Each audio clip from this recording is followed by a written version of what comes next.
ABC Sport. We begin this broadcast by acknowledging the traditional custodians of the land on which this match will be played today and pay our respects to their elders past, present and emerging. We extend that respect to Aboriginal and Torres Strait Islander peoples listening. And the moment of truth has arrived. If you think you have anything other than a split second in this game right now, you're kidding yourself. It's all to play for. Every single bloke has stood up. They are leaving nothing out there. I wouldn't want to be anywhere else on earth. Welcome to ABC Sports coverage of the 2024 AFL Premiership season. From 55, side-bottom, launches, goal! The Craze Magpies are on top of the AFL world. They win a spellbinding game of footy. God, what a practice! This is ABC Sport. The umpire holds the footy up. You want your very best players having the ball in the moments that matter. Take your moment. This is that moment. Something's in the air. Listen to the roar. Feel a different energy. The pressure's certainly gone up. Feel it on your skin. Punches the air with the right hand. Feel the electricity. That's why we love football. Brilliant to watch. Stand by. The arms are outstretched as he pumps his chest out. Fill your lungs, fill your lungs. Are you ready for it? Wherever you are, do not move. We're going the full journey. 'Cause here it comes, here it comes. This is the 2024 AFL Premiership season. From outside 50, goes bang with everything he's got. Former bad boy looking to redeem himself with kicks like that. Something big is coming, something big is coming. One step nonchalant banana finish. Wow. Charlie Cameron snaps. Goal. Something big is coming. Hey Siri, play John Denver. AFL. From deep in the pocket. Oh, that is amazing. Fill your lungs, are you ready for it? This guy wants it at home on the biggest stage. And Gordon can finish from 35. Oh, Errol. It's there. Superb finish. What a hanger. He joins the party. Walks through the goal. Oh, what a moment. Brilliant, wasn't it? There's nothing this man can't do. Rioli with some magic. The check side finish. He seizes the moment. Stolen. Snapped it over his shoulder. He's kicked an absolute ripper. Spins around and buries it. Lightning speed, Bobby Hill. He's Bobby Thrill. This is just football at its best. Weaves around an opponent and gets a brilliant goal. Gathers, snaps, he'll bring the house down. Time to steady and pull the trigger. Right foot drop punt is pure. We're not done yet. The 2024 AFL Premiership season on radio, Sport Digital, and take us with you on the ABC Listen app. Just look for the AFL button. Something big is coming, I know. The surface paradise skyline, often used in poetic terms, of the sun rising, a dawning of a new era. Well, we get that for two footy clubs today at Carrara on the Gold Coast as opening round continues north of the Murray. The Suns take on the Tigers. Dimmer's got all the headlines, but there's a new man in control of the clipboard at Punt Road as well. What a salivating third game of the season we've got for you. If your pulses got back to normal following the 1-point result at the Gabba last night. Welcome to Carrara. Quentin Hull and the team in place on a picture postcard Saturday afternoon on the Goldie. And it's Damien Hardwick, Gold Coast coach, taking on Richmond with their new mentor Adam Uze in control. So many storylines in the build-in to this one. Key players missing, but Matt Clinch, as I welcome you to the broadcast. It's not just a poetic line today about a new era and the sun dawning on a new season, because it's literal for Gold Coast and it's very figurative for Richmond as well. How are you going? Hello, Q. Great to be with you. Good afternoon to our listeners. It's the full Gold Coast experience, isn't it? 28 degrees. Where else would you want to be? Unfortunately for Mark Murphy, he had the driving responsibility, so not the easiest place to get to from Brisbane, but we had the full experience in making our way down here. And as you mentioned, the start of the new era under Damien Hardwick. Can the Gold Coast Suns finally get to a place where they've never been? He knows what it's like to be in September as a three-time premiership coach. And the Gold Coast Suns, I mean, this is the whole theory around Gather Round, isn't it? To be at Giant Stadium in the Sydney Showgrounds, to be here at Carrara.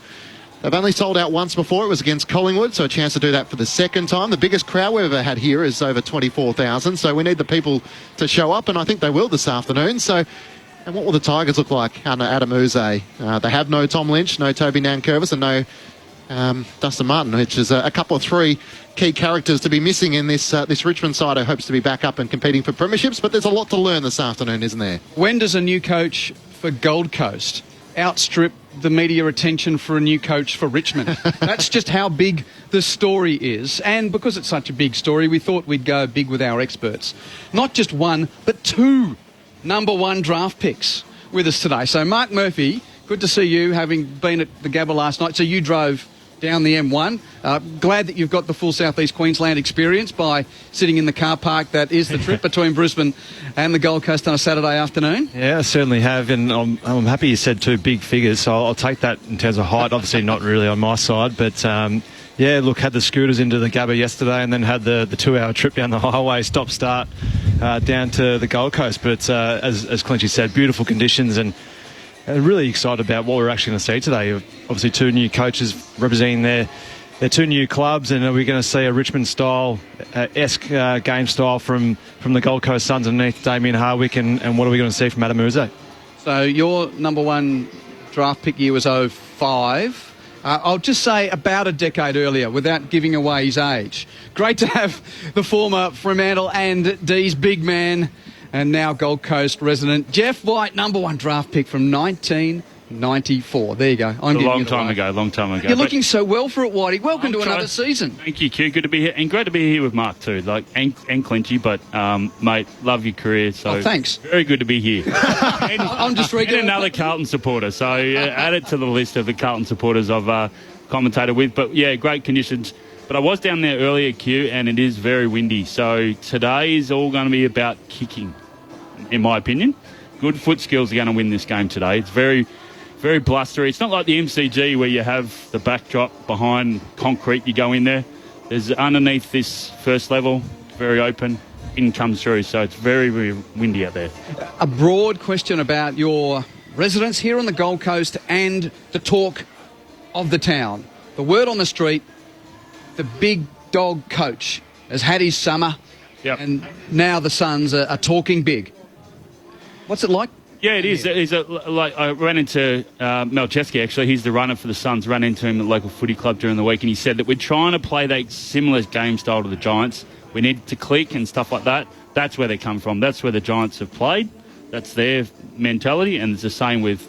So you know, it's like it's a new game style. They've got to connect. They've shown some positive signs already, but yeah, they've got to connect with that. And also, word on the street, is there a buzz around? We've spent so many seasons up here, and the problem child that is Gold Coast continue. Well, they won't shed that moniker until they win something, or at least get close to winning something, and they haven't been close. Yeah. Well, you know, they've obviously spoken about finals and so on and so forth, but the word on the street has been very, very positive. I mean, sold out, and you just spoke about that before, Clinchy. So, yeah. It's very, very, an enthusiastic buzz around the place. Where I live, school, all that sort of stuff, shops, everyone's talking about it. Signs everywhere, people are wearing Suns jumpers, so it's very, very encouraging, very, very exciting. Who do you think has the greater challenge, Jeff and Murph? I mean, Damien Hardwick comes in, and no doubt he'd have a system and a game style in which he'd like to implement. We saw with Adam Kingsley in the Giants last year. It takes time to implement that. But yeah, the expectation is high. Add the fact that he's playing against his former club, which are missing a few champions. And Adam Uze comes in, and I think a lot of people think Richmond at their best should be fighting for top 8. They've got enough talent on that list. And yet, if you look at Richmond's draw, if they're not beating sides like the Gold Coast Suns, all of a sudden they're going to be in a wrestle with a lot of clubs who are going to be in a similar predicament. Yeah, well, there's a lot of unknowns, isn't there? And a lot of people in the industry are predicting that Richmond are going to find themselves on the bottom end of the ladder. And the thing about the Gold Coast Suns, they've got a really strong midfield of some really good young talent who are high draft picks. Not that really makes a big difference, but they've actually played a number of years together. And no doubt they'll all be sponges wanting to learn as much as what they could from Damien Hardwick. They've obviously had Sean Grigg, who's been involved at Richmond as a player and then went down to Geelong as a senior assistant coach down there underneath Chris Scott. So he's been a part of a successful era as well. So there's no excuses for the Gold Coast not to really improve significantly this year, I think. Bob East, the chairman of the Suns, is going to join us in just a moment. And a reminder that cricket continues on the ABC Listen app. Just look for the red cricket ball button. A big blow just a moment ago for the Australians at Hagley, with Pat Cummins claiming the wicket of Kane Williamson, out for 51. So Williamson dismissed for 51. Tom Latham's 55, not out, being joined by Rachin Ravindra, and New Zealand is 2 for 112. So they've wiped up the deficit of 94. The lead for the Black Caps is 18. We'll keep you updated here. And as mentioned, coverage available on the ABC Listen app with the big red cricket ball.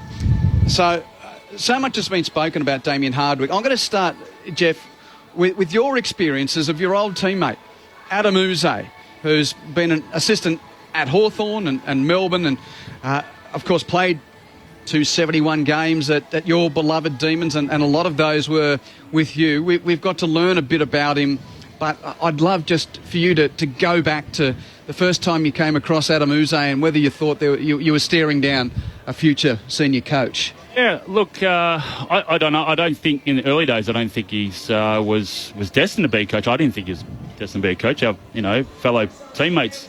But I think one of the moments, I remember speaking to him last year when he was at the D's, and he said one of the moments was he was at Hawthorn. He had the opportunity to actually fill in a role. There was one of the particular midfielder coaches was sick on a particular day, so he had to be there, and he really felt the taste of being a coach. He felt that, I really enjoy this, and had, just that thirst for that environment. So, look, I reckon Uze is going to bring.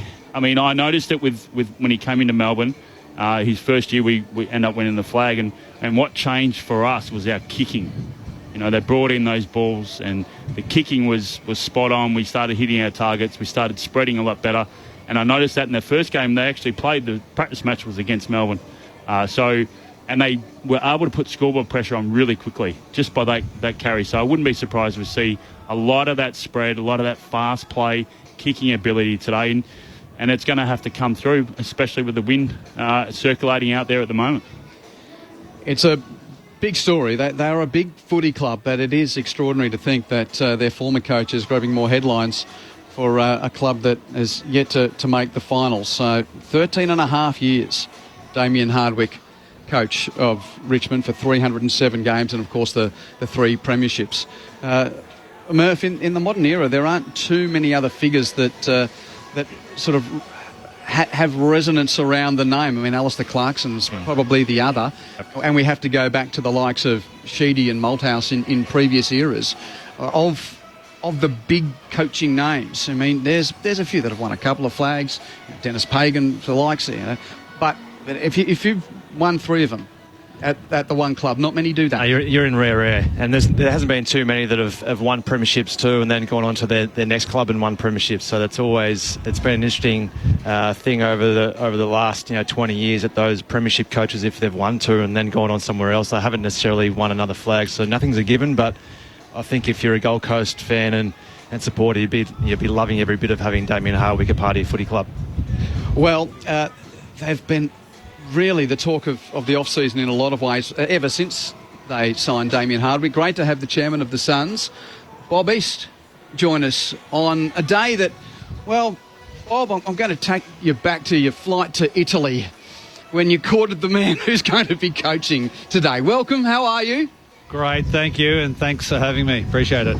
So, you remember getting on the plane with Mark Evans thinking, we've got to find Dimmer on holidays in Europe somewhere? We did. We had a purpose. We were travelling incognito. Mark wore his son's backpack and we were spotted in Abu Dhabi within 5 minutes.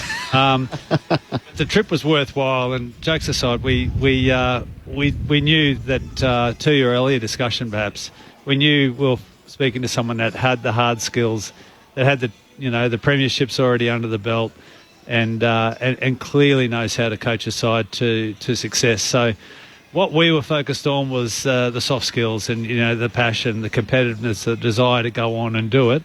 That was self-evident. And since he's been here, what's been most pleasing is that we know we can't just copy what Richmond did a number of years ago. We've got to do it our own way. We've got to build our own success.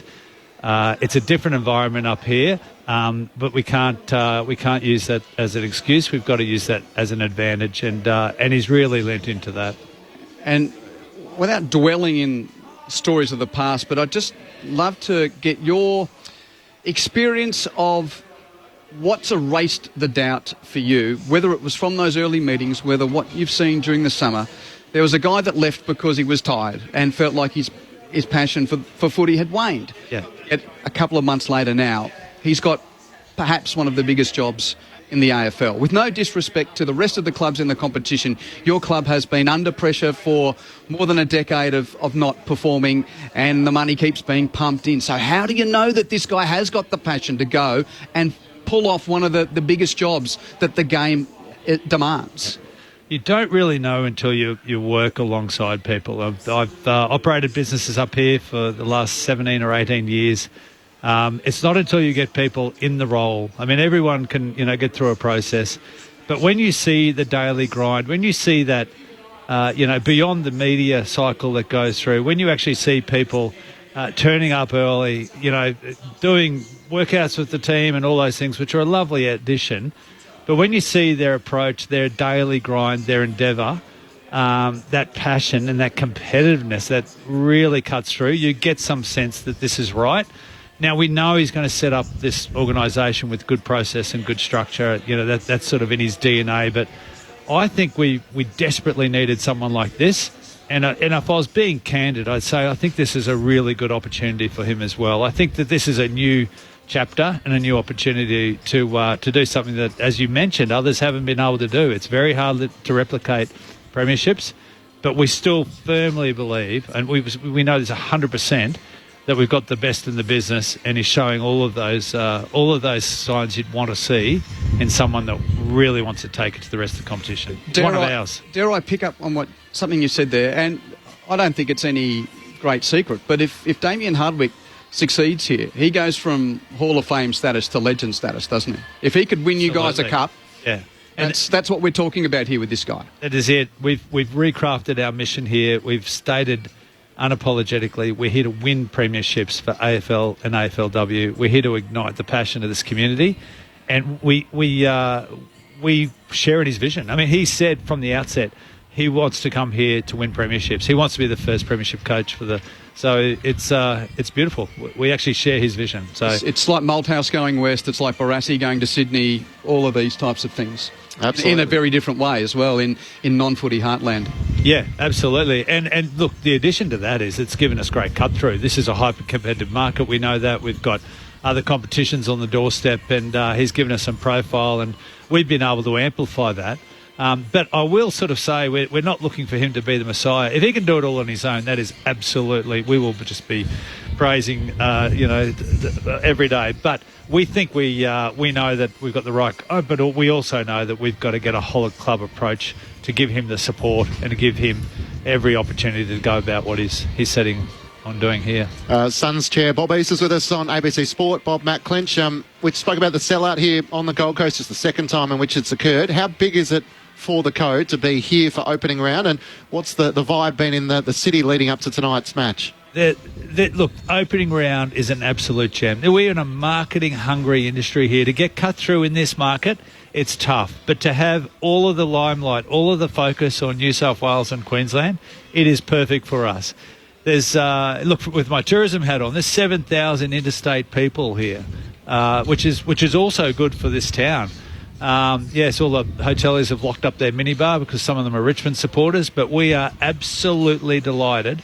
We can actually... I thought there was a kebab joke coming there. No, never. Oh, but you didn't go there. Never, okay. But, no, it's an old hotelier's joke. But no, look, to be honest, we are absolutely thrilled, but we don't want to be a place that someone comes and has somewhere warm to play. We actually want people to come up here and enjoy it, but we want them with some trepidation and we want them sweating the outcome. So Dim has come up with this concept of up the north and bringing on the heat, and I think we as a club have sort of engendered a little bit of that, and we're raising our aspirations. We're actually saying we're really serious about this, and we think we've got the right people around the table. That's only part of the equation. The rest of it is just damn hard work and getting people focused on what's most important. It's always tough to ask the question before the official season. We're not even in round one has started. But is your expectation of this playing group to play finals in 2024? Our expectation is to play finals in 2024.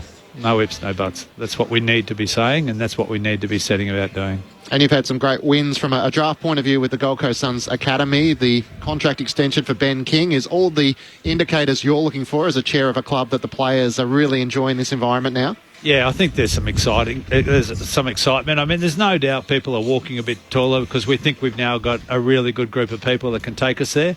But yeah, we're absolutely delighted. And the signing of Ben and having those academy players coming out of local clubs, that just proves the hard work and the heavy lifting we're doing is working for not only this club but for the AFL more generally. Was there any fears that the likes of a Ben King would leave the Gold Coast Suns for the lure of the big money back in Victoria? Look, we've had border security issues up here for many, many years. I can say with some confidence now that there's an appetite to stick around because we think we've got success on the horizon. I think that's probably been the most undersold story of the off-season, that Gold Coast recruited Gold Coasters. You can talk about the senior team and the fact that it's been underperforming ever since it came into the competition. But the reason that the club's here is to get those kids playing AFL footy. The fact that the Suns legitimately went for Gold Coast talent. Bob, can you just sort of talk us through that? I think it was probably the most undersold story of draft night because it's not sexy in the big footy markets. For Gold Coast to legitimately choose Gold Coast, you just got to wait for the big Victorian clubs to come bearing down your throat now and get them to change regulations and schedules. No, they won't do that. There won't be wholesale change. Look, it shows that the academy is doing what it was set out to do. It's actually giving us a development opportunity for elite athletes to come through a system and aspire to play locally. It's absolutely worked a treat. I've got school-age kids here. There's kids in the academy and those that have graduated in the 4 that we picked up in the draft. They're local. They're local heroes. They really are. Now, we did not have that here. When I arrived here 18 years ago, there weren't many goalposts in schoolyards. Now you've got not only goalposts in schoolyards, but you've got players coming through the academy and hoping to play for the Gold Coast Suns under Dimmer. I mean, that's an extraordinary change in and of itself.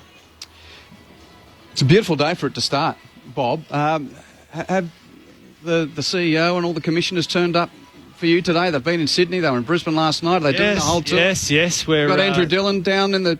We haven't got deals, but we've got the commissioners and the executive here. We've got Matthew Chun here. We've got really good attendance, and they know how important this is for us as well. So we appreciate their attendance. And I did take the opportunity to spruik the benefits of this opening round because it's worked a treat for us. I know it's worked in the other places, and we had a spectacular game up the road last night. We hope to be able to deliver something special here as well. What type of relationship do you have with the playing group, if any? Me, I'm very much a chair that plays the chair role. I have a good acquaintance with a lot of the players, and through the journey, my wife and I have had a number of players, through the house and, meals and... Mark Evans mainly does more of that. Mark does a lot of that. I'm very much a believer in getting the right people in the right jobs and getting the focus. So it's nice to play an ancillary role. I love doing that, but my job is to set up the overarching structure, and I take that quite seriously. Yeah, and the only reason I ask that is because we've spoken about everything bar the 23 guys each week that have got the job to do all of those things that you've spoken about.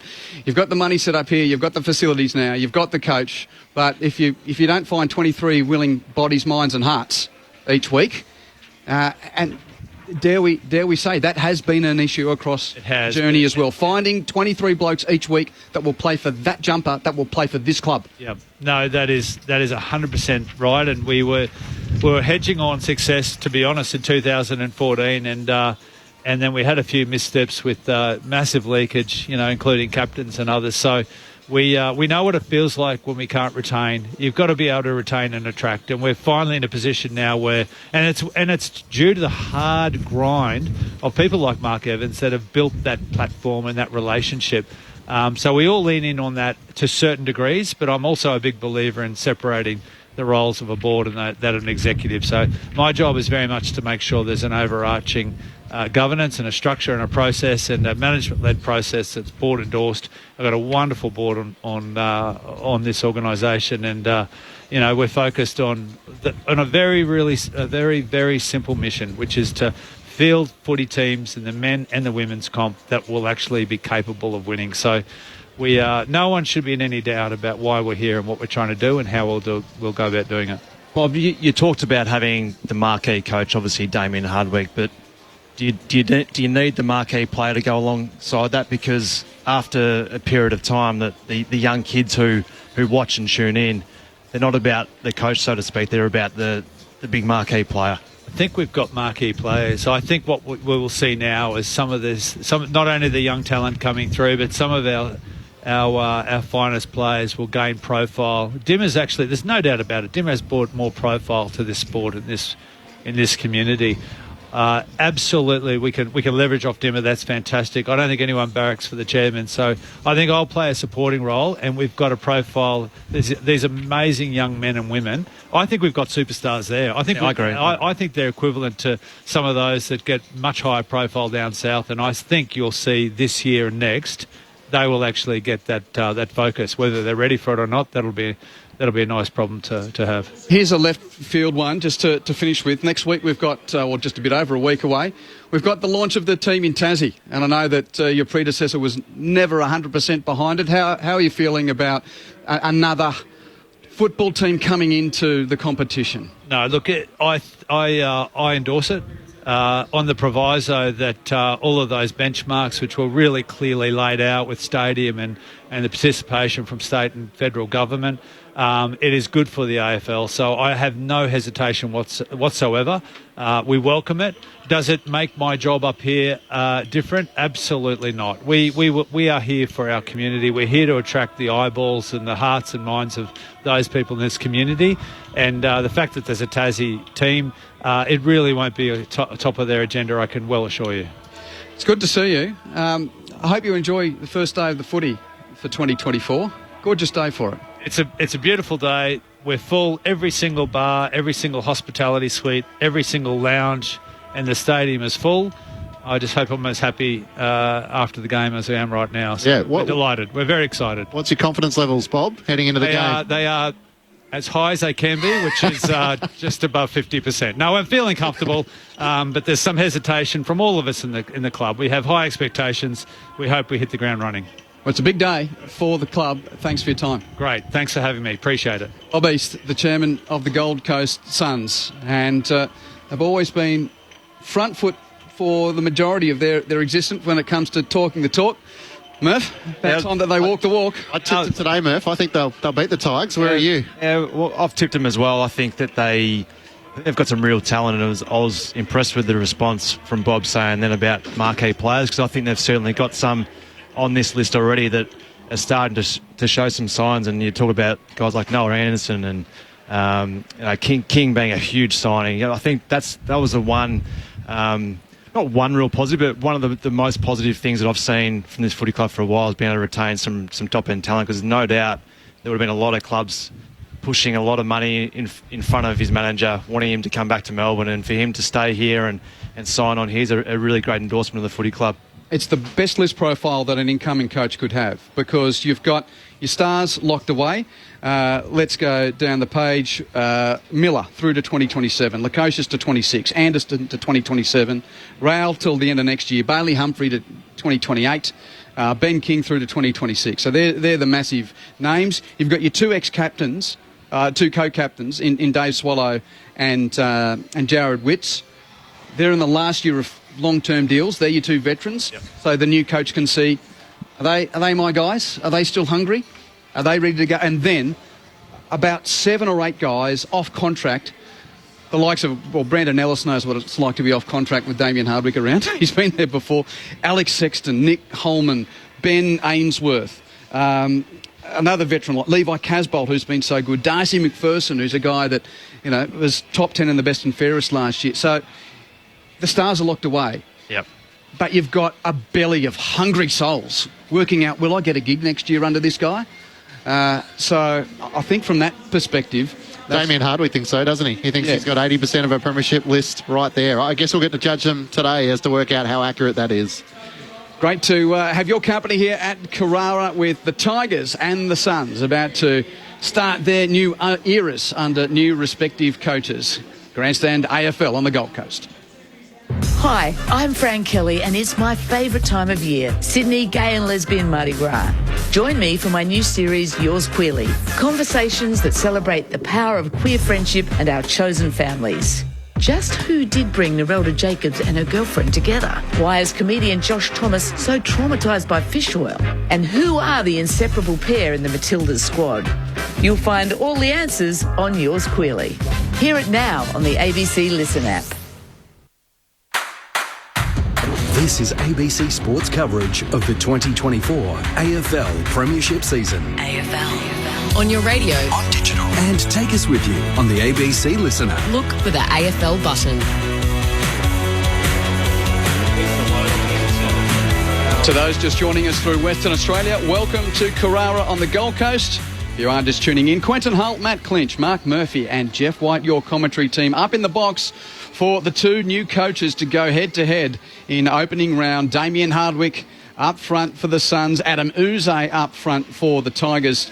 Both teams, of course, not making the finals last year. For Richmond, they finished in 13th place in that weird type of season where they drew their first game, won their second and then lost their next 5. Went on a run mid-season when they won 6 out of 7, only to drop 3 of their last 4 games to miss the 8 with 10.5 wins and 12 losses. And Gold Coast, well, they were 7-7 before their last sellout, which was against Collingwood here.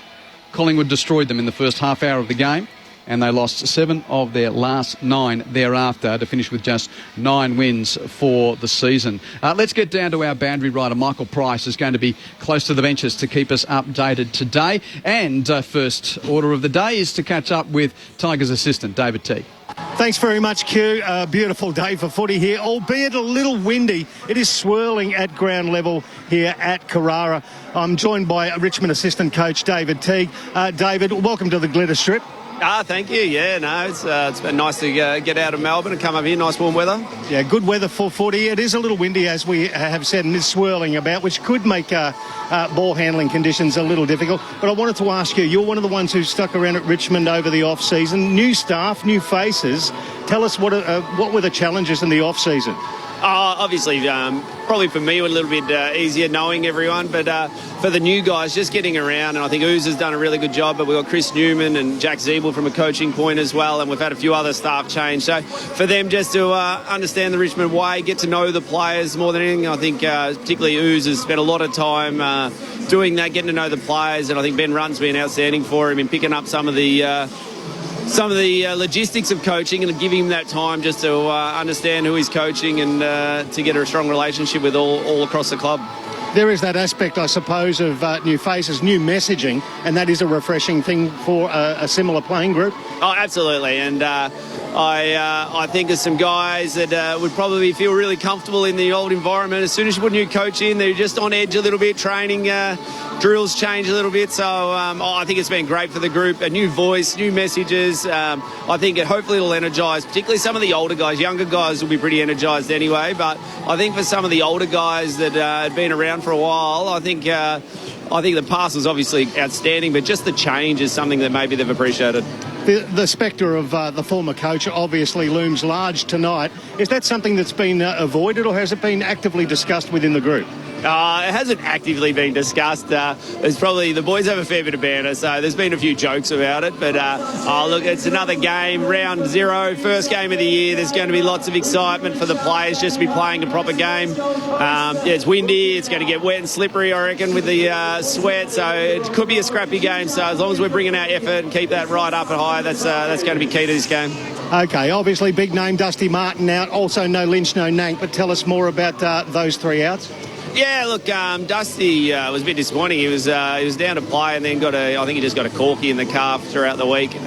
So hopefully he'll be right next week. And then, Tom and Nank coming off injuries. Tom's taken a fair while. Obviously missed most of last year, but he's building nicely at the moment. So hopefully he's not too far away. And I think Nan Curvis as well. He joined in. They're both back into training now. So hopefully they're not too far away from playing with us. And another one, Sam Naismith. Good news story. First game back in about 4 years.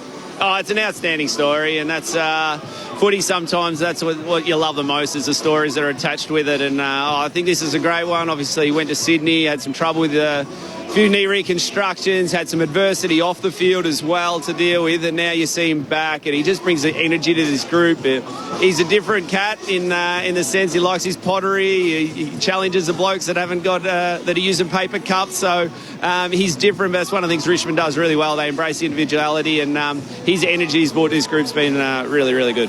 Absolutely brilliant. Well, thank you so much for your time, David. It is a stressful job, as you pointed out last year, being a part of a coaching staff of a football club. Wish you all the best for today. Thanks a lot. Really enjoyed it. Assistant coach for Richmond, David Teague, joining us here on the boundary. Back to you guys. Yeah, good on you, Pricey, and great to hear from David Teague with, a number of intriguing stories that always present themselves throughout the opening rounds of the season. But, gee, hasn't Sam Naismith got to be up there among the most intriguing? His last game was in 2021 in round 4 against the Western Bulldogs. Now, he played in round 1 and round 4 of the 2021 season. Before that, hadn't played since the 2017 season, and most recently gets a gig back at the AFL by plying his trade at Port Melbourne. Amazing story. It just shows you that these sort of players are out there, aren't they? I mean, the big question around Sam Naismith was around his body, and would he be allowed to continue to play at the level in which he was able to do at the Sydney Swans? And all of a sudden, Toby Nankervis is out. That seems like a really good call. They lost a couple of ruckmen, obviously, to Port Adelaide in the off-season, so just adds to their depth. He's filled the void really, really well, hasn't he, Clinchy? And I was really impressed in the practice matches that he played, just his second and third efforts, his competitiveness, and he's going to have that today. We go up against Witts. Witts is, he's really good with his hands, puts it down, but then it's at second and third efforts where Naismith, I feel, has really come of age in the practice matches. Well, now, way to the preview, Jeff. You can expand with Mark Murphy in just a moment. Latest from Hagley Oval in Christchurch, New Zealand, with a lead of 24 at 2-4-118 with Latham 58 and Ravindra on 3. Continued coverage on the ABC Listen app. Look for the red cricket ball button. Well, you hear it blaring through the speakers. A famous song from Tigerland is blaring out here. They're out in the field. The Suns shortly to join them. Our experts Mark Murphy and Jeff White take you through one of the more intriguing opening round matchups. Very rarely these days do we get two new coaches facing each other in their first games at their new clubs. Yeah, you're spot on, and we're all going to sit here and we're going to think, well, what do you want to see if you're a Richmond supporter? What do you want to see if you're a Gold Coast supporter? And you're going to see probably a few errors to start. Like the errors are always riddled in these early games of the season.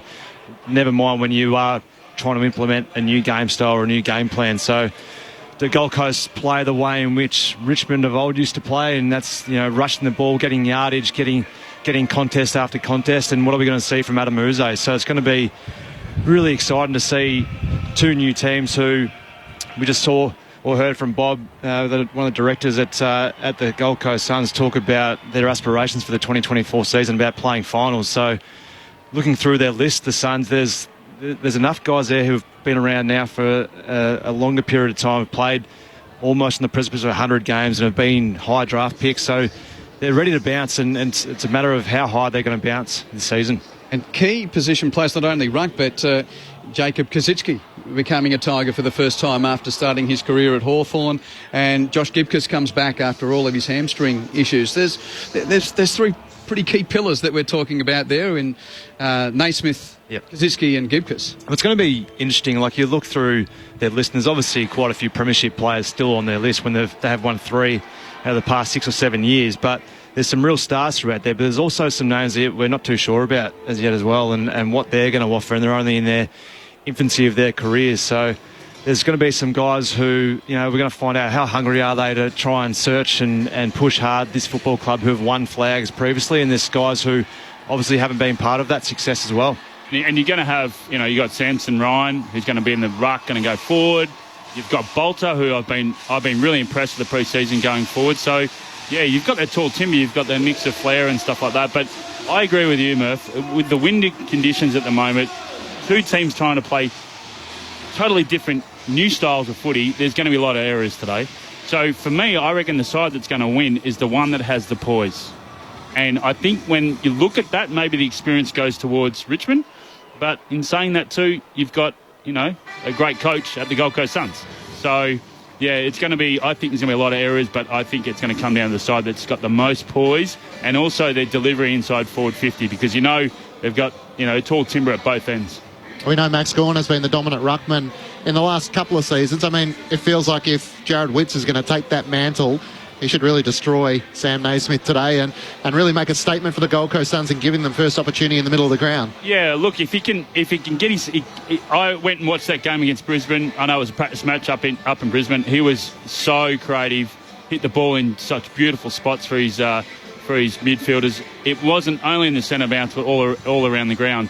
The spot that he's got to be really mindful today is that Naismith is going to be on the run. He's going to do the second, third efforts. He's going to spread really hard. So what's his tank like, Joe Witts? Is it pretty huge? Is it like... I think so. From what I've heard, he's got a relatively good tank. Yep. Where his strength is, he's such a tall guy. He times it when the ball is thrown up. Times his position. It's hard to get around, It's like Sandilands. It's like Sandilands back in the day, yeah, definitely. As I say, opening rounds, the field for overreaction and also probably big calls that may prove to be ridiculous. But I'm just seeing the tattoos that are now on the arms of Bailey Humphrey. And I know the tattooed superstar's not going around for Richmond. But if you were to choose one of the young players in the competition that's got any chance of having the impact of that star tiger, gee, I like what I saw from Bailey Humphrey last year because he's the guy that can win his own ball in the middle and goes forward and kicks key goals. Well, when you talk about a kid who's played 19 games of AFL football and to sign him to 2028, I think you said at the start of the broadcast, it's a pretty big endorsement of what they think of him as a football player. And not only in those 19 games did he just show signs, he dominated a couple of games too. So it's some pretty exciting talent. I've heard from the source, the recruiters and stuff like that Hardwick said he's reminds him a lot of number 4 from the Tigers. There you go. It's almost an endorsement. It's almost sacrilegious to dare say. Yes, we are comparing Bailey Humphrey to Dustin Martin. Well, that was a big ticket item that Hardwick saw when he first came into the organisation at the end of last year. He went, "Oh my God, this kid's got something." We can pick easily which way the breeze is going, Q, because they had the red smoke for the Gold Coast Suns running out onto the arena, so all heading towards the big scoreboard end, which took a couple of minutes to clear its way from the playing surface, but no dramas there. And the other player I can't wait to see is Jack Lukosius. What a breakout season he had last year, playing as a key forward alongside Ben King. So it feels like with Levi Casbolt there and Jed Walters to come in the not-too-distant future, that could be a real element for the Gold Coast Suns where they take their game to the next level. And it's great that he had the breakout year last year and was able to do that because the focus is not all on Ben King now. You've got to put someone on Lukosius. He's dangerous. You got the win today. He can kick it from the centre. So he's got to be mindful of him. You've got to watch his running and his lead patterns. And the thing about Lukosius is that his second and third efforts of those leads are really, really powerful inside forward 50. So, and he's great above his head. So he's really hard to match up on. Just looking at the Suns going through their centre circle warm-up. So, Tuke Miller's let himself go, hasn't he, over the summer? He's always having a look at him. He's always been podgy, Tuke Miller, but he's won, and he only played half the season last year. We forget that. And the year before he come second in a Brownlow medal, and he's a dual All-Australian. So he looks like he's ready to burst out of his skin. Yep. So he looks that fit. He's an absolute star of the competition. And doesn't get the recognition probably that he should do because he's been involved up here at the Gold Coast somewhere. Sometimes you're a bit out of the limelight, but he's going to make Rao better. He's going to make Anderson better, just being in there, hopefully for his sake and for the Gold Coast Suns' sake, every game this year because he's a star. And if Joe Witts can get over the top and give them first use, they're a pretty exciting midfield in there. I wonder if Matty Rao's still eating the grass. One of the more bizarre superstitions that takes place before a game. And if Tuke Miller's got any influence on him, surely he'd say, righto, you can have better superstitions than that before a game. He's beefed up a hell of a lot over the summer. It's one of the things I realised when I went and watched him live against Brisbane. But I think, you've been the midfielder, Mark Murphy, but Rao versus Taranto, I think that's going to be, even Prestia as well, just a hard in and under, ball-winning. You got to, these conditions, this type of environment, it's the opening round. You've really got to protect the ball and be strong over the ball. And we spoke about it last night with the Brisbane Lions and Charlie Cameron having the matchup on Adam Sard. I mean, playing on Shea Bolton is certainly one of the more daunting tasks in footy, and with no Dustin Martin, no Tom Lynch. I wonder how much Adam Uze will look to try and isolate him potentially in the forward 50 in order to try and come up with enough goals. We know they picked up Jacob Kazitsky from the Hawks, but there's probably a few questions about how Richmond are going to generate enough goals this season. Yeah, there's going to be quite a few questions. I think they're still going to be asking themselves questions for quite a few weeks about how their forwards are going to work together, because it's a very new look forward line when you don't have a Jack Rewalt, you don't have a Tom Lynch, you don't have a Dustin Martin up there today. So Shea Bolton's obviously the one big name down there, and he's only a small bloke, so they're going to have to go through some of these key targets up there that they've got, and they're only new in their game, and they're all going to find out how one another work together and learn each other's intricacies. So it's going to be probably a bit of a frustrating period sometimes, I think, for Richmond going forward when you don't have those usual suspects that we've seen over the past last probably decade or so. If you want to get in touch, we'd love to hear from you throughout the afternoon. The number on the SMS to do so is 0437 774 774. Put it in your phone. It's our number on Grandstand AFL throughout the season. Please make sure you send your name and where you're texting from. 0437 774 774 to get in touch right here on the box at Carrara. And just repeating, the no news is good news, so to speak, from the late team submissions. The sub for the Gold Coast Suns is Darcy McPherson, and the sub for Richmond is Jack Ross, which is a bit of an interesting one for the Tigers to see how he plays in that role. Of course, later on this evening, we take you to the Sydney Showground for Greater Western Sydney hosting Collingwood. It's sold out there, and we'll be live at the venue with Brett Sprigg, Ben Cameron and the team to close off the first 4 games of opening round. The player I failed to mention was Noah Bolter, of course, who's going to play as a forward, Murph. So Josh Gibcus comes back in. Such promising reports about him in his first season, and missed all of last season. So they've got some veterans alongside him with Dylan Grimes to sort of lead the charge. Nick Bloston there as well. But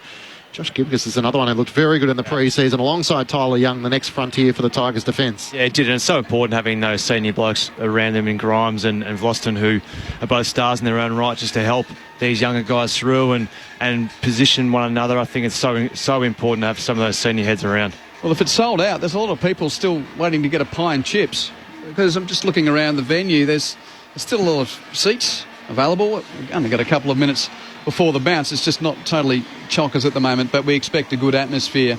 So the only way you could buy a ticket was through signing up to the Gold Coast Suns membership. So you couldn't buy them any other platforms? It's a very sunny day. Maybe those members still think that even though it's Damien Hardwick's first game in charge, that the beach is a better option today.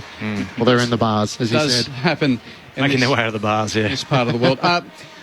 Well, Bob East had his bit to say. He's expected to be bullish because that's his job as chairman of the club. I'll ask you, Mark, and Jeff. I'll start with Jeff because you've seen the body of work over the years.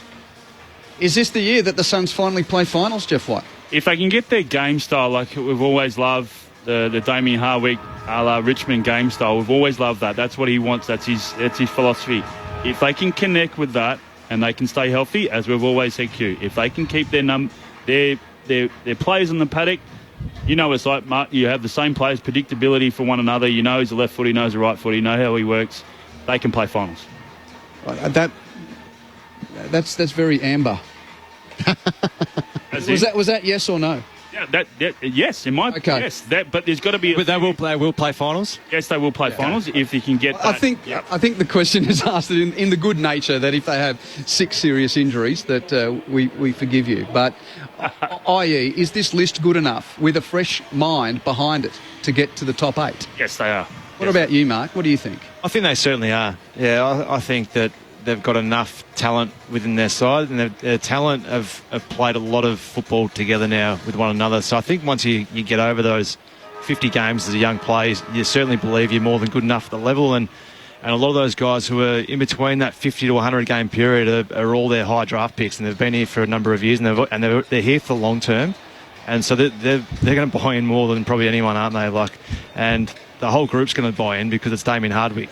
Well, I'll ask you because you've seen more of the Tigers. What about Adam Uze now in control of a group where there's a good portion of them that have been to the top of the tree 3 times, and there's some youngsters coming through and some old heads watching on that aren't playing anymore? Where to for Richmond this year? Yeah, it's a good question, and I think that's why the the start of the season is so important for Richmond. If they can get some reward in terms of their game style and getting some results, those senior guys who have been to the top can start to believe, well, maybe we're not too far off it. But if they have a few poor performances and it doesn't quite click straight away, then who knows where those senior heads go and they start to think, oh, maybe it's all a bit too hard here, or do I really want it enough? They won 10 games last year.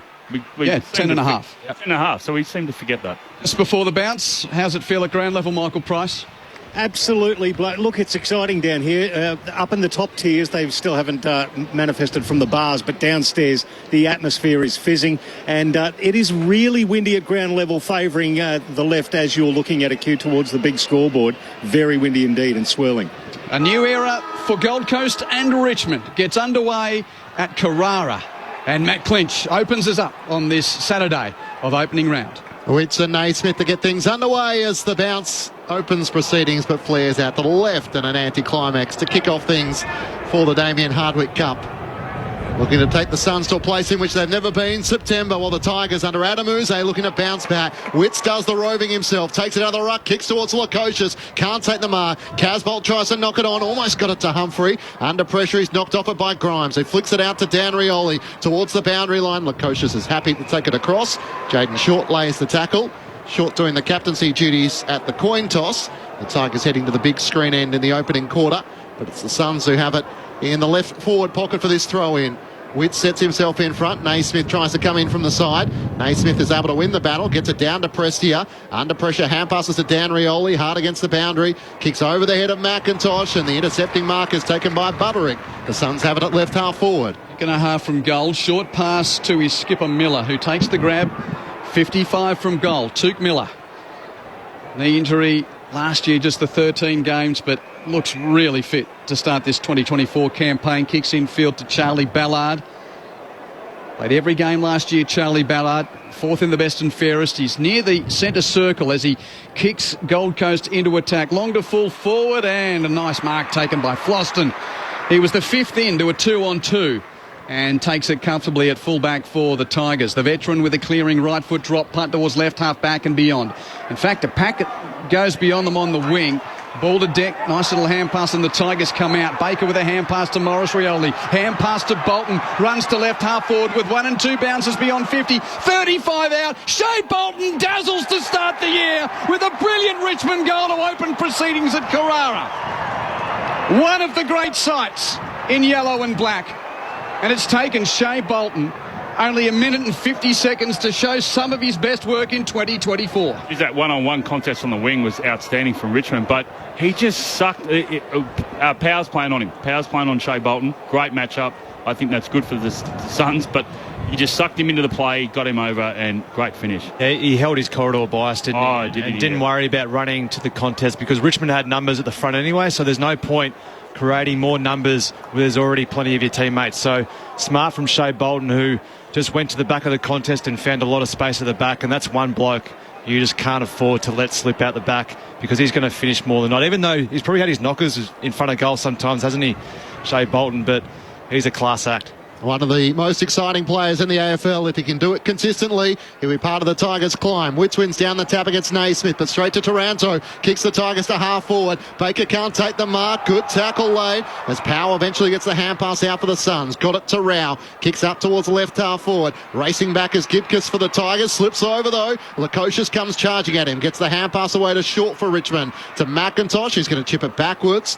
Inside the defensive 50 to Dan Rioli. Spots something he likes in the middle of the ground. It's Hopper. He takes the mark, gets the hand pass away to Vloston, through the middle of Carrara, kicks looking for Morris Rioli Jr. in a wrestle, but Swallow out-positioned him. The former Gold Coast Suns captain takes the mark at right half-back. The Tigers by 6 points. Played every game last year. One of the original Suns. Swallow at right half-back for Gold Coast. Kicks to a one-on-one on the wing. Berry has to spoil from behind Floston. No rover at ground level. Won by Banks of Richmond. Hand pass to Hopper. Hopper's hand pass intercepted by Anderson, who takes it over the line for a boundary throw-in. One of the matchups here is Vloston's on Berry. It's really important that Berry becomes a dangerous inside forward 50 and tries to suck. Might be the other way around in terms of Berry on Vloston. You'd think probably trying to limit his impact in the air. Yeah, that's probably right, but he's got a big role. Collins and Naismith tangle. Tap down to Rowell of the Suns, who gathers one, tapping to his own advantage. Got a hand pass to Humphrey. Humphrey hand passes it on to Berry. Berry from 60 kicks Gold Coast to full forward, and King read the drop beautifully. Engaged Gibcus and takes a chest mark at the top of the goal square.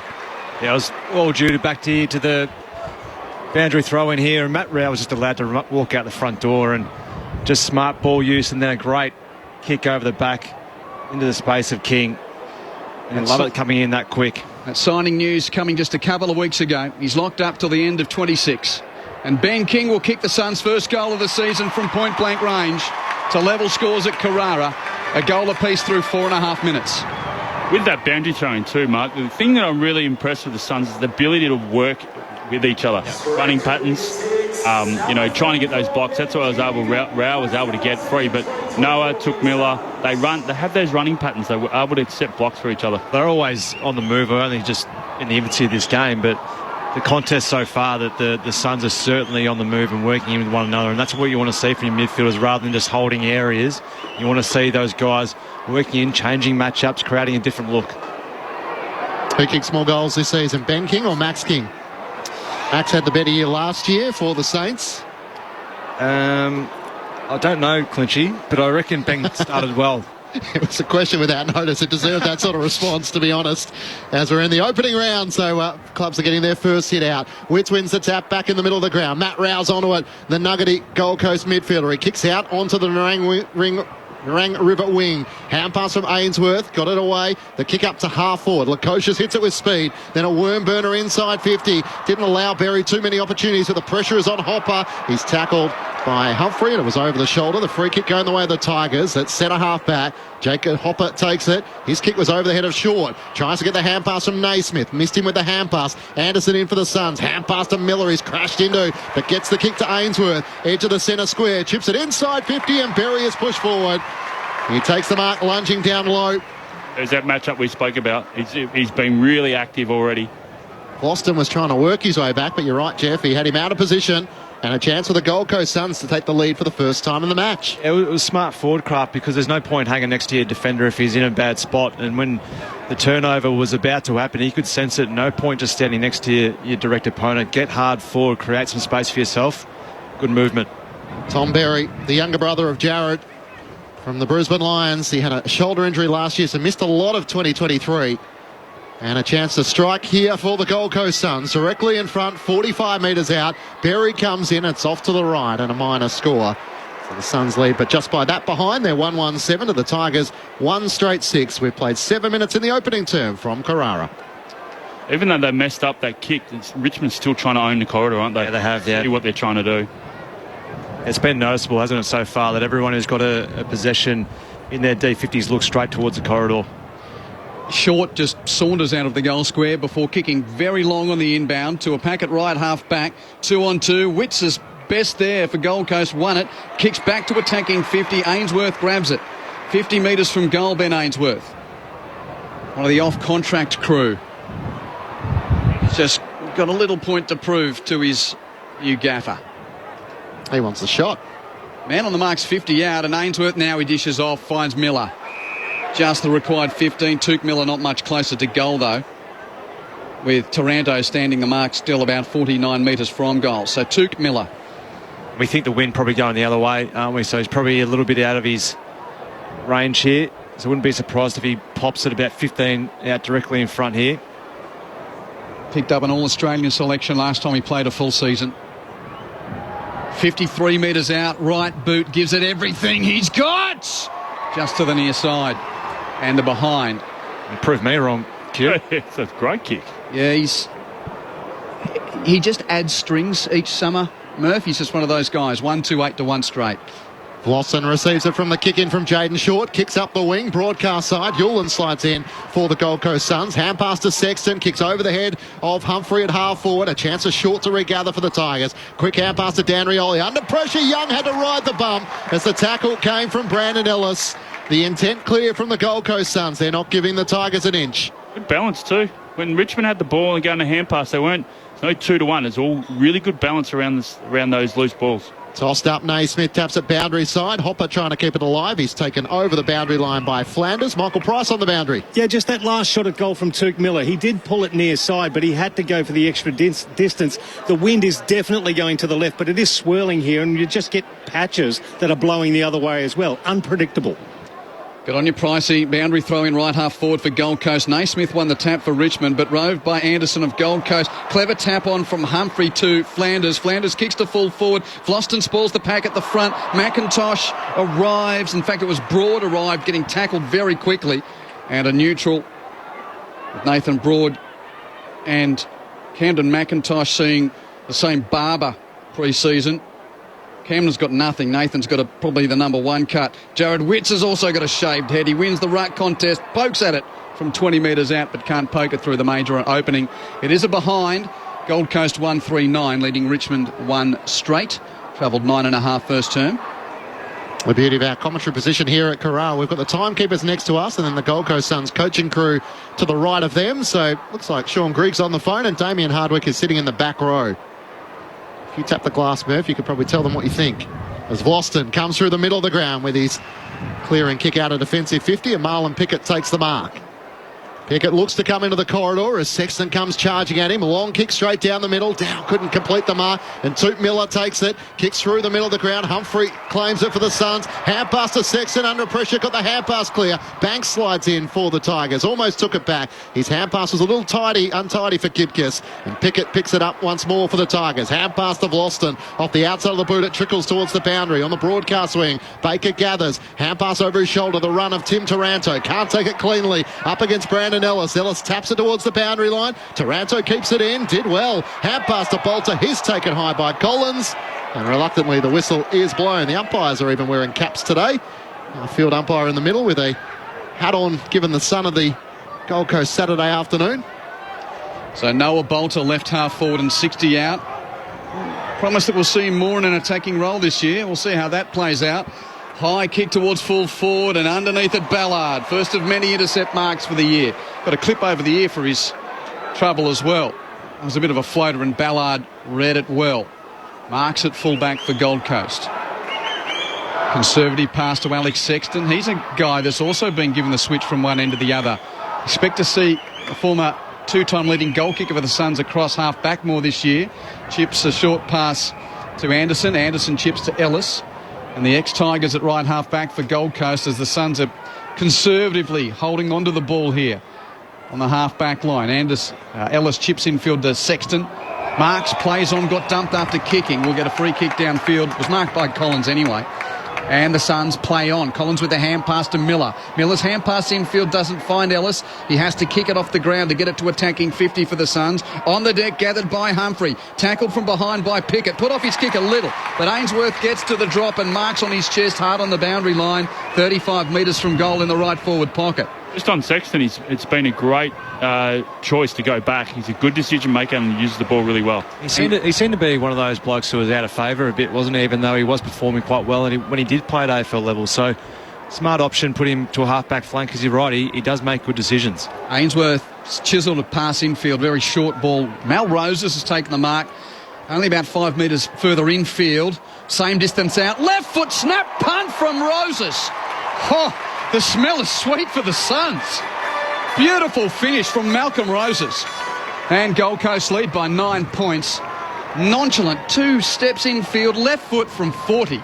That was a very well-finished set shot from Malcolm Roses to make it Gold Coast 2-3-15 to Richmond's 1 straight 6. Yeah, certainly showed a bit of composure and a bit of class, didn't he, there? Just knew his game pretty well and went back, as you said, nonchalantly and slotted it, but doesn't look too breezy by the way in which some of these blokes are kicking around the corner at the moment. We had Bolton up one end, kick a nice snap on the run, and then a beautiful kick on that occasion there. But it was good ball movement from the Suns. It was a slow play, but they were able to get an instability run there from Tuke Miller, who ran past and got that handball chain to create a bit of instability up ahead for the Richmond defence and smart ball use.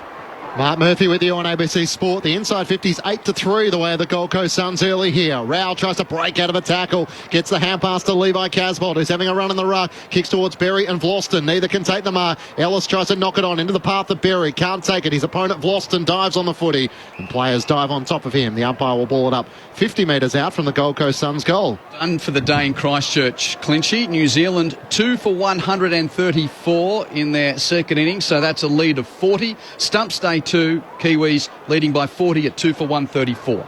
Don't forget, of course, you can catch up on all the details with Grandstand at Stumps, wherever you get your podcast from. The Tigers trying to get an extraction here as Banks is in there. He gets the hand pass out to Baker. Jams it onto his boot up towards Bolter. Collins slides in front, knocks it forward to Powell. Here go the Suns once more. Hand pass to Flanders. Great smother. The desperation from Seth Campbell, one of the youngsters picked up from the 2022 rookie draft from Tassie. He's able to come in and make the smother to see it out of play. Not a bad start from Matty Rouse. Had the 3 clearances and just involved in everything around stoppages at the moment. He's just a bull who looks very, very hungry. 2 number 1 draft picks. The analysts today. Support the number 1 picks. Mark Murphy and Jeff White, indeed. Boundary throw in. Oh, the ruck done by Lukosius coming from behind, but roved by Taranto of Richmond. Kicks to half forward looking for Bolter. Fisted away by Collins of Gold Coast and roved by Powell. Has a bounce on the wing. Kicks the Suns deep into attack. 2-on-2 contest. Comes to ground. Roved by Holman. Hand pass to Roses. His snap kick goes straight to King in the goal mouth. And Ben King from 10 metres out bangs through his second and the Suns third. And Gold Coast lead by 15 points. 15 minutes into the first term at 3-3-21 to 1 straight 6. Michael Price on the boundary. Yeah, the doctors have been out to see Alex Sexton after that knock from Bolter. He's checked out okay, still running around the field. And Baker's just come off the paddock for Richmond as well. Doctor checking him out after he got a little clip around the ear on the wing here. There's 2 structures that I love at the back half of the Suns, and that is Powell and also Sexton. Good decision makers. You saw them with Powell. Had the opportunity, took some poise, delivered it inside forward 50. Great execution. Didn't float it too high. Got it in there, and resulted in 2 goals from their half-back flankers. Good little contest from Levi Casbolt, who won't get a stat, but just got the ball to ground in front so his forwards could get to the front and centre square. He's on cue here. Casbolt up against Naismith in the middle of the ground. Casbolt gets the hand pass back from Rowell. The Gold Coast Suns get the clearance. Kipkis comes out, spoils it away. At half forward, it's Ellis who's on it. He breaks the tackle in the end of Banks and is able to get the hand pass away. Flanders kicks inside 50. No mark claim. Short for the Tigers. Under pressure. A clearing kick up the wing. Sexton's underneath it. Can't quite take the mark. Well done in the end by Campbell. He was bumped as he got his kick away. He'll get a downfield free kick. I'll be keen to take it himself, even though Kazitsky might end up with the footy. He's striding past him now. Jacob Kazitsky, the former Hawk, now in the Tigers' colours with the retirement of Jack Revolt, their leading goal scorer last year. Puts it in the direction of Noah Bolter. Can't get there. Ballard was underneath. Couldn't complete the mark. Collins races back after it. His kick is smothered by Ryan. It ricochets out. A chance for Ainsworth, who gathers for the Suns. Under pressure gets the hand pass to Sexton. Ridden into the turf by the tackle from Kazitsky. And the umpire will ball it up in the left forward pocket for the Tigers. So it's been all the Gold Coast early, 11-4 the inside 50s. The Suns leading by 15 points. Matt Clinch and Quentin Hull calling the action for you on Grandstand AFL. As the ruck share it, Rowell comes through, tackled off it by Hopper. Rowell goes again and Hopper goes again. But there was a free kick. Taranto on Noah. Yeah, Anderson. Right. Anderson's going to get the free kick and the clinches there, Whitey. There's a bit going on. A conservative kick backwards to fullback, marked by Ballard, completes the switch with a long ball to Butterick. Marks it at left half-back, defensive 50 on the Nerang River side. On a glorious Saturday afternoon, it is a pretty hot day to start your campaign if you're one of the 46 players engaged today. Short pass from Butterick finds Fiorini. He chips it back to Collins at fullback. Chip mark. Now the hand pass to Butterick, who's got a kick, tries to off the side of his boot more centrally. Powell can't mark, but he gathers on the half volley.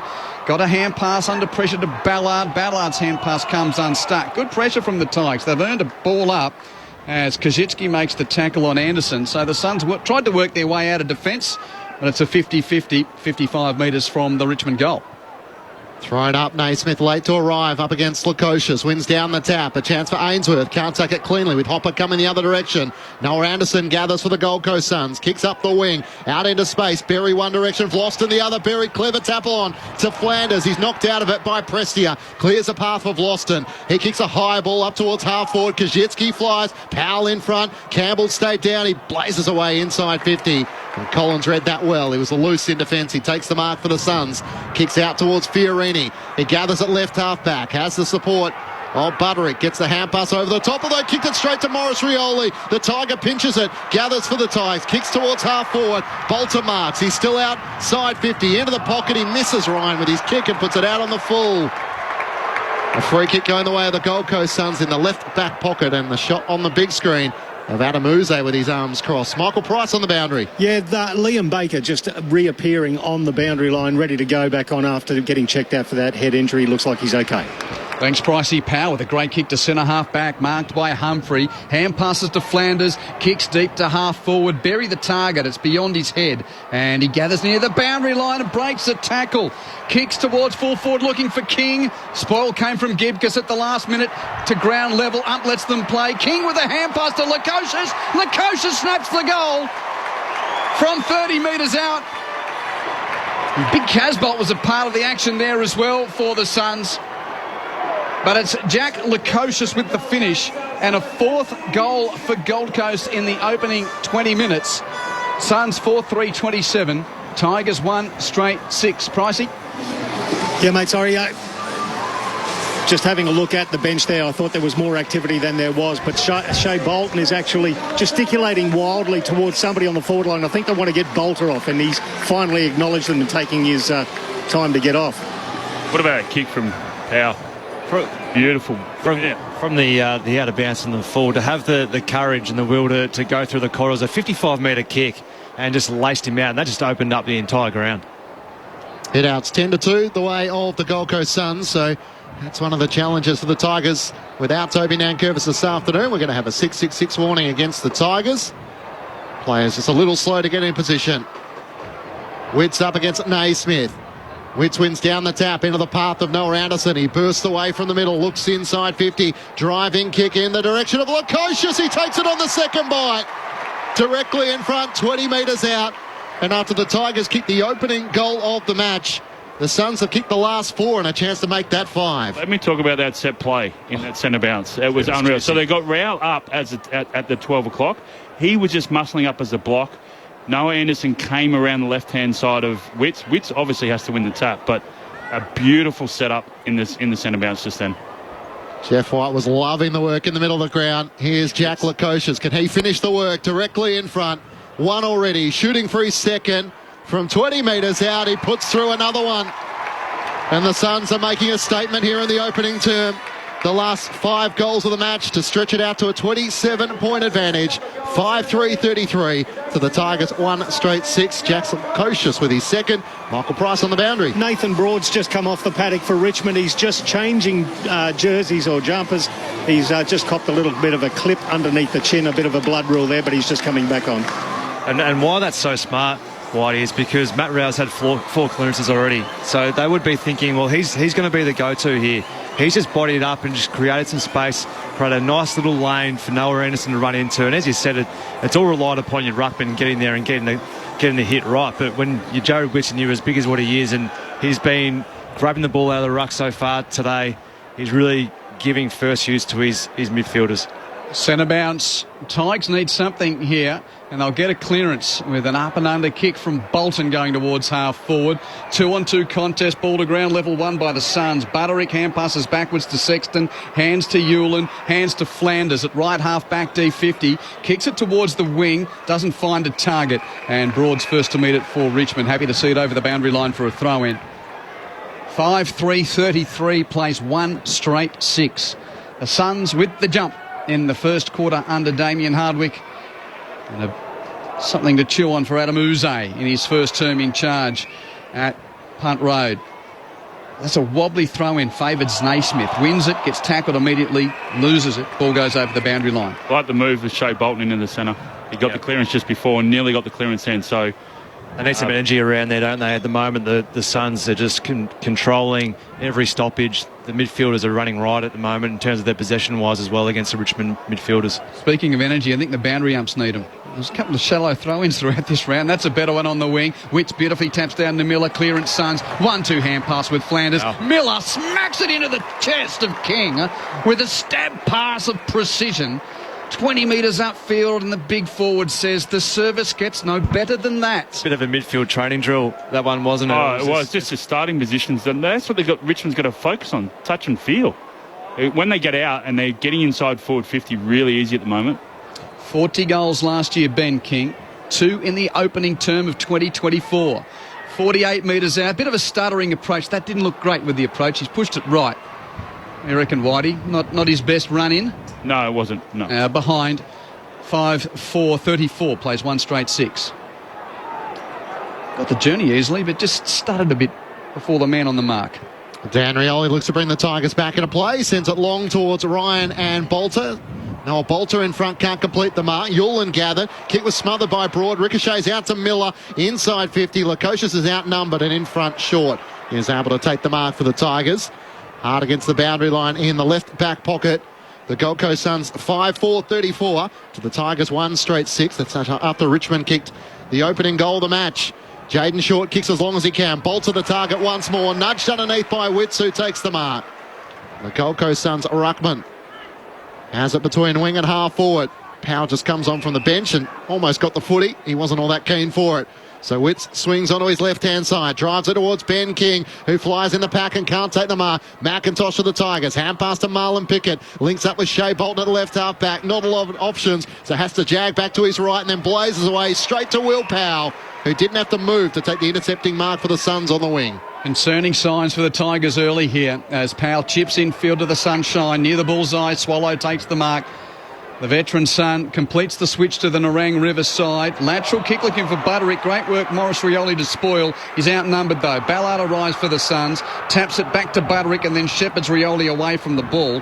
Butterick's chip looking for Miller. Spoiled by Baker, but Suns at the Rove. Flanders mops up. Hand passes to Anderson. 60 out. Drills the kick. Misses the target. And McIntosh there in the time of need, with the sun shining off that bull dome, taking the mark at fullback for Richmond.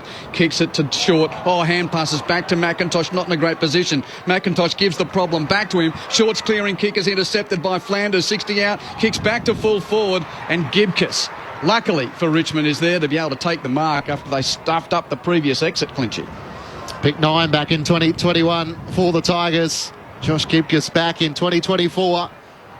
Sends a long ball to the wing. Kajitsky's there and Naismith as well. Neither can take the mark. It spills out in the path of Baker. He bounces off Sexton. Gathers the footy for Richmond. Kicks looking for Sampson. Ryan can't take the mark. Collins spoiled it late. Hand pass to Ballard under pressure. Couldn't take it away. So Collins had to get it once more. Knocks it to Dave Swallow. Kicks it clear and kick to halfback. But Richmond have the numbers. Pickett gathers. Cuts around Casbolt. Turns it over. As he was trying to find the intended target, Hopper inside 50, but Fiorini takes the mark for the Suns. He goes short to Flanders across half-back. Chips it short in turn to Anderson, edge of the centre square. Played on. McIntosh was ghosting from behind, made the smother well played, but Anderson got it back. Gives to Flanders by hand, kick to the wing, and advantage to Powell, who backs his run to dash away from Pickett, weave around the tackle of Grimes. Hand pass to Roses. Roses' hand pass misses Miller. Miller goes in after it again, but now pressured by McIntosh. 50-50 on the wing. Ball ricochets towards the paint. Powell can't keep it in. Grimes can't Free kick to Powell. either. But you got a free kick pushing the back, Whitey, was it? Yep. I feel like a few are searching for the quarter-time break here. A few errors in the last 2 or 3 minutes. Well, there's a minute and 50 seconds left in the term, Mark. So Powell in the shadows of the broadcast wing with a high kick to attacking 50. Witts! 2 grabs. Yep, pay that. No. Play on. Upset. He snapped it around his body to Ainsworth. Ainsworth swivels and snaps. And the kick is marked on the goal line. Yep, no goal. Tyler Young there at the time of need. He goes short to Banks in the right back pocket. The Tigers just trying to hold on here, trailing by 28 points. Call to play on, so he runs around the boundary line with Ellis off his chase. Drives it up towards Koschitzky. Can't take the mark. Spoiled down by Ballard. Flanders with a hand pass to Sexton. Couldn't take it cleanly. Baker with a little topo. Collins charging one way. Baker the other. Collins got there first for the Suns. Hand pass away to Butterick. They're winning all the important moments. Hand pass to Anderson. He links up with Sexton. Drives the kick up the wing. In from the side. Gibcus spoils it out of play. Away from Holman and a boundary throw in. Played between the arcs at the moment, isn't it? It's a great defence from the Tigers, but also great defence from a brilliant play there from Collins to come off his man. Great to have former Melbourne champ Jeff White join us again on Grandstand AFL for another season, alongside Mark Murphy in the experts chair today. Getting closer to quarter time. Bolton wins the crumbs on the throw-in on the outer side. From right half back will kick Richmond to half forward. Bolter's got a couple to beat. Can't do so. Ballard over it for Gold Coast. Picks up. Bolter tackles him. Ball is still in. Up, lets them play. Toe poke to half forward into the hands of Bolter, who hand passes around an opponent and then gets held onto. Free kick. Holding the man against David Swallow.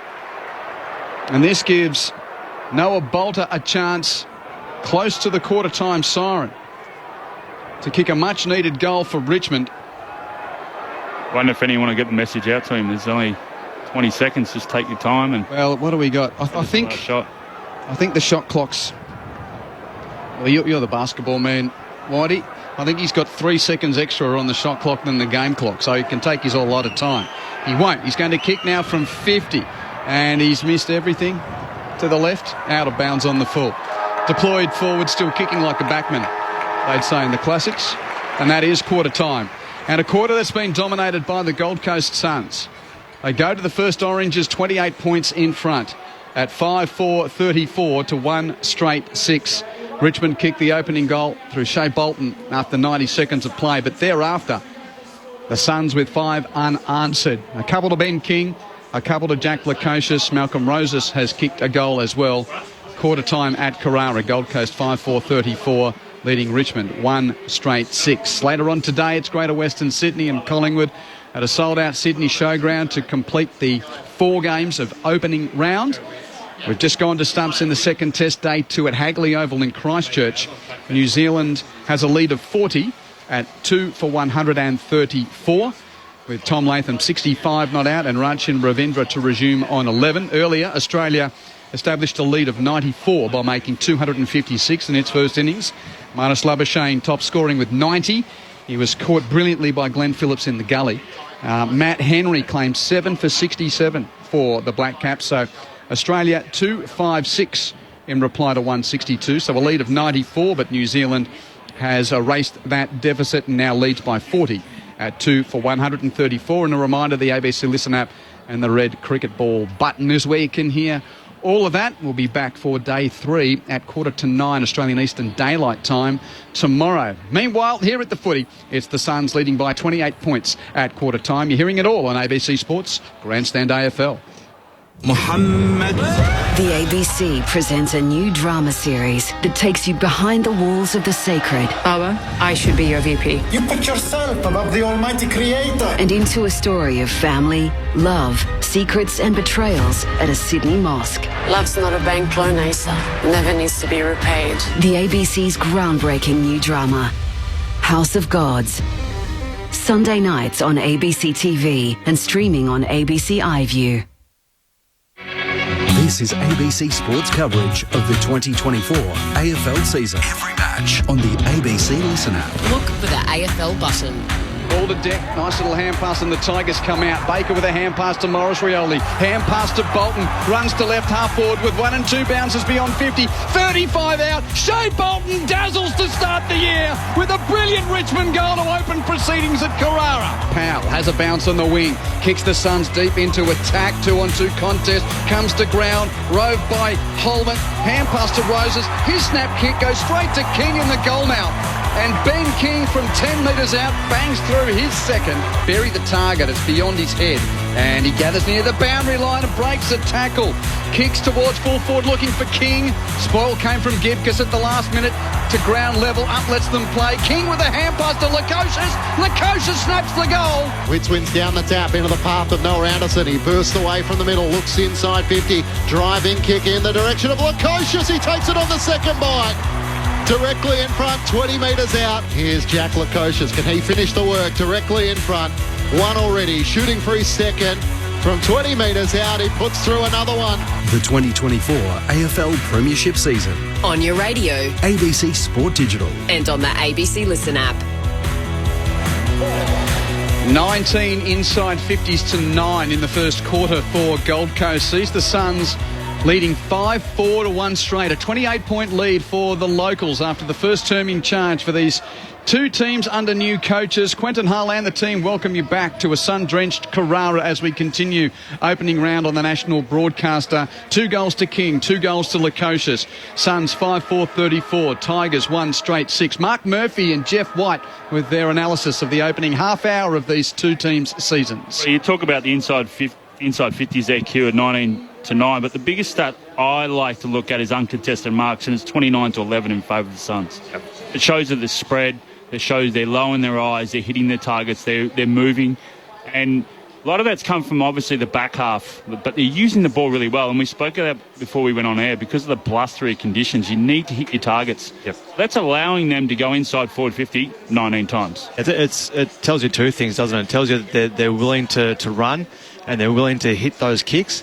It also tells you that they're really strong in their zone defence as well, because they're limited another side to 11 uncontested marks for the quarter. So if you're doing that against an opposition for 44, if you do it on average for the game, like that's very low. You're probably looking for 80 plus as a side these days at the minimum for uncontested marks. But the game, as it usually is, it's always won and lost in the midfield. But the midfield of the Suns at the moment, it's getting first use from Jared Witts, but the way in which they're spreading from stoppage as well, they're getting lots of possession across the ground, and the Richmond midfielders really haven't had much of an impact so far today, and that's why it's forced Shea Bolton to try and come up and try and provide some sort of spark and energy through that Richmond midfield. And I think with Richmond, when they're going forward, they're just kicking the ball a bit too high. It's giving the likes of Ballard and Collins to get there and actually spoil it. Then they're getting mopped up. The ball's getting mopped up by Powell and Rowell as well, and Sexton. So they just need to lower their kicks a little bit more, I reckon. Richmond just going inside forward 50.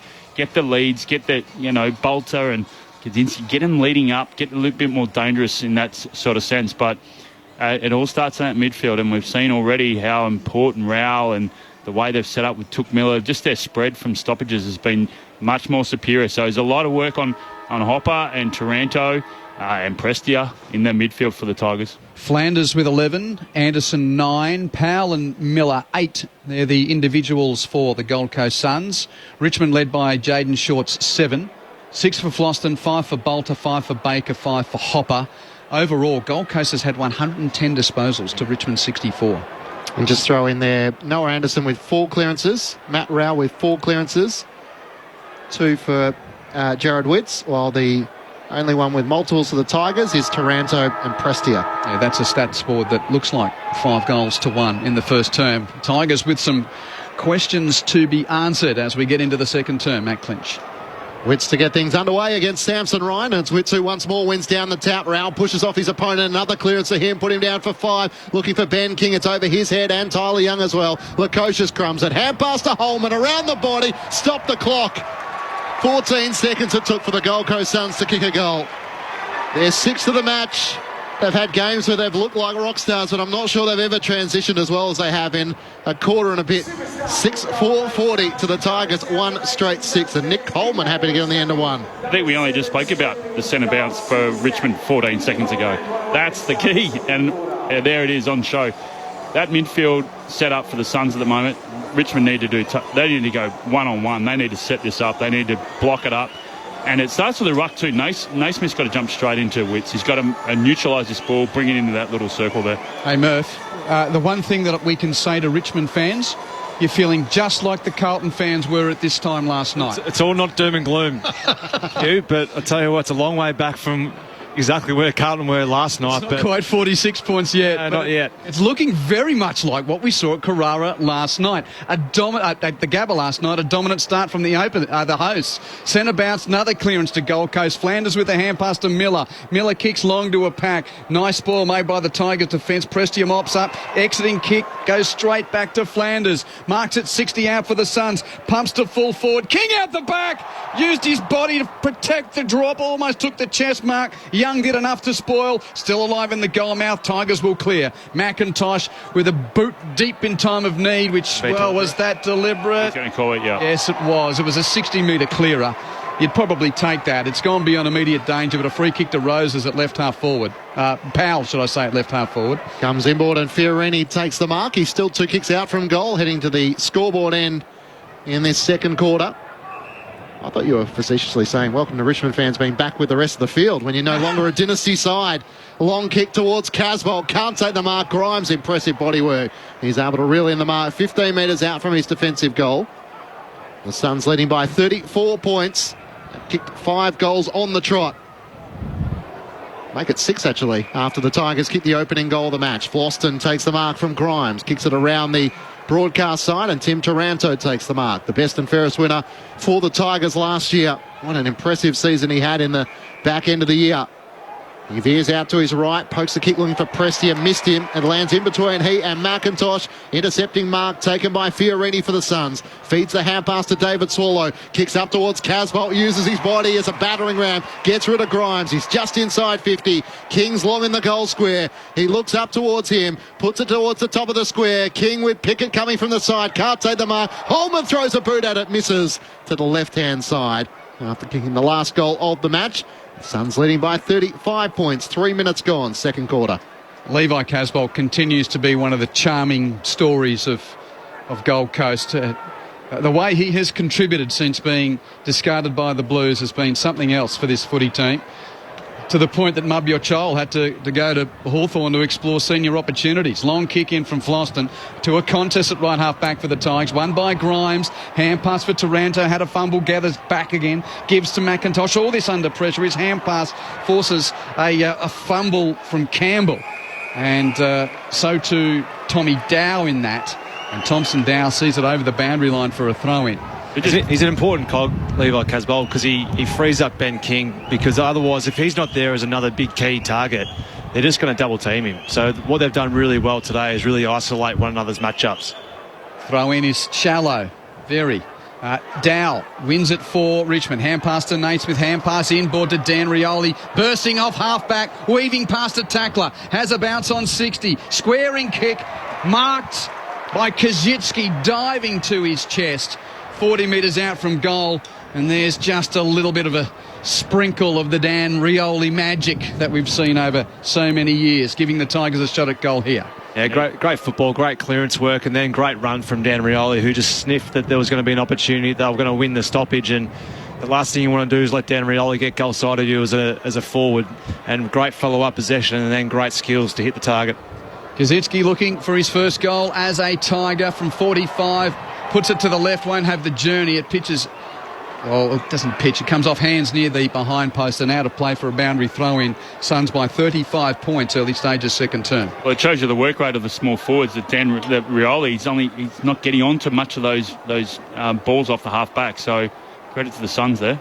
24-10, the inside 50 is the way of the Gold Coast Suns. The Tigers getting an opportunity here. Wits down to Ballard, a clearing kick to Lukosius, couldn't take it cleanly. Prestia's hand pass to Dan Rioli, centering ball at the top of the 50. Missed McIntosh, races back onto it. Hand pass over his shoulder to Morris Rioli, dodging and weaving, fends off the tackle of Swallow. Hand pass back to McIntosh, feigns his kick around Ainsworth, hugs the boundary line with a kick up to Baker. He's still 55 metres out from goal, out to the right, but the Tigers with an opportunity here, be it a congested forward 50. Kazitsi and Bolter are both deep. He puts it in that direction, looking for someone to fly. In from the side, Samson Ryan. It's punched through by the Gold Coast Suns. It hit the bottom of the right behind post, and a boundary throw-in as opposed to a behind. And just a shout-out, we mentioned the field umpire wearing the hat. That's Matthew Nichols. So has had some challenges with skin cancer. So there's a former teammate of yours, Jim Steins, of course, who famously wore a cap once upon a time. As it's thrown back in, and Matt Rowe's able to get another clearance. He kicks up towards half-back. Tyler Young with a good pick-up for the Tigers. Kicks inside 50. Good composure. In from the side, the mark is taken by Sexton. He landed awkwardly on his shoulder, but bounces back to his feet, I think, as Liam Baker gave him a word or two of advice. It seems a natural fit. Mark can kick and put back to half-back, Alex Sexton. It's going to be really interesting to see if he can be recreated as a footballer under Damien Hardwick. 100% there, Q. Yeah, he's loving the opportunity down back. Short pass to Anderson. Anderson marks, kicks long for Gold Coast to the outer wing. Doesn't find a target, ball on ground. King dispossessed by the tackle of Dow. Humphrey comes through, can't pick up. Rowell does. Rides the tackle of Young. Eventually got rid of the ball with a hand pass. Suns have still got it. Humphrey tackled by Floston. Got rid of the handball just in time. Tigers tackling ferociously on the outer wing. Holman's kick is smothered. Ricochets to Thompson Dow. Tigers with it at left half back. Hand pass comes to Taranto's kick across half back. Intercepted by Fiorini. He goes long from 50 and makes Richmond pay the ultimate price. The switch came unstuck and Braden Fiorini finishes from 50 metres out for a 7th Gold Coast goal. The Suns 7 goals 5, 47 to Richmond's 1 straight 6, and we're 7 minutes into the second quarter. A big trait of the Richmond under Hardwick over that period of time was clean below their knees. You saw that was right then in the loose ball get. Who won it below their knees? The Gold Coast Suns. They continued to push it forward. They were clean. Rao was outstanding just then, but the ability to win it and be clean below your knees was outstanding there from the Suns. It was always a huge part of the reason why they stood up in finals, because they were clean, and they obviously train it to death. And if you're going to get a game playing underneath Damien Hardwick, you've got to be clean beneath your knees. Mark Murphy and Jeff White with you on Grandstand AFL. Welcome to AFL coaching. Adam Uze, 41 points down in the second quarter. Witts wins down the tap. A chance for Hopper, though. Slides in for the Tigers. Squeeze the kick up towards half forward. Sexton gathers. Gets the hand pass away to Matt Rao. Dodging and weaving. Gets the quick 1-2 with Flanders. Rao kicks out towards the Nerang River wing, and Ellis takes the mark. They are just controlling tempo at the moment. Kicks inboard to Noah Anderson. He takes the mark on the AFL logo. Out wider still to Holman, who takes the mark. Still 3 kicks out from goal. He looks up. Roses is on the lead. He just can't complete the mark. He's back onto it, though. Gets the hand pass away to Bailey Humphrey. Hand pass away to Ellis. High up and under kick towards the top of the goal square. King's there. Casbolt as well. It's punched through for a minor score, although Roses came desperately close to getting a little toe poke just before it crossed the line. And a minor score for the Suns. A 42-point lead with Michael Price on the boundary. Tim Taranto off for the Tigers with the blood rule. He's just been checked out by the doctor. Still sitting on the bench. I'll update you as soon as I can. Long kick in, finds Pickett at half-back for Richmond. Kicks to the wing. His target was Bolton. Fisted away by the defence. Picked up by Flanders of Gold Coast. Kick forward. Will result in a free kick to Ben King. Poor old Tyler Young getting over his shoulder. And King has a chance to make this a 48-point lead for Gold Coast. We're not even 10 minutes into the second term yet. This set shot 30 metres out, slightly to the right. Tigers is trailing behind, aren't they? And then when they get the ball, they rush kick. They feel like they're under pressure. Already 2 goals, 1, Ben King. 30 metres out, slide angle, strikes it beautifully. This has been a dominant start to 2024 for Gold Coast. They're 48 points to the good. And we're not even halfway through the second term at 8-8-54 to Richmond's 1 goal. And that 1 goal was kicked in the opening 90 seconds by Shea Bolton. They haven't scored since then. Yeah, it's going to be a tough day at the moment for Richmond. And I think it just comes back to work rate. I've been looking at the spread hard from the midfield area. And not only are the Suns winning the clearances, but they're just getting hard forward and they're getting hard out wide, providing one another some options. Whereas what you're speaking about there, Whitey, when it looks like Richmond, when they do have ball in hand, they look rushed. And there's no doubt the pressure's strong from the Suns, but the work rate to provide some space, provide some options for your teammates on the offensive end at the moment, Richmond just probably aren't working quite hard enough. And I'll wheel in some SMSs. There's one listener who's happy to have a crack at the King brothers as to who might kick more goals. Murph didn't want a bar of it. Hopper gets the clearance of the Tigers. Kicks up towards half forward. Seth Campbell's underneath. Can't take the mark. McIntosh punches it forward. It bounces towards the boundary line. Butterick trying to keep it in play. He can't do so under the pressure of Campbell. I don't know about you, Clint. We're back on the laptops for the first time in this, and it was in such small print I couldn't read it. So I've now. That was. There you go. You've enlarged it. Greg from West Heidelberg reckons Max King's going to win the Battle of the Brothers. 50 plus for Big Max. Well, Ben's got a 3-goal start on him. What did Max kick? 25 goals last season in a restricted season. Thompson Dow at right half forward, trying to send the Tigers deep into attack. Noah Bolter has a flighter. Can't take the mark. Shea Bolton spinning out of traffic. Hand pass missed Bolter. And Collins slides in for the Gold Coast Suns. It's stuck underneath him. Ron from Adelaide text would love to see the Gold Coast have some success. It's been too long the underdog. 0437 774 774. Amazing you can give the texts when you can actually read them on the laptop, Clinchy. I thought, Murph, are you going to bite? Are you going to have a go at it? I am. Lukosius clearing, kick into the middle of the ground. Awkward bouncing ball for Powell. He ricochets off his leg into the path of Tom Berry, and they're on the slide. He sends it inside 50. Roses is out the back, and he claims the mark. Broad trying to desperately make up millimetres as he found himself well behind Malcolm Roses, and it's not where you want to be as the Suns transitioned inside 50. Who did Richmond used to use as a second ruckman? That was Greek. Correct. Got Lukosius doing the ruck work down the back line. He was the one that won the stop play just then. Very interesting. So Sean Grigg comes to Gold Coast and puts his own play on the new team? Yep. Mm-hmm. Or he doesn't value second rucks. Very mobile second ruck in. And your big Levi goes all right as the second ruck. Certainly does. Malcolm Roses has one already. A chance to double up here. He comes in and hits the post, into the left goal post. And the Suns on an 8-goal run here in the second quarter. Michael Price on the boundary. Taranto back on the paddock for the Tigers, and Gibcus looks like he's coming back on after being checked out as well. Richmond needs something. The inbound's good. Floston takes the mark at defensive 50. Got a bump from Tom Berry. That's okay. Yeah, they need a spark. They need someone like a Dan Rioli to kick a goal from outside 50, or a Shea Bolton to take a hanger, someone to do a big hit, someone to get some energy and some enthusiasm into the group. Fourth in the Jack Dyer medal, the veteran, keeps contributing. Floston kicks it to a pack on the wing, no mark. Ballard does the roving. He's clamped down, though, by two Tigers. And we'll have a ball up. Taranto there, making the tackle along with Hopper. And they just need to get their contest right. Get some repeat stoppages. At the moment, they're just getting outworked around the contest. That was Banks making the tackle. Hopper's not far away here. He's shepherded off this stoppage, but Flanders out the back, wins it for Gold Coast on the wing, swivels, right foot kick towards half forward, and Floston, there he is again, flying, taking a grab in the time of need at right half back. Yeah, he's a star, isn't he, Nick Floston? Missed only 2 games last year. Top 5 in the BNF again. Keeps doing the biz for the Tigers. Wheels onto his right with Richmond trailing by 49 points up towards Naismith. He's forced to spoil against Charlie Ballard and goes out of play. They've got 3 talls. They've got Ryan, Bolter and Kaczynski. Maybe they put Bolter back and maybe they go small just to get a little bit of change up forward for the Tigers. Jeff White with you on Grandstand AFL. It's another shallow throw in, much to the frustration of Q. Rao gathers for the Suns. Hand pass away to Fiorini. Kicks up towards half forward. Boston was well set. He went for the chest mark and allowed Casbolt to slide in and put a fist in there and spoil it out of play. In the era of professionalism, set shot goal kicking and boundary throw-ins are the 2 skills that seem to be going backwards. I reckon you're hard on the boundary umpires. It's swirly down there. It's been poor.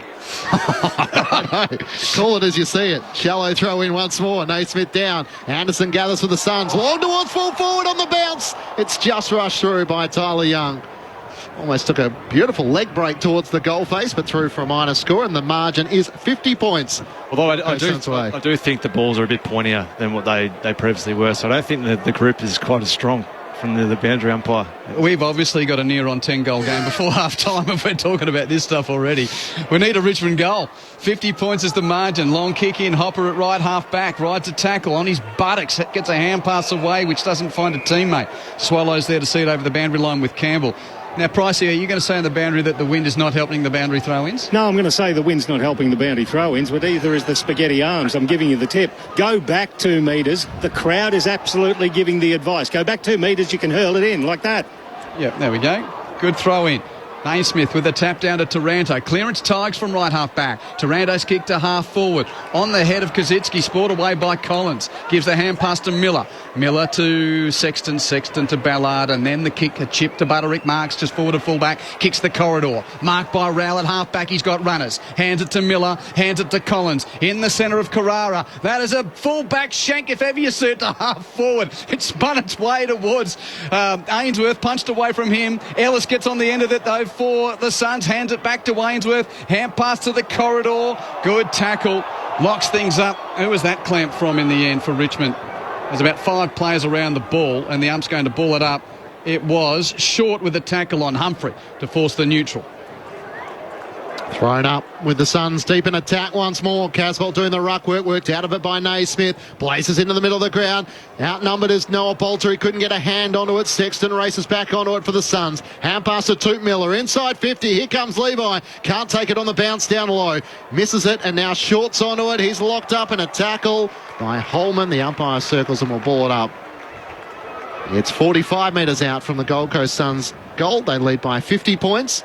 Heading to the big scoreboard end in this second quarter. Casbolt won the tap. It bounces off Rao. Roses with a hand pass to Humphrey. Now to Anderson, who lost his footing. Sliding on his knees, tries to knock it out. Rao regathers. Hand pass to Toot Miller. Chips it towards the teeth of goal. Ben King almost juggled the mark. He's got it. On the second bite, the umpire said he had enough of it. Only about 10 metres out. Slightly right of centre. He'll kick on a 45-degree angle. Great grab. Just isolated again in the contest, but what I don't like at the moment from Richmond, they're investing a lot of numbers around the contest, but then they're just banging the ball out or not getting great purchase on it, and the ball's just coming straight back in, and midfielders are having too much opportunity, too much time to get the ball into where they want it. The star spearhead kicking for his 4th goal. Ben King, a pump of the fist as he steers it through the middle, and the Suns have 9 goals on the trot. They are throwing down the challenge here, and the margin is out to 56 points. 9-8-62 to the Tigers, 1 straight 6, with Richmond kicking the opening goal of the match inside 2 minutes. It's been all the Suns since then. And Tigers fans can now officially feel worse than Carlton fans at this point last night. It's a tough one for Adamuze because they've been getting touched up out of the stoppage and out of the clearances, so they're investing a number further into the contest to try and get some ball-winning ability through there. But then if you're not going to exit the ball and use the numbers on the way out, and the pressure's so strong, you're just banging it back to the plus numbers for the opposition, and that's what the Suns are doing at the moment. They're having one sitting off the stoppage, mopping up, but then also the midfielders are working back hard to support. 172 disposals to 106, plus 66. Inside 50s, 31 to 12. Centre clearance, Suns. Anderson with the hand pass to Sexton, running off half back. Kicks to half forward, couple of juggles from King. Couldn't take the mark. Rove by Miller of the Suns, 50 out. Hand pass to Wainsworth. Centering kick hits the chest of Lukosius.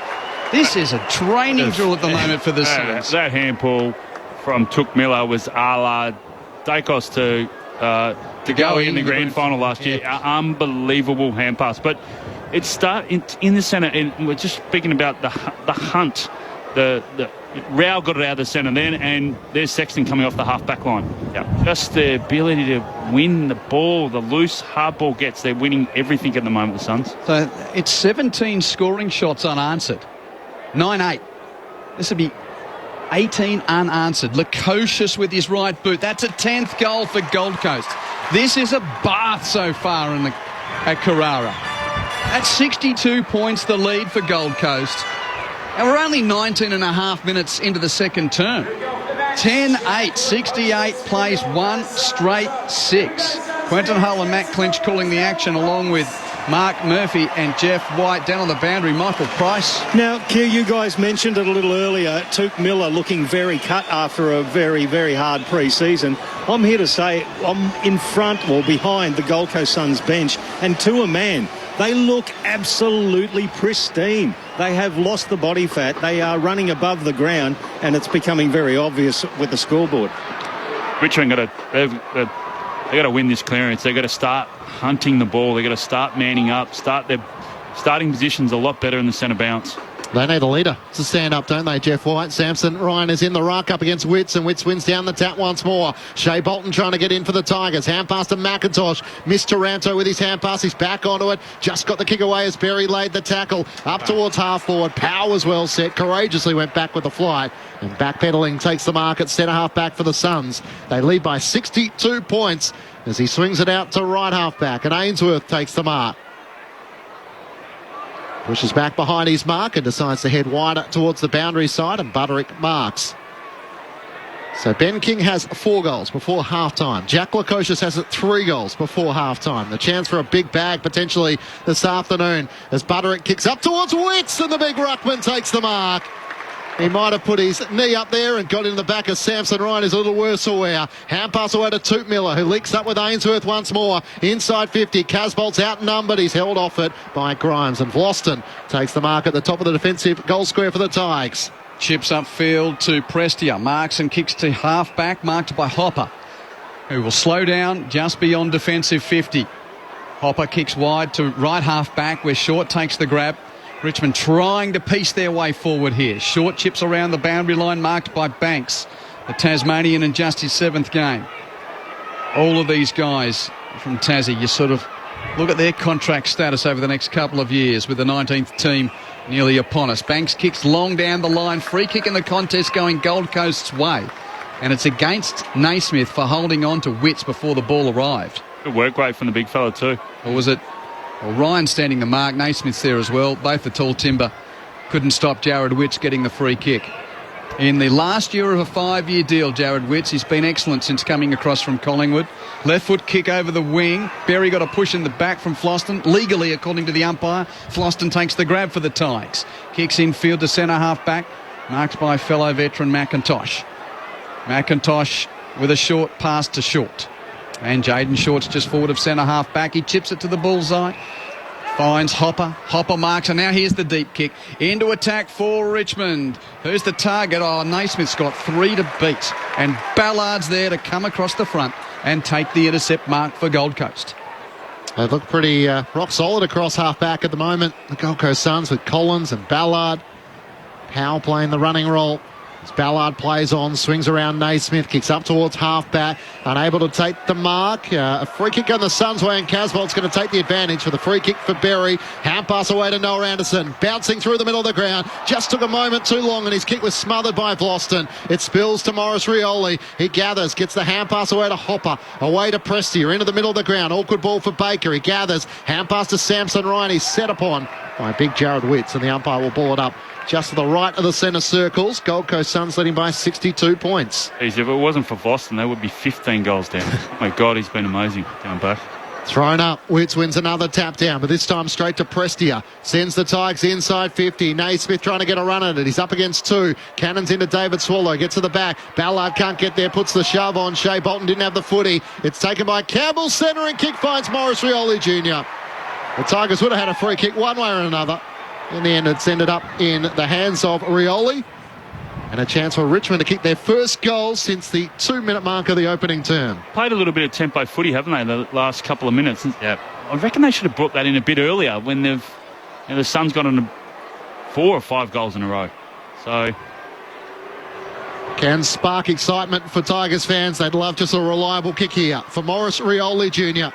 Looking for their second goal of the match. He comes in and pokes at it and misses to the right-hand side. A minor score. Their second score of the match. 1-1-7 to the Suns 10-8-68. And the Gold Coast, that was the horn, having a bit of fun with them. Tigers' first score in the best part of 2 quarters. Butterick receives a short kick in, marks it in the right back pocket. Chips to Fiorini. Marks and plays the switch. Beautiful kick marked by Powell. Left half back defensive 50. Kicks to an unmarked Ellis. Takes the grab near the interchange gates for Gold Coast. Kicks down the line. Beautiful kick to Holman. Easy transferal. Holman plays on with a hand pass to the runner in Swallow. Kick inside 50 from Swallow to Roses. That is pathetic from Richmond. Absolutely pathetic. Nowhere near it. And the Suns move it piece by piece by piece to a small forward who marks uncontested 30 metres out. It's probably a fair call, Q. I mean, you look at the way in which they moved the ball, it was without risk. It was basically on the end of just work rate from the Gold Coast Suns just to push past opposition players. And that's as easy as you like. And it's a bit of a sad story when they've actually tried to work themselves back into the game in the last 5 minutes and try and slow them up. They just let themselves down there. Roses already has the one. 35 out, slightly left, lovely left foot kick. And Gold Coast has a 67-point lead over Richmond before half-time. The bugle sounds. Gold Coast 11 goals, 8-74. Richmond 1-1-7. It's certainly the work rate. Richmond's not there at the moment, but the work rate of the Suns is to get in that position. What they've missed in the past, Q, and we've seen many games, not hitting the targets. Windy, blustery conditions, hitting the targets. It's 50 to 24 uncontested marks. It just shows that they're hitting their targets, but their ability to spread, ability to work for each other. They're creating space. They're getting out of the space if they're manned up. Just clinical at the moment from the Suns.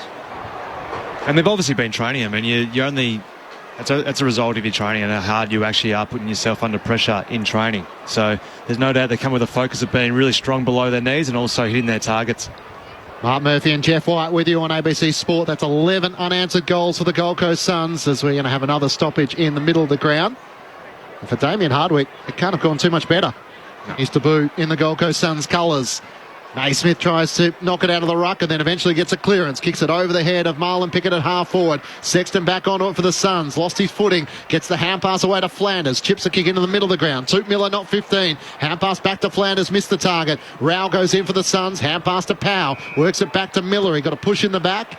Throw, yeah. So it'll come back to Marlon Pickett. He'll take it in the middle of the ground. Can the Tigers come up with something late here as we nudge towards half-time? Pickett drives it as long as he possibly can in the direction of Samson Ryan, who almost juggles the mark, spills down to Campbell, snaps a rock across his body, kicks the Tigers second. And what a moment on debut to kick his first goal in AFL footy. And didn't the Tigers need that? Just their second score of the match and their second goal since the 1:45-minute mark of the opening quarter. Well done to Seth Campbell. He spotted up Morris Rioli Jr. earlier and was very unselfish. Unfortunately, Rioli couldn't finish that off, but nice and clean, front and centre. It's exactly where you want to be and threw it on the boot. Great goal awareness from the young man.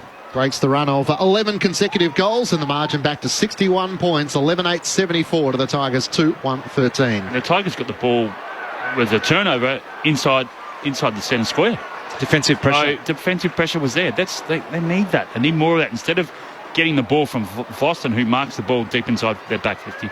So the debutant with the goal, good news for Richmond. But back in the middle, clearance for Gold Coast. Rowell comes away at the centre bounce. Kicks deep for the Suns. Casbolt was the target. But in front, Gibcus takes the mark. And Seth Campbell, good story, missed an opportunity to play senior footy last year with a series of league injuries. But his first game, another Apple Islander with that goal. Gibcus with the clearing kick to right half back. Doesn't find a target. Off hands, rove by Ellis of Gold Coast. Tried to bang it on his left boot. And he's kicked it out on the full. Free kick to be taken by Floston at right half back. He's just waiting to get the footy delivered to him from a fan. And there's plenty of them here today. Big crowd for this opening round fixture. It was some of the stoppage craft from Matt Rowell, just his body positioning, just had to tap the ball into space for himself. He's had the 9 clearances. Floston kicks to a pack on the wing. Off hands, Banks first to Rove. Clamped immediately by Ellis. Ball up, right on halfway. One of the things he's obviously worked on overseas is ball protection. Next highest is Noah Anderson with 5, so it's quite a clinic, isn't it, from Matt Rowell. Ball spills out to Samson Ryan, who gathers between wing and half forward, turns and kicks around his body. Shea Bolton's outnumbered 3-on-1, brought it down to Marlon Pickett. Inside 50, he knocks it, lays the tackle and the pressure on Butterick, and it rolls out of play in the right forward pocket for the Tigers. He's really clever at holding his opposition with one hand and then controlling with the other hand and pushing it out into his own space and having almost 2 grabs at it, but just very clever, very tricky. And those 2 seasons where he's sidelined Matt Rowell, so it's great to see him back to his best. Samson Ryan, one down the tap against Witts. Swallows on the bottom of the pack. He's locked up by Shea Bolton. And the umpire will ball it up. 40 metres out from the Tigers' goal. Can they possibly pinch one here just before half-time? Not quite in Robbie Flower territory yet for Dave Swallow, but it's getting a bit of a feel like that if he can finally play a final. Remember that? What was it? Yes. Yeah, 1987 that Flower finally played a final for the D's. That's the end of the first half, and a dominant half it has been for Gold Coast. What a start for the Suns under Damien Hardwick, and a horror for Adam Uze in his first 2 quarters as senior coach at Richmond.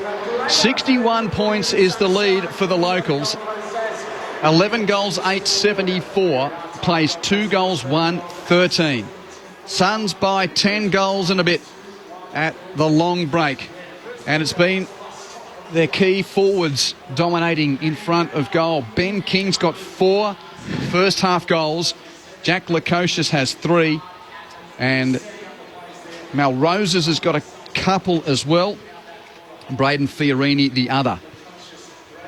4 to King, 3 to Lukosius, 2 to Roses, 1 to Fiorini.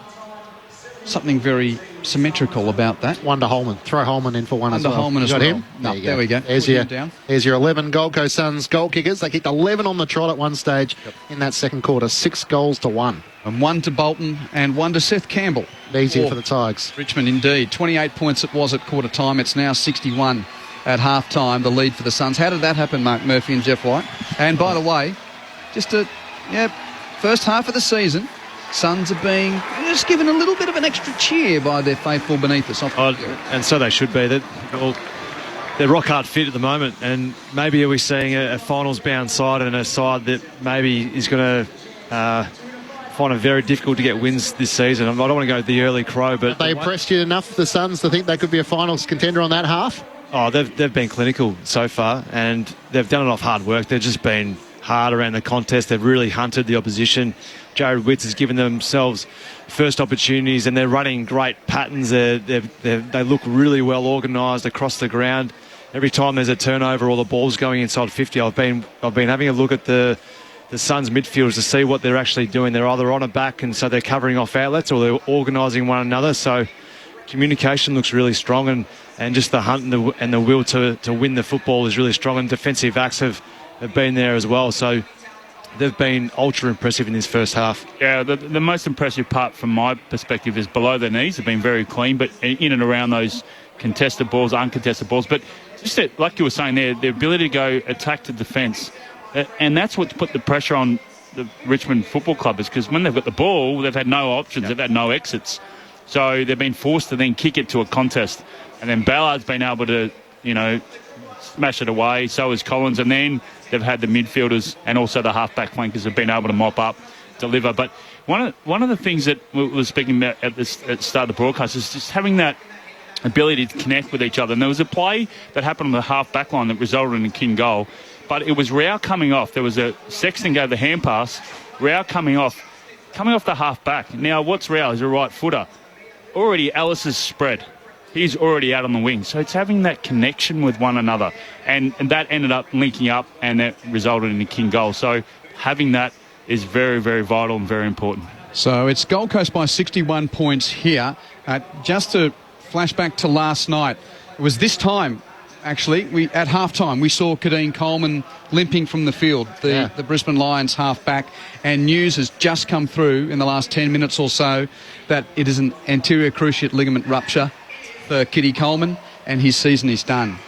That is a huge blow for Brisbane. Off the back of their loss last night, Kadeen Coleman, who, in the eyes of many, was their best player in the grand final. And he's the architect from the half-back line, isn't he? He's like the Luke Hodge. He is one player that list doesn't have a replacement for, I don't think. No. He was probably their best on grand final day, wasn't he? 26 disposals. So confirmation that Kadeen Coleman's season is over. Last night, it wasn't the regular ACL type of mechanism. He was kicking a football which was smothered in a legal manner by a Carlton opponent, and somewhat hyperextended his leg in that action of kicking the ball and the smother, and that was the action that then led to the ACL rupture. So Kitty Coleman out for the season for the Brisbane Lions, which is bad news for them.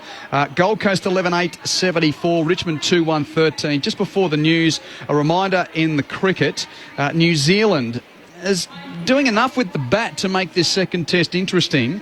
They've got to stumps on day 2 with a lead of 40 runs and still 8 second innings wickets in hand. Australia today reached 256 all out. Marnus Labuschagne made 90. Matt Henry took 7 wickets for the Black Caps. That was a lead of 94 for the Aussies. 256 in reply to New Zealand's 162. And at stumps, New Zealand is 2 for 134 with a lead of 40. With Tom Latham to resume on 65, Rachin Ravindra on 11. ABC Listen app, Red Cricket Ball, place to hear it from 8:45 Australian Eastern Daylight Time tomorrow. In the National Rugby League today, no game as yet. Parramatta and Canterbury Bankstown just about to do battle, so no 3 o'clock Eastern kickoff game today, but the Eels and the Bulldogs about to get things underway. And shout out to our listeners here on the Gold Coast. Des Hasler makes his debut as Titans coach. Speaking of a day on the coast where the Premiership mentors are starting new eras, we've got Damien Hardwick here, and 10 minutes drive away down at Robina, it will be Des Hasler's first game in charge of the Titans against another former Premiership winning mentor who's at a new club, Shane Flanagan for the St George Illawarra Dragons. So that's to come at 6:30 local time here, 7:30 Australian Eastern Daylight Time. In the Super Rugby today, the Canterbury Crusaders, the mighty men from the South Island, they've lost their first 3 games in the Super Rugby, beaten by Fiji today, 20-10. The Brumbies have beaten the Force 22 points to 19. The Hurricanes and the Blues doing battle in an all-Kiwi affair. 30 minutes in, it's 12-0 to the Canes. To come later on tonight, it's the Reds and the Chiefs. There is sport all over the place, which you can hear right here on the national broadcaster. We'll take a break.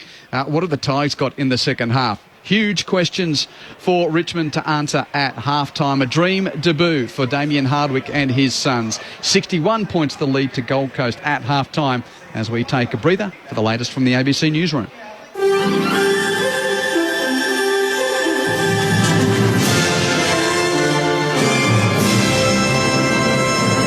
Hello, this is ABC News with David Rowlands. The United States military has provided more details about the temporary port it plans to build off the coast of Gaza in order to provide relief to its besieged Palestinian population. Larry Buttrose has more. The Pentagon says more than 1,000 troops will be involved. They'll build a floating pier and causeway for supplies to be shipped in via Cyprus. The pier will be built next to a US ship moored off the coast, and the US says none of its troops will set foot on land in Gaza.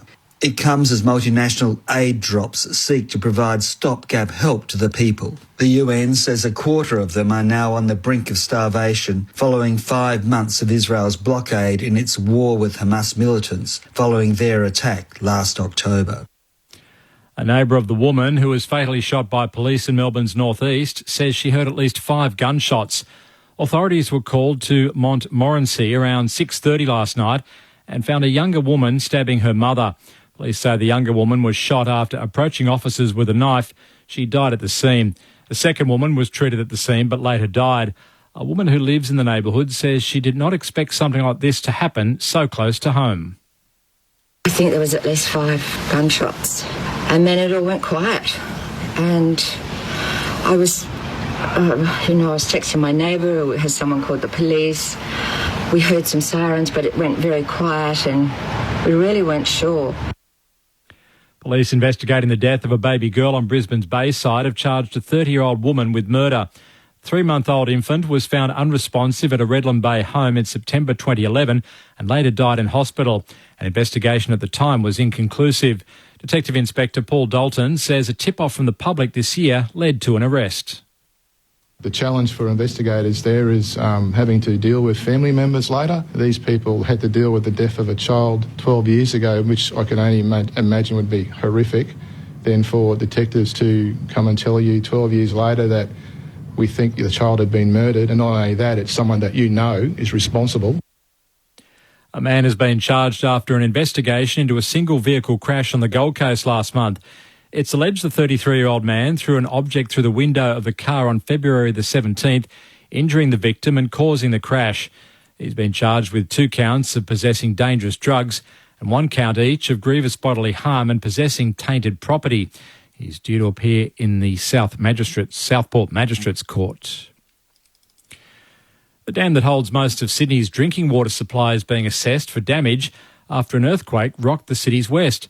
Tony Ibrahim has the story. The shock of the 3.6 magnitude earthquake was felt by thousands of people in Western Sydney last night, but there were no reported injuries or damage. Geoscience Australia recorded the quake as occurring 9 kilometres below the Earth's surface in the Blue Mountains National Park near Warragamba. Water New South Wales has been carrying out precautionary inspections of dams, including Warragamba, which stores about 80% of Sydney's water supply. The state-owned corporation says there's no safety risk, as dams are designed to withstand major seismic events much larger than last night's earthquake. An art installation of a beached whale on one of Adelaide's most popular beaches is sparking interest and concern from hundreds of onlookers. The life-size sperm whale replica at Glenelg is part of the Adelaide Festival and was placed onto the beachfront with a crane early this morning. It's the first time the installation has been shown in Australia after making appearances in London and Paris. The whale will remain on Glenelg Beach until Monday. A US passenger flight has made an emergency landing in Los Angeles. A United Airlines flight from San Francisco to Mexico City with 110 people on board made a safe landing after the crew reported a hydraulics issue. United says the Airbus A320 has 3 hydraulic systems for redundancy purposes, and preliminary indications are that there was an issue with just one of them. It's the 4th emergency involving a United Airlines flight this week. In sport, New Zealand is 2 for 134 in its second innings. It stumps on day 2 of the men's second cricket test against Australia in Christchurch. Tom Latham is on 65 not out, and Rachin Ravindra is unbeaten on 11. The Black Caps now have a lead of 40 runs. Australia was bowled out for 256 in its first innings, with Marnus Labuschagne top scoring on 90. New Zealand fast bowler Matt Henry took 7 for 67. ABC News. It's the most magical time of the year, right? Footy season. This season you can get your footy live and ad-free on the ABC Listen app. Unbelievable. AFL, NRL, men's, women's. Whatever you fix, we've got you covered. Every goal, try, mark and tackle, called by ABC Sports expert commentary team. A wonderful goal! Game, set, bingo! 100% pure footy, live and ad-free on the ABC Listen app. This is ABC Sports coverage of the 2024 AFL season. Every match on the ABC Listen app. Look for the AFL button. Twitsu once more wins down the tap. Rao pushes off his opponent. Another clearance for him. Put him down for 5. Looking for Ben King. It's over his head and Tyler Young as well. Lukosius crumbs it. Hand pass to Holman. Around the body. Stop the clock. 14 seconds it took for the Gold Coast Suns to kick a goal. Thompson down. Tigers with it at left half back. Hand pass comes to Taranto's kick across half back. Intercepted by Fiorini. He goes long from 50 and makes Richmond pay the ultimate price. Roses with a hand pass to Humphrey. Now to Anderson, who lost his footing. Sliding on his knees, tries to knock it out. Rao regathers. Hand pass to Toot Miller. Chips it towards the teeth of goal. Ben King almost juggled the mark. He's got it. On the second bite, the umpire said he had enough of it. Kicking for his 4th goal. Ben King, a pump of the fist as he steers it through the middle. And the Suns have 9 goals on the trot. King couldn't take the mark. Drove by Miller of the Suns, 50 out. Hand pass to Wainsworth. Centering kick hits the chest of Lukosius. This is a training drill at the moment for the Suns. Lukosius with his right boot. That's a 10th goal for Gold Coast. This is a bath so far at Carrara. The 2024 AFL Premiership season. On your radio. ABC Sport Digital. And on the ABC Listen app. Some statement from Gold Coast in the opening half of their tenure under Damien Hardwick. And all the questions lay at the feet of Adam Uze and his Tigers. Welcome back to the Gold Coast. We are Grandstand AFL, beaming through the speakers of ABC Sport, through your phone, through your wireless, through your computer, wherever you're listening to us. Nice to have your company, where it's Gold Coast leading by 61 points at half-time here. 4 goals to Ben King, 3 to Jack Lukosius. Suns 11 goals, 874 to Richmond's 2-1-13. We'll get through the second half here and send you down to Sydney for the final game of opening round. Greater Western Sydney taking on Collingwood. Looking forward to the call from Brett Sprigg and the team down there, and just that confirmation of the other footy news breaking from last night's game. Kadeen Coleman's knee injury has been confirmed as an anterior cruciate ligament rupture, and he is out for the season. And also the match review panel findings from last night. There was a bit of a dust-up between Lachie Neale and George Hewitt. Both have been charged with careless conduct, low impact, high contact. Well, I should say Hewitt with high contact and Neale with body contact in that little fracas in the third quarter. But it means that the sanctions are the same. Both of them have been fined for striking, first offence. And if they take the early plea, that's $2,500. If they fight it, that's and are found guilty, it's a bit more, $3,750. So fines for striking for both George Hewitt and Lachie Neale out of the Gabba last night, and a season-ending injury for Kadeen Coleman. Gold Coast 28 points in front at quarter time, extended to 61 at half-time as the Oz kickers make way and the big boys return to the field. Our number one draft picks, Mark Murphy and Jeff White in the experts' chair. Matt Clinch is chomping his way through the statistics as well at half-time. Murph and Whitey, again, just to remind our listeners how we got here and whether you see any signs of Richmond turning this one around. Yeah, well, we spoke last night, Q, about Carlton going into the half-time break, and they started to have a bit of momentum. It was on the back of a lot of their defensive work. So Carlton went into the half-time break last night with a bit of momentum and a bit of belief that they could turn the game around. When you, at this point in the game, at half-time, and Richmond go in, they didn't really show too many signs leading into that break that they were going to change things up. What you do want to see is first 5 minutes, and just talk about that as a coach. I'm not sure what Adam Uze would have said to his charges, but I think he would have said was, we're going to mark you on defensive intent and what you're doing around the contest and how you're approaching every opportunity you get, whether that's at the ball or at the man, that we want to see you fight, because that first half it wasn't up to the standard, and they were left wanting around the contest, and that's where the Suns certainly got the game on their terms. It was one in the ruck, putting it on a silver platter for a few of his midfielders on the ground level, but it was some of their work and their body work around the contest. Some of the tricks I spoke about, Matty Rowell with those 9 clearances and Noah Anderson, they're two of their young stars, mixed in amongst Tuke Miller, who is already a genuine star, being involved in that midfield, and Sam Flanders, who I've been really impressed by today as well. His running ability and his chain of possession play is something that really complements his other midfielders in there. He's got good poise too, uses the ball well. But yeah, with Richmond, it just comes down to just certainly work rate, but that starts with getting to the basics, get in front. You know, they've been trailed behind. Even when there's a kick outside their back line, their forwards are not pushing up. They're not creating a contest. You know, they're getting outmarked, they're getting led to the ball.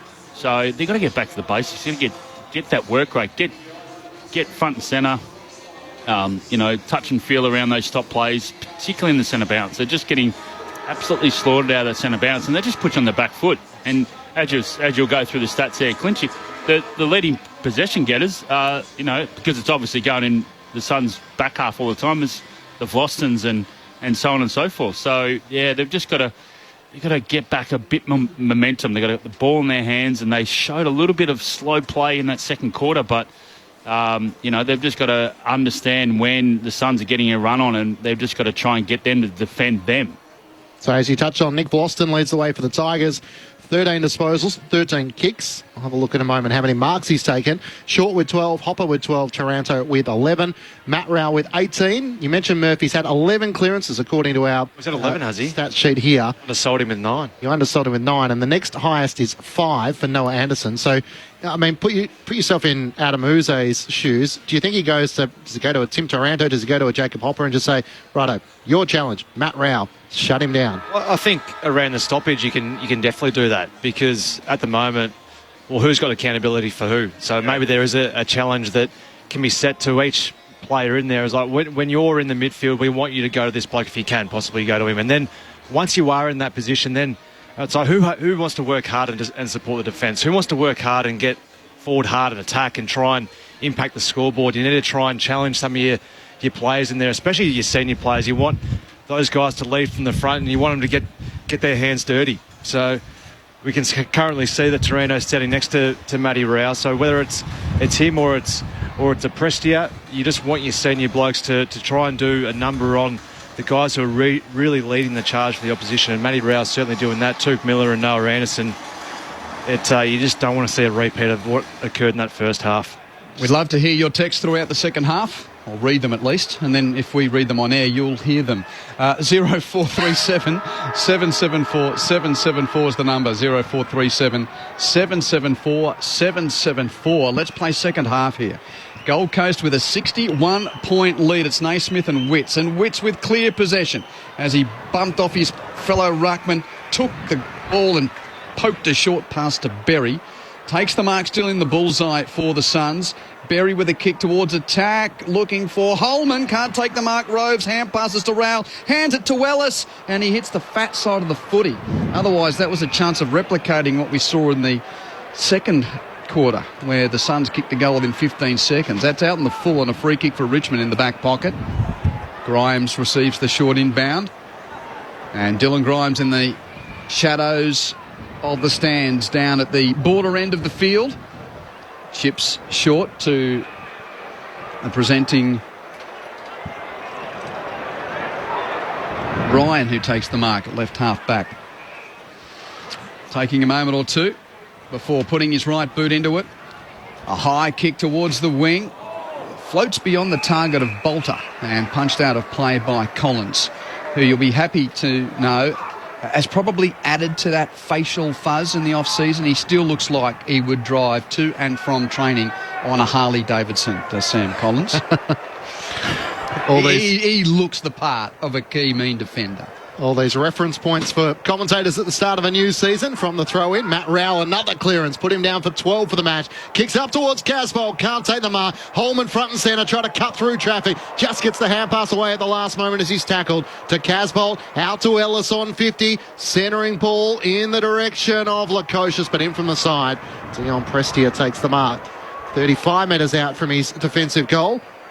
And a chance to go short to Grimes, who marks still inside the defensive 50. Just having a quick look at the stats queue. 61 points is the largest lead the Gold Coast Suns have ever held at half-time.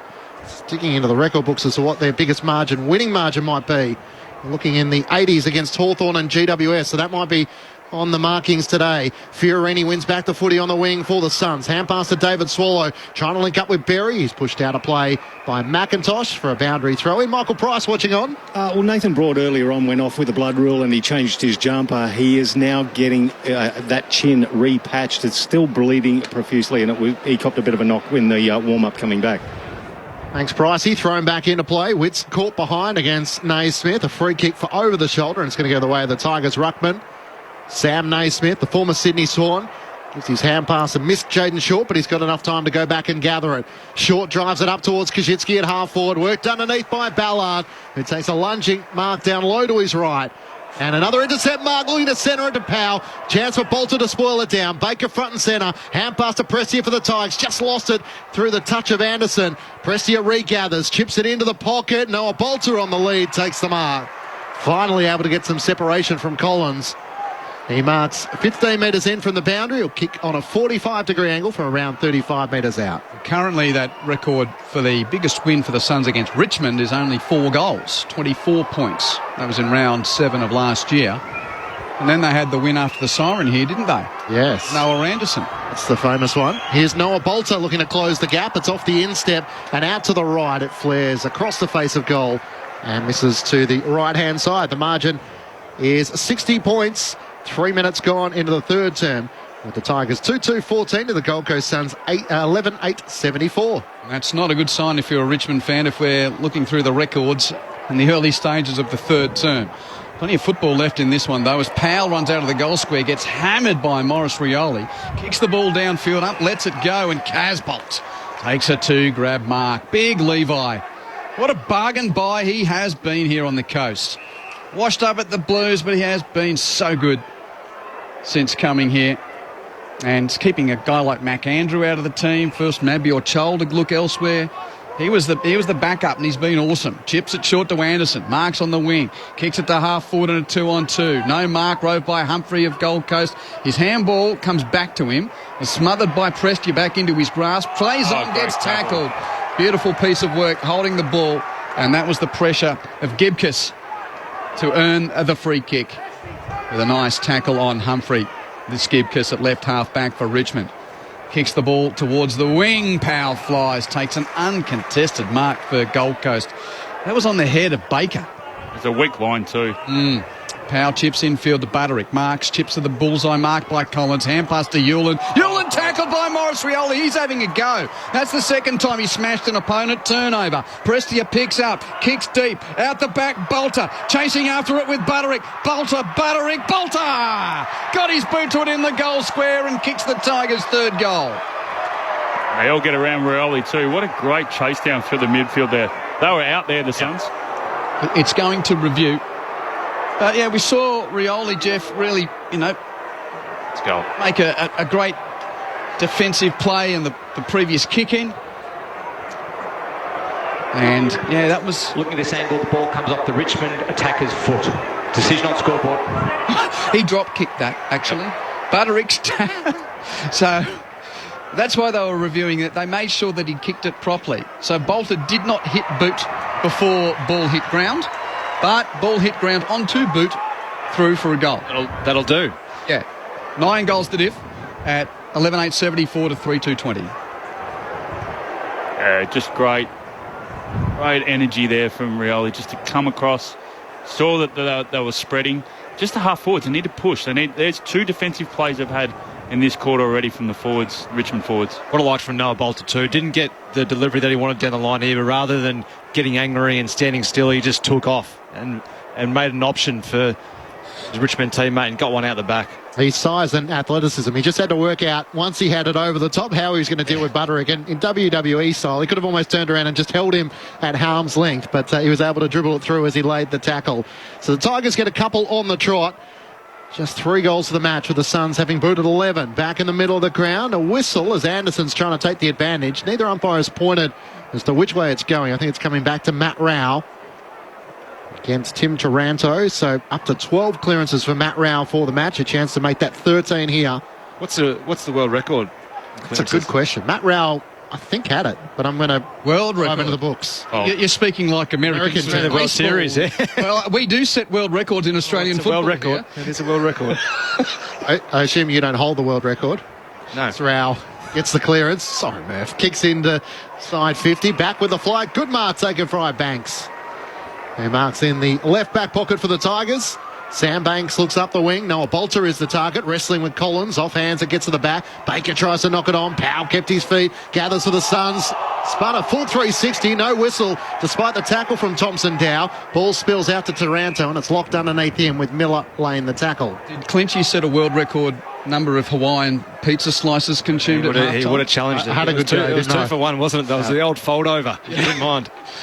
All up on the wing, tap towards the boundary line. Over the top is Anderson. He's tackled by Banks, and the umpire says, play on. Picked up by Anderson. He kicks it forward. No one there to mark in the goal mouth for the Suns, seen through for a behind. And we'll have a boundary. We will have a behind 55 points of the margin to Gold Coast, and Michael Price on the boundary. Yeah, Jack Ross, the sub's been activated. Looks like Samson Ryan's taken the back seat in the bench. Good on you, Pricey. McIntosh in the right back pocket for the Tigers. Missed his target down. Rioli turns it over, and the mark is taken by Sexton. Veers out to the right, drives it long inside 50. Casbolt's outnumbered 2-on-1, and Broad takes the mark with good support from Gibcus. Flares it out to left half back. Here he is on cue. Ross, the sub, into the action for the Tigers. Kicks up towards Baker. Better ball movement from Richmond. Takes the mark and plays on away from Hewlin. Hand pass back to Ross. Links it over the top to Noah Bolter on the wing. Wants to give it back to Ross. Missed the target. Bolter back onto it. Gathers the loose footy. Kicks up towards Marlon Pickett. In a wrestle with Powell. It clears the 2. Kajitsky and Ballard close to the boundary. And it goes out of play for a boundary throw-in. Better energy from the Tigers. Yep. They're pushing up. They're winning one-on-one contests. running a bit harder, aren't they? Yeah. Baker really working hard to provide an option. Then he probably just needed someone else to provide the next one because he rolled on to move the ball quick, but unfortunately for him, there was no one around. They had to stuff around with it hand by hand, but better work rate all in all. 55 points is the Suns' lead. Baker coming through. Shea Bolton through traffic. Some great ruck craft over the back, and Shea Bolton's able to put through his second, bouncing it end over end. And just a little bit of class in the Tigers, which has been lacking throughout the match. All of a sudden, they've kicked 3 goals on the trot to close the margin back to 49 points. 11-9-75, the Gold Coast Suns to the Tigers 4-2-26. Approaching 4 minutes gone in this third term. Michael Price on the boundary. Just confirming, Clinchy, that Samson Ryan is a tactical sub, not injured. He's just taken his place at the back of the bench with Jack Ross on. I reckon that's where they're going to probably go, that small forward, as we were talking about before. We'll get some run through there, but Shea Bolton just does Shea Bolton stuff. And in class. And once again, off the play there, they didn't check him. So that's one thing the Suns have got to be mindful of. Even though they're in front, they've got to still keep doing the basics right, turn their head. He's certainly won around a 450 stoppage that you've got to be arm across. Well, it was out to 67 points, back to 49 the lead for Gold Coast. Centre bounce and a Richmond clearance. Down with a hand pass to Hopper. Under pressure at half forward, gets it total. It's got a push in the back late. Free kick will go to Jacob Hopper, 55 metres out. Is it going downfield? No, he thought it was. Don't mind Noel Bolter getting around the ball. I was just going to say they've put him in the ruck. Yeah, providing a bit of spark. He's hitting a few bodies. Contest to contest, few second, third efforts. That's what you want from your big men. And now the forward 50 in front of Jacob Hopper is very congested. The former Leighton Witten Crow, former GWS Giant. Now at Tigerland, Hopper has got a big boot, goes deep from 60, right to the goal line, fisted through for a rush behind. 48 the difference at 11-9-75 to 4-3-27. Suns bring it back into play. Butterick short to the back pocket where the mark is taken. Sexton gives it back, and the kick is close to the boundary line and beyond it from Butterick and out of bounds on the full. So a free kick going the way of the Tigers, and Ross, the sub, will take it. He's had a good involvement in the last couple of minutes. Hugs the boundary line with a kick looking for Marlon Pickett. He's outnumbered 2-on-1 and in from the side. Great work done by Sexton, the new defender. And Alex Sexton with plenty of encouragement from Powell and Ballard, having putting his body on the line. Two-time leading goal kicker at the Suns, Alex Sexton. And out of favour at the back end of the Stuart Dew tenure, but deployed as a half-back. That'll be interesting to see how it develops. Boundary throw-in. Richmond in attack once more. Taranto's over it, tackled by Rao. Drops the footy. Suns ball. Here is Sexton, the aforementioned, with a right boot clearing defence. Long towards the wing. Casbolt 2 to beat. Can't do so. Roved by Gibcus of Richmond. Pumps the Tigers back to attacking 50. Kazitsky split the pack. Couldn't mark. Morris Rioli roves. Chinks to the pocket, and Pickett takes a one-hander. He was sort of running back with the flight and reeled it in with his left mitt. And this is a chance for 4 goals in a row for Richmond. Yeah, well done, Morris Rioli. He could have had every excuse just to... I think what he was originally going to do was throw a banana at it, but he saw a teammate in a better position. Marlon Pickett made some good space and just pulled the kick late. So good unselfish play there. Tough angle to the left, but only 30 out. Oh, that's a beautiful finish from Pickett. Tigers have got 4 in a row. Just before half-time, they were 67 points in arrears, but now the margin is back to 42. And Marlon Pickett kicks his first goal of the season. Richmond 5 goals, 3-33, trailing Gold Coast's 11-9-75. I'm Quentin Hull calling the action with Matt Clinch and your experts on Grandstand AFL, 2 former number 1 draft picks, Mark Murphy and Jeff White. Now the question goes back on the Suns. Now they've got a bit of a run on. What are we doing? Yep. Who's making the calls out there? Show some leadership. Hey, boys, let's try and pull it up here. Let's get a little bit of uncontested marks. Let's try and wear them down. Just some breaking news coming through. You mentioned Kadeen Coleman out for the season with an ACL. Murph, some bad news from the Blues' point of view. Sam Doherty has suffered a ruptured ACL and a torn meniscus in his knee last night. So What an incredible fight back he's had from cancer, Sam Doherty, but unfortunately a serious injury there, and he'll miss the rest of the season. Anderson gets the clearance of the Gold Coast Suns, kicks inside 50, close to the boundary line. Young kept it in for a moment, got it to Floston, and now to Short. Under the pressure of Roses, they lose it though. The Suns try to knock it into the corridor. Anderson over the footy. McIntosh dives in as well. Tight ball to try to be won. Hopper was able to knock it out to Shea Bolton. Nowhere to go. Casbolt got him. Brute force as he throws him to the turf and is laying on top of him. Casbolt coming through like a battering ram.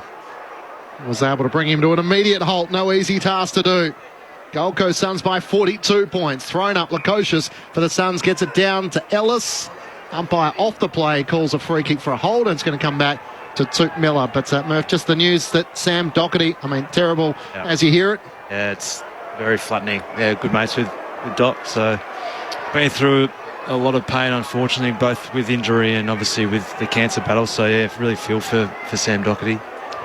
Real spiritual leader for the Blues as well. So a couple of bad injuries out of last night as Miller kicks the Suns into attack and Mal Roses marks near the boundary line and then does a somersault following the momentum of the push in the back from defender Vlosten, who couldn't punch it away. I wonder if he'll try and... He's looking inside. This is something they've practiced at training a lot. When they're on the boundary line, they've got to try and chip it in. They've done it already a couple of times this game. He's still looking. So they're really patient on this sort of stuff. Mal Roses Jr. starts his approach from beyond the boundary, 50 metres out. Left foot kick from 45. Pretty good strike. Just across the face and fisted through for a minor score. First score for the Suns in a while. 43 points the lead at 11-10-76 to 5-3-33. 15 minutes third term. I think if that was a right footer, I reckon we would have seen that. I think he would have just backed in his own left leg, being on the perfect side for a left footer to open up that space and come more corridor side. Dan Rioli bringing the Tigers back into play. He missed Broad and Fiorini takes the mark for the Suns. He comes inboard. The mark is taken at left half forward. It's that little chip. There's a little chip kick that they're trying to do inside their forward 50. Flanders missed Lukosius, had to win it back himself. Flanders drives it in, can't quite get it to Ben King. Pushing back, Noah Bolter now in defence was able to take a strong contested mark. 15 metres out from his defensive goal. Whacks it long towards halfback. Pickett's the target, but Yulin flying in front spoils it out of play for the Gold Coast Suns. Right half forward for the Suns. They lead by 43 points. 11-10-76 to the Tigers. 5-3-33. 16 minutes gone, third term. That move from Bolter into the ruck has been good so far. He's really asserted himself in the game, hasn't he? He's getting behind the play. Boundary thrown at right half forward for Gold Coast. Lukosius. Well, he beat Bolter in the ruck contest there and got pushed without the footy. Sure, that's I would have thought it would be the opposite way. Free kicks gone to Bolter in that ruck contest. Jeff, can you explain that? I didn't see any free there. Okay, Bolter chips off a short pass marked by Hopper on the wing. I thought if anything it was going to go to Lukosius as well. I thought he got pushed. What will we know, Murph? No, nothing.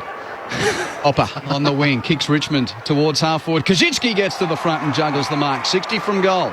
The new Tiger chips infield conservatively, not 15. Taken by Dan Rioli. Hand passes to Short. Jayden Short with his left. Kicks Richmond to full forward in a pack. Comes off hands. Bouncing ball. Favours Rowell for a moment. Couldn't gather. Goes again. Matt Rowell tackled by Taranto. Did he have prior? No. Ball up 40 metres from Richmond's goal. Starting to close the gaps on those loose ball gets, the Tigers, which is really good. They didn't have that in the first half.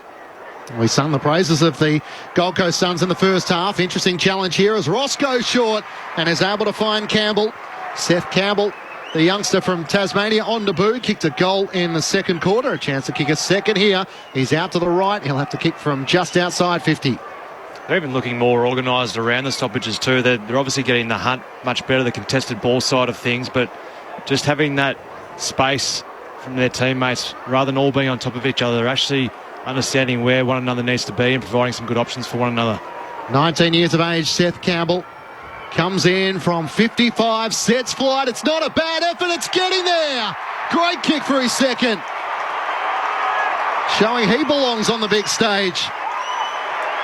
Having the abductor injury last year, didn't feature, able to make a mark here on the Gold Coast to pull the margin back to 37 points. And all of a sudden, the Tigers have kicked 4 unanswered goals in this third term and the last 5 goals of the match. 11-10-76 the Suns, who have managed just 2 behinds in this third quarter, to the Tigers 6-3-39. 18 minutes gone, third term. Well, you wanted a response from Richmond. There it is. You wanted a response at half-time. Come out. What are they going to deliver? What's the message that Ooze has given to them at half-time? Well, it's certainly... They've tidied up. They're one-on-ones. They're winning those loose ball gets. They're winning the contested balls. And the fans acknowledging it as well. There's plenty of yellow and black in the stands at Carrara. And the Tigers are showing something after they looked like they were headed for a hiding. 37 points the lead to Gold Coast. Centre bounce. Naismith with the tap down to Taranto. Pushed in the back, play on. Naismith picks up, hands it to Dan Rioli, who bursts clear from the bullseye for the Tigers. Has a bounce, chips it down the throat of Bolton. Takes the mark 45 metres out. And he's going back like a man intent on trying to kick his third of the afternoon. And what would be a 6th straight goal for Richmond.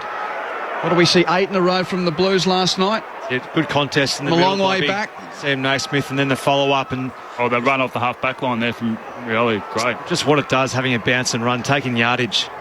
Great ball user, Dan Rioli. Will take a good kick. Slight angle to the right, 50 metres out. Bolton, he pumps his fist as soon as he hits it. And the Tigers fans are up and about on the Gold Coast. Surely not. Surely not twice in the space of less than 24 hours. After it was Carlton from a long way back last night. Northern exposure in opening round in southeast Queensland is seeing the big Melbourne clubs give the locals a start, but come at them. It's now 31 points the difference at Gold Coast, 11-10-76 to Richmond's 7-3-45, and Shea Bolton has 3 goals. Well, it's amazing what happens when you get the contest right, because then everything else is easy to structure up, whereas midway through the second quarter, Richmond were having to invest another number in the stoppage, and that was just playing into the hands of the Suns at that point in time. Now the stoppages, they've evened them up. There's no +1s around, and they're fighting their way through. That boo, by the way, was from Richmond fans who just saw a close-up of Damien Hardwick on the big screen. Quick to forget, aren't they? What a run this has been from the Tigers in the third quarter. Hopper trying to get the clearance, almost chopped off by Rao, but Prestia gets it going forward. Hand pass away to Baker, back to Dan Rioli, links up with Prestia, run down, great chase, Flanders got him, holding the footy just as he was about to launch into his shot on goal. A goal-saving tackle by Sam Flanders, who wins the ball back for the Gold Coast Suns. They couldn't execute a better tackle than that, running with momentum too, not to fall into his back, grab an arm, pin it, leave one hand on the ball. Nothing you can do about that. Well done. Tigers have kicked the last 6 goals of the match. The Gold Coast Suns need a response here as Flanders sends it out to right half-back and Swallow takes the mark. Looks up to the wing. Witts and Ben King are both there. It falls short of both of them. Short got a touch on it, but Rao read it beautifully. Kicks up towards Lukosius on 50. Sliding in, Broad juggles the mark. Takes it at left half back for the Tigers. A bit of bubble around Carrara as Broad chips short to Naismith. They're starting to own the footy, Rich. They're starting to hit their targets. They weren't too soon. Naismith, well, Ross made it good on the half volley on the wing. Picks up, kicks deep. In the cage, it's Collins and Kazitsky. Pickett flips it, keeps it in. Kazitsky's got it near the boundary line, tackled. And Ross tries to keep it in as well. But it's out of play. And it will be a boundary throw in. It was Baker, in fact, who was battling for that in the left forward pocket for the Tigers. So another stoppage inside forward 50 for the Tigers. Last time it was Shea Bolton who got onto one and kicked a goal. So Suns need to man up. Kazitsky and Witts in ruck. Neither with a telling tap. Rao dispossessed by the Rioli tackle. Crashing through, high contact from Hopper. He did duck his head and he went fishing. The umpire decided to bite. Clever football from Hopper. Yeah, they're usually a bit better than that, the umpires, the last year or two, aren't they, when players are leading with their head. And Hopper, all credit to him when picked up the ball, but certainly led with his head. There's nothing that Swallow could have done there to avoid that contact. So he certainly put the lure out there, and the umpire's certainly taken a big bite of it. So Jacob Hopper, in his second year at Tigerland, looking to make it a 25-point ball game. Richmond looking for its 7th goal in a row. Hopper on the right boot, kicks truly. And all of a sudden, the yellow and black have woken on the Sunshine Strip. It's Gold Coast, 11-10, 76 to Richmond. 8 goals, 3, 49. It was beyond 11 goals not long ago. Now it's a tick over 4 goals the difference. Well, it's never as bad as it seems and never as good as it seems, does it, Clinchy? We keep on hearing that from the various experts, but yeah, they look dead and buried at half-time, Richmond. You've got to give it full credit to Adam Muse and his leaders, and noticeably I think was probably Noah Bolter who really got them going earlier in this third quarter, but they're just getting their hands on the footy, aren't they? They're making smart decisions, as you said before. They've got a bit of polish about them now. And their work rate away from stoppages as well. 61-point lead at half-time, 6 goals to none in this third term the way of the Tigers. They're back in this contest. Rao gets the clearance. Hand pass away to Sexton. Dodging and weaving through traffic. High ball to half forward. Casbolt comes charging out. Just can't hang on to the mark. Dan Rioli tucks it under his arm. Bursts off half back. Sends it long looking for Pickett. Little shove from Ballard. It was legal. He takes the mark inside the defensive 50. Goes short to Sexton and now to Miller. He has it on the back edge of the centre square. Kicks out to the Nerang River side, and David Swallow running hard into space. Has Anderson free in the corridor. Chips it to him. He marks on the defensive side of the AFL logo on the wing.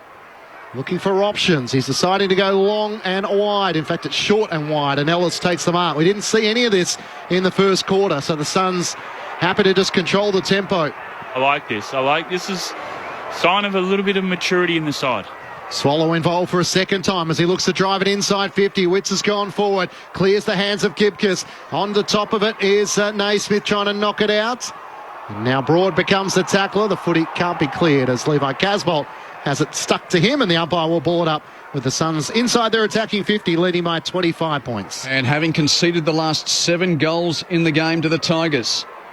Stoppage. Hopper goes to ground, no free kick. Rao smashed into the ground, pushing the back against Floston. Too aggressive from the veteran defender there.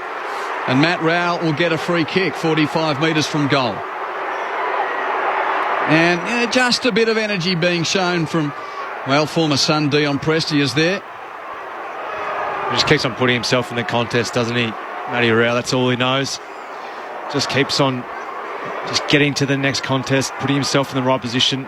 Black boots, short socks, and that grass eater. Pale complexion is pale pink today. He kicks from 55, won't have the journey right to the goal line. It bounces out the back and over the boundary line for a throw-in in the opposite pocket. Right forward pocket for Gold Coast, left back pocket for Richmond. Suns leading by 25 points as we get to the shadows of three-quarter time. 25-minute mark of the second quarter, the last Gold Coast Suns goal. A throw in up against the right behind post for the Suns. Witts up against Naismith. Naismith palms it down. Rao can't take it. A chance for Flanders. Knocks it towards the goal mouth, and it's rushed through by the Tigers. Jaden Short rushing back. The margin is back to 24 points the Gold Coast Suns way. The Tigers with 6 goals at 2 to 3 behinds in this third quarter. 11-11. 77 plays 8-3, 49 as Short can saunter to the pocket.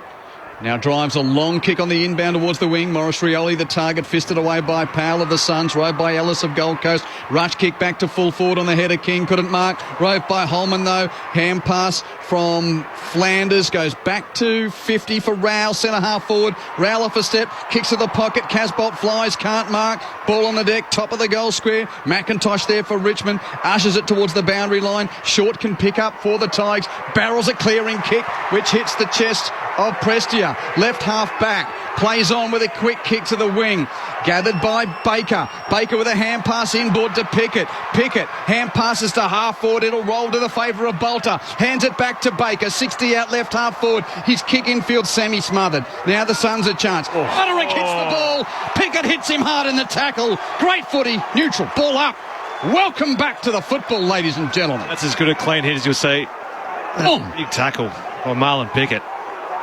He's smiling, be it a bit worse for where Marlon Pickett, as it's thrown up, Witts is able to get rid of his opponent. Naismith kicks it straight to the boundary line. Roses has just come on from the bench. It ended up working out okay. He comes inboard with a kick that spots up Ben King. He's on the wing though, rather than inside 50, and there's a loose in the Tigers defensive 50 in Broad. So King has to check his options. He goes short to Ainsworth, gives the hand pass to Toot Miller, out wide looking for Holman. He misses him. Rolls out of play. He had a hand pass over the top. He ignored the option. But it was good, smart play there by King. He just knew that everyone was up the field. He had no one down the field, so he had to hold it up. It was Sam Flanders who gave the kick originally, who wanted it back. He denied him. Probably the better of the options in the end. Suns 40 metres out from their goal as it's thrown back in. Witt's in a tangle with Naismith. It clears the two. Brescia just tries to clear the area. Knocks it on for the Tigers. It bounces to Marlon Pickett. Swings onto his right. Kicks up the wing but straight to Ballard. He takes the mark with Noah Bolter leading up the ground. An easy mark for the Gold Coast Suns interceptor. Conservative chip marked by Powell, still in the wing. Gold Coast's lead was 67 points before Seth Campbell kicked his first goal in his AFL career just before half-time. Powell's kick is smothered by McIntosh on the mark, and it will be a boundary throw-in. 7 goals in a row for Richmond. Michael Price on the boundary. Dan Rioli just receiving some work on both quads at the moment, leaning back, sucking the big ones in. Obviously been doing a fair bit of running around. Thrown on the wing. Naismith and Witts tangle. Ground level. Anderson comes through for Gold Coast. Hand pass defensive side of the pack to Powell. Powell with a long kick to half forward. King's got 2 to beat. And a good wrestle there from Young ensured that Vlosten could come across and take the defender's mark in front of King. And the Tigers are just starting to win more of these 50-50s. Vlosten's been massive all day. He's coming up for possession 16. Goes off with a short pass to McIntosh, who takes the grab. A little over a minute of playing time left in this third quarter. Camden McIntosh just forward of left half back for Richmond. Rolls infield. Kicks long towards half forward and a pack. Off hands, is going to slide over the boundary line about 60 metres from Richmond's goal at left half forward. Suns 11-11-77. Tigers 8-3-49. Hope you're enjoying it across the country on Grandstand AFL through ABC Sport. My name's Quentin Hull, calling the action with Matt Clinch, with Jeff White and Mark Murphy in the experts' chair. Samson Ryan was subbed out for Ross for the Tigers. Darcy McPherson still to come into the action. Baker kicks inside 50. Outnumbered Pickett 3-on-1. Ballard dropped the mark. Pickett tries to knock it on. Trying to link it up with Seth Campbell. Can't quite get it to him. Butterick with a clearing kick for the Suns. Up to Witts. Can't take the mark. Naismith's onto it. He gathers 60 from home and blazes away the big ruckman. Out of bounds on the full. His eyes lit up. The opportunity to go for glory. I think he suffered a cramp when he was going to kick that. He hasn't done a hamstring trying to kick a 60-metre goal. Seriously, some of you rucks need to know your limitations, but he was happy to have a go at it. No change to the score. The Gold Coast Suns leading by 26 points, but they haven't kicked a goal in this third quarter. Butterick's clearing kick up towards Ben King. Can't take the mark as Tyler Young spoils it away. And across the boundary line for a throw-in. Approaching three-quarter time here at Carrara. Half a minute for the Tigers to try and pinch another one before the final change. It's been a good response from them. 26 points of the lead to the locals. Thrown in right half back for Richmond, left half forward for Gold Coast. Witts with the tap down. Miller jumps over it. No clean possession. Anderson gets it away, though, for the Suns. Hand pass to Witts. Hand pass to the wings. Turned over. Picked up by short of the Tigers. Chips a short pass to Taranto. Marks at 55 from goal. 10 seconds left in the quarter. He's got to go now or go long himself. No, he's got the kick away. It's to the top of the goal square. Bolter can't take the mark. Rode by Campbell as the siren sounds. And time runs out for another Richmond goal. In a positive third quarter response from the yellow and black. Gold Coast led by 61 points at half-time. But we go to three-quarter time and the Suns' lead is just 26. Just a little bit going on off the ball with McIntosh and King having a word and a bit of push and shove. Shorts coming in and being pushed away by Holman. Shorts having a real word to Nick Holman here. And the umpires just keeping a close eye on that as the two teams eventually split and go to their respective huddles at three-quarter time. So Richmond in that quarter kicked 6 goals to Gold Coast's 3 behinds. 6-2 to 3 behinds. And Richmond has now kicked the last 7 goals in the game. Suns led by 28 points at quarter time, 61 at half time. And now 26 is the lead for the locals at 11-11-77. to Richmond's 8-3-49. First of two games that we'll bring you on Grandstand AFL on this opening round Saturday. Next up, we'll get the preview from Sydney. It's three-quarter time at Carrara on Grandstand AFL. G'day, this is Becky Cole inviting you to join me each week for Saturday Night Country. For more than 30 years, we've been playing the best in Australian country music, as well as the overseas artists that you know and love. So whether it's the classic tunes that you grew up with, the best new releases, or the interviews of your favourite acts, you'll find it all on Saturday Night Country. Saturday Night Country, hear it anytime on the ABC Listen app. This is ABC Sports coverage of the 2024 AFL season. Every match on the ABC Listen app. Look for the AFL button. Marked by Collins, hand pass to Hewlett. Hewlett tackled by Morris Rioli. He's having a go. That's the second time he smashed an opponent. Turnover. Prestia picks up, kicks deep. Out the back, Bolter. Chasing after it with Butterick. Bolter. Got his boot to it in the goal square and kicks the Tigers' third goal. Dross goes short and is able to find Campbell. Seth Campbell, the youngster from Tasmania, on debut, kicks a goal in the second quarter. A chance to kick a second here. 19 years of age, Seth Campbell comes in from 55, sets flight. It's not a bad effort, it's getting there. Great kick for his second. Naismith with the tap down to Taranto. Pushed in the back, play on. Naismith picks up, hands it to Dan Rioli, who bursts clear from the bullseye for the Tigers. Has a bounce, chips it down the throat of Bolton. Takes the mark 45 metres out. Bolton, he pumps his fist as soon as he hits it. And the Tigers fans are up and about on the Gold Coast.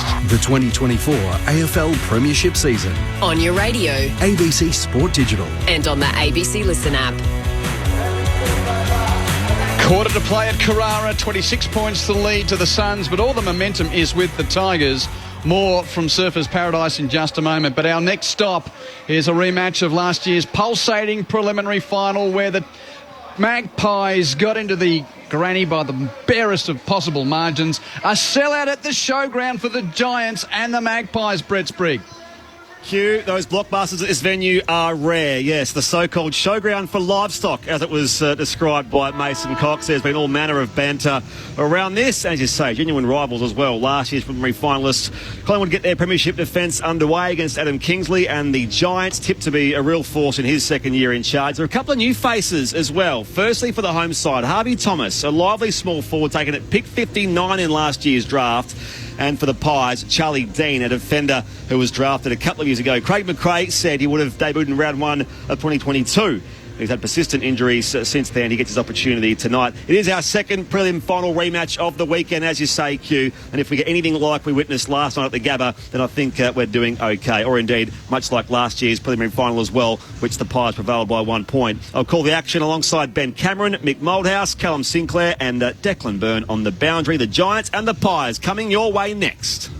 Have fun, Spriggy. Look forward to listening on the drive back up the M1. Quickly around the grounds in the National Rugby League.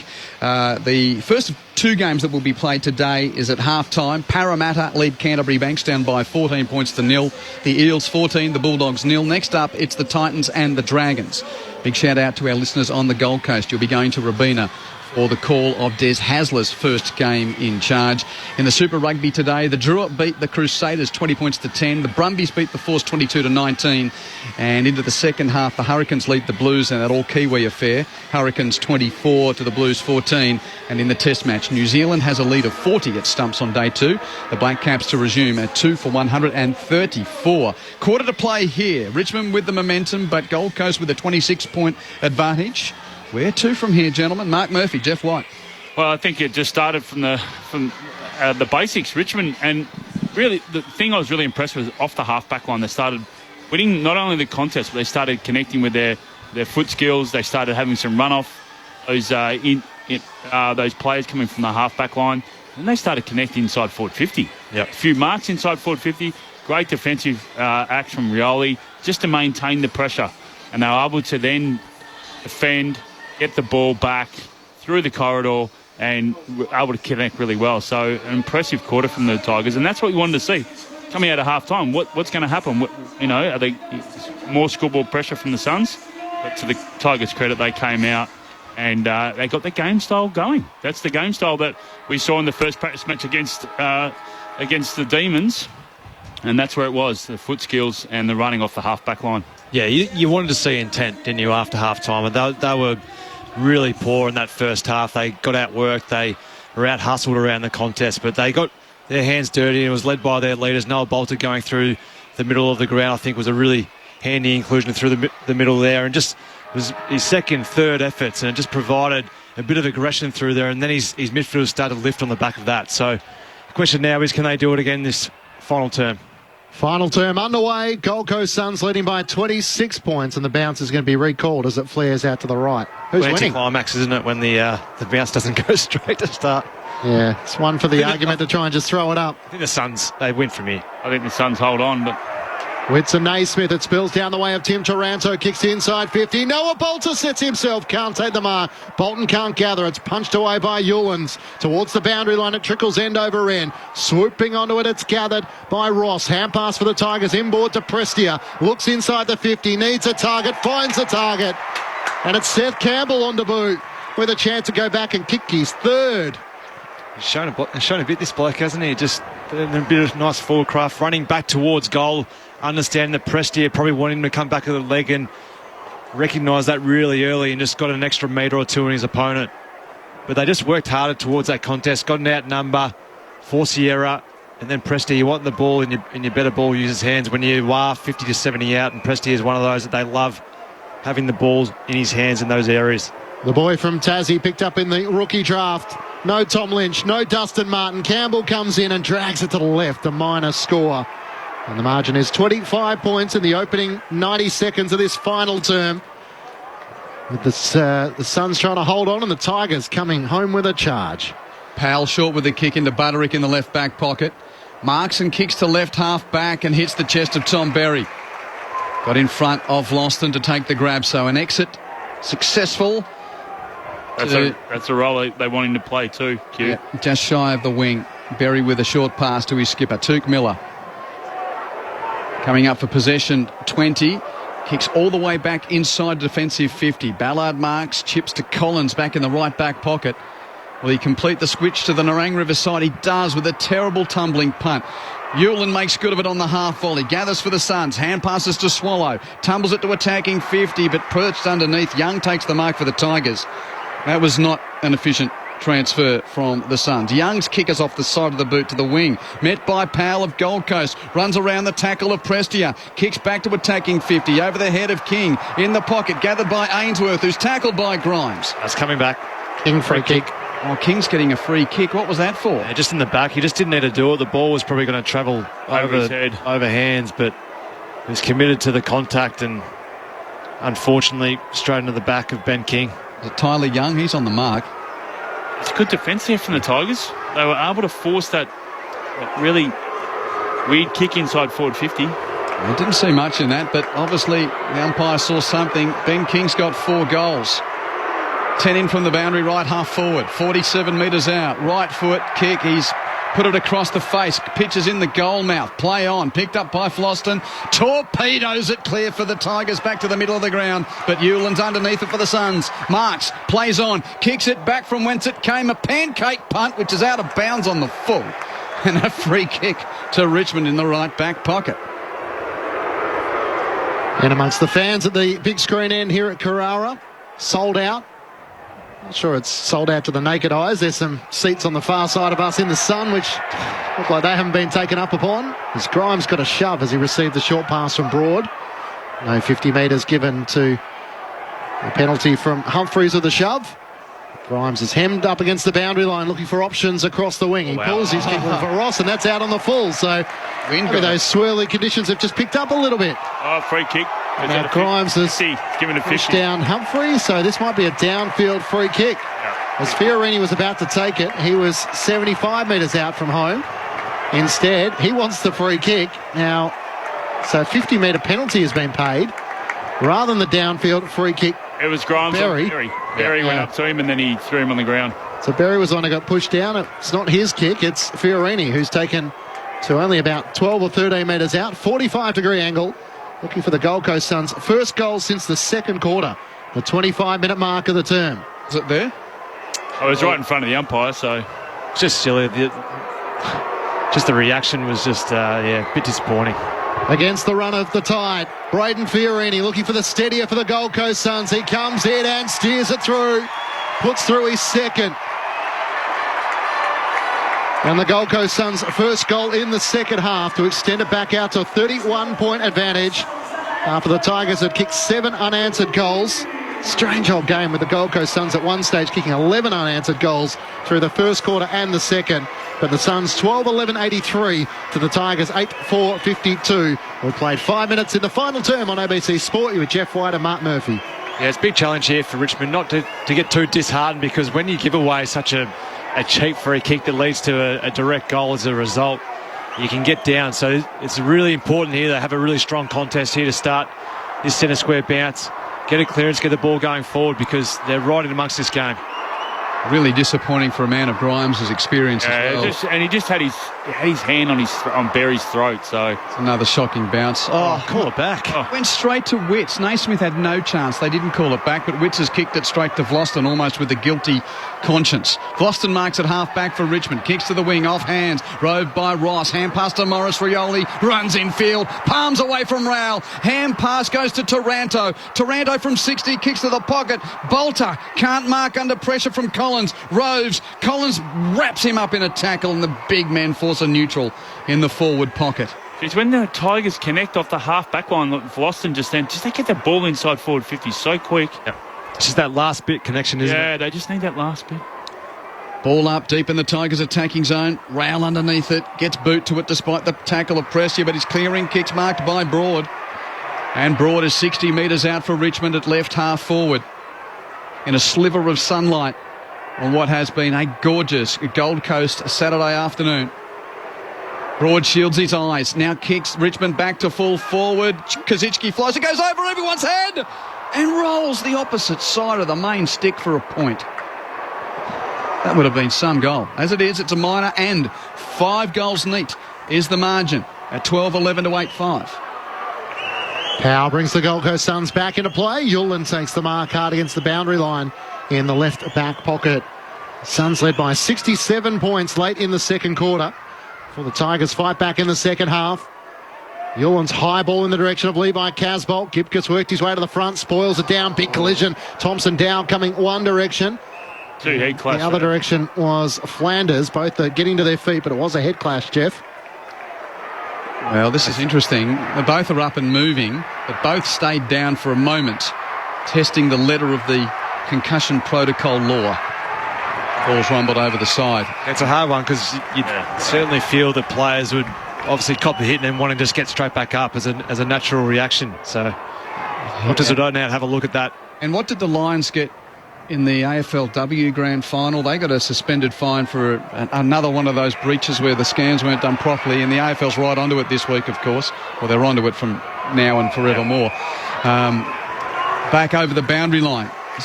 And Flanders seems okay. Well, you laid that tackle that was across the boundary line. So. Was it Baker as well? Yeah, there's no. I think it was Thompson Dow, but there's no doubt that both doctors will be looking at the vision and making assessments as a result.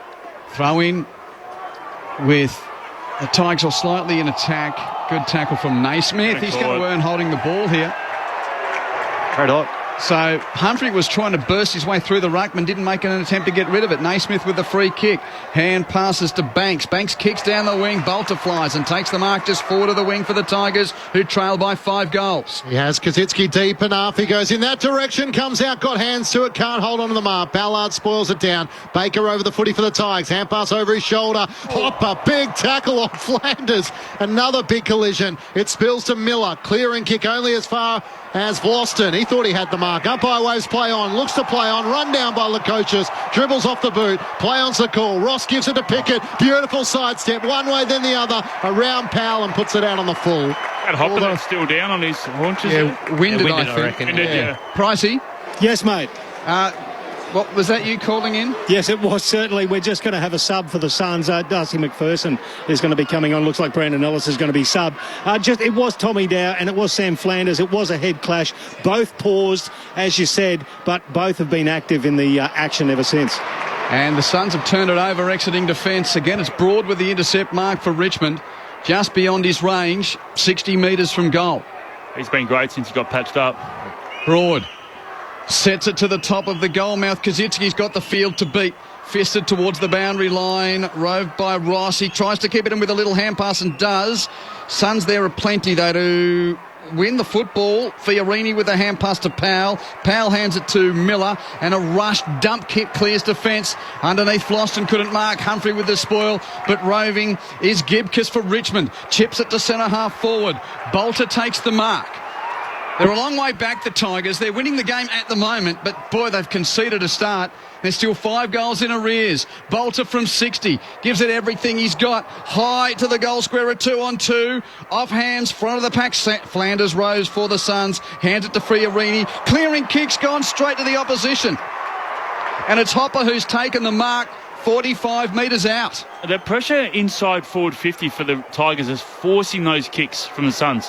In the first half, they were just chipping around, getting outside. Or getting out marked to start, not allowing the ball to get to ground. I think Kazitsky hasn't had a lot of ball today. He's only had the 4 disposals, but in this second half, he's actually competed quite well and forced the ball to ground. Yep. Winded a moment ago. This would be some kick from Hopper. He'll have to kick at 49 metres late in the game, round 1. Oh, great kick! Great kick from Jacob Hopper.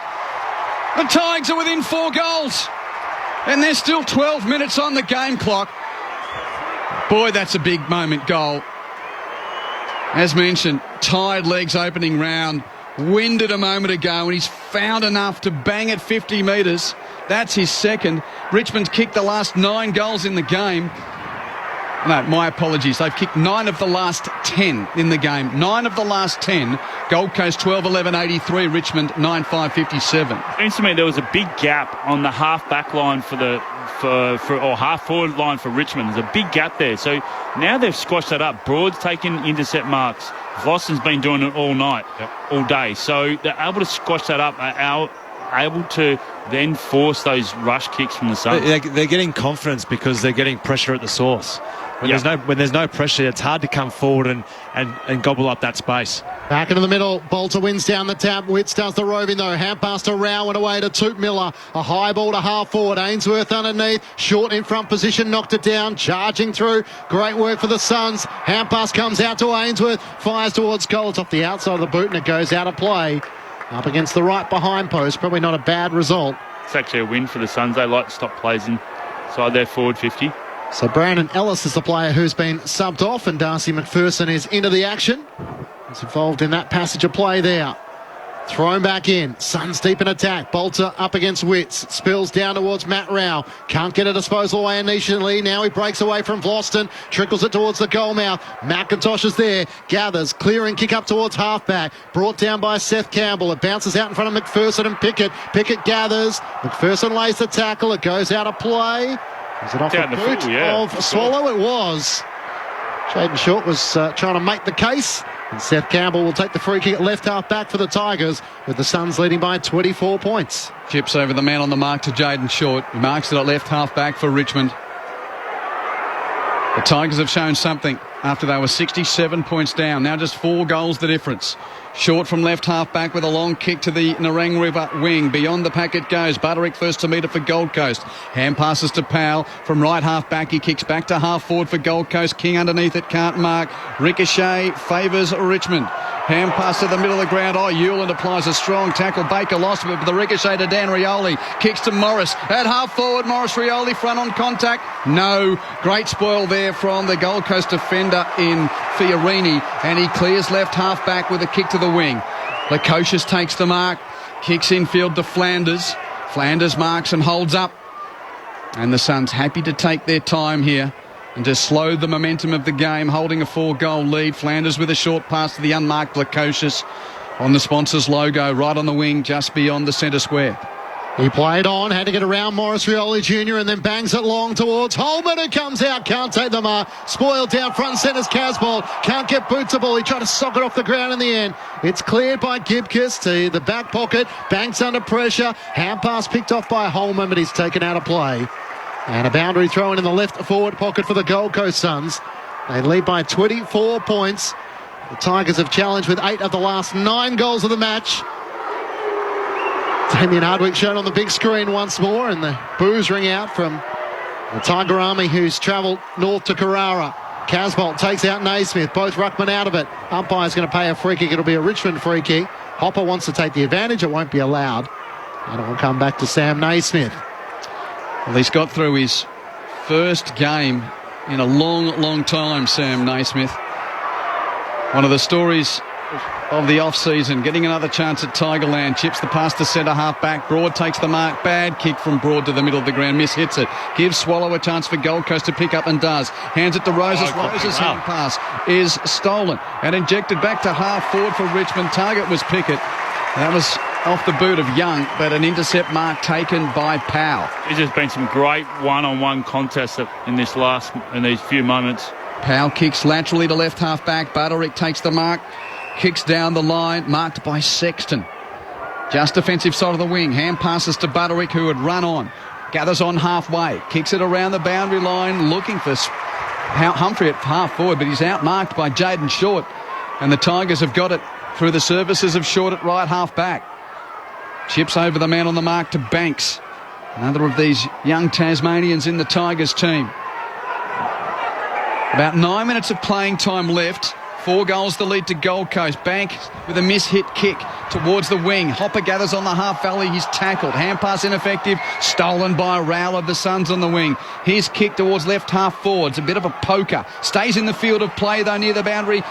Holman picks up, hooks it to a dangerous position at full forward, met by Floston. Hand pass to McIntosh in the pocket. Tigers have got it. He hands it to Broad. He's on the last line of defence and he runs it through. Oh, he's called it deliberate. Penalised for conceding a behind in an illegal manner.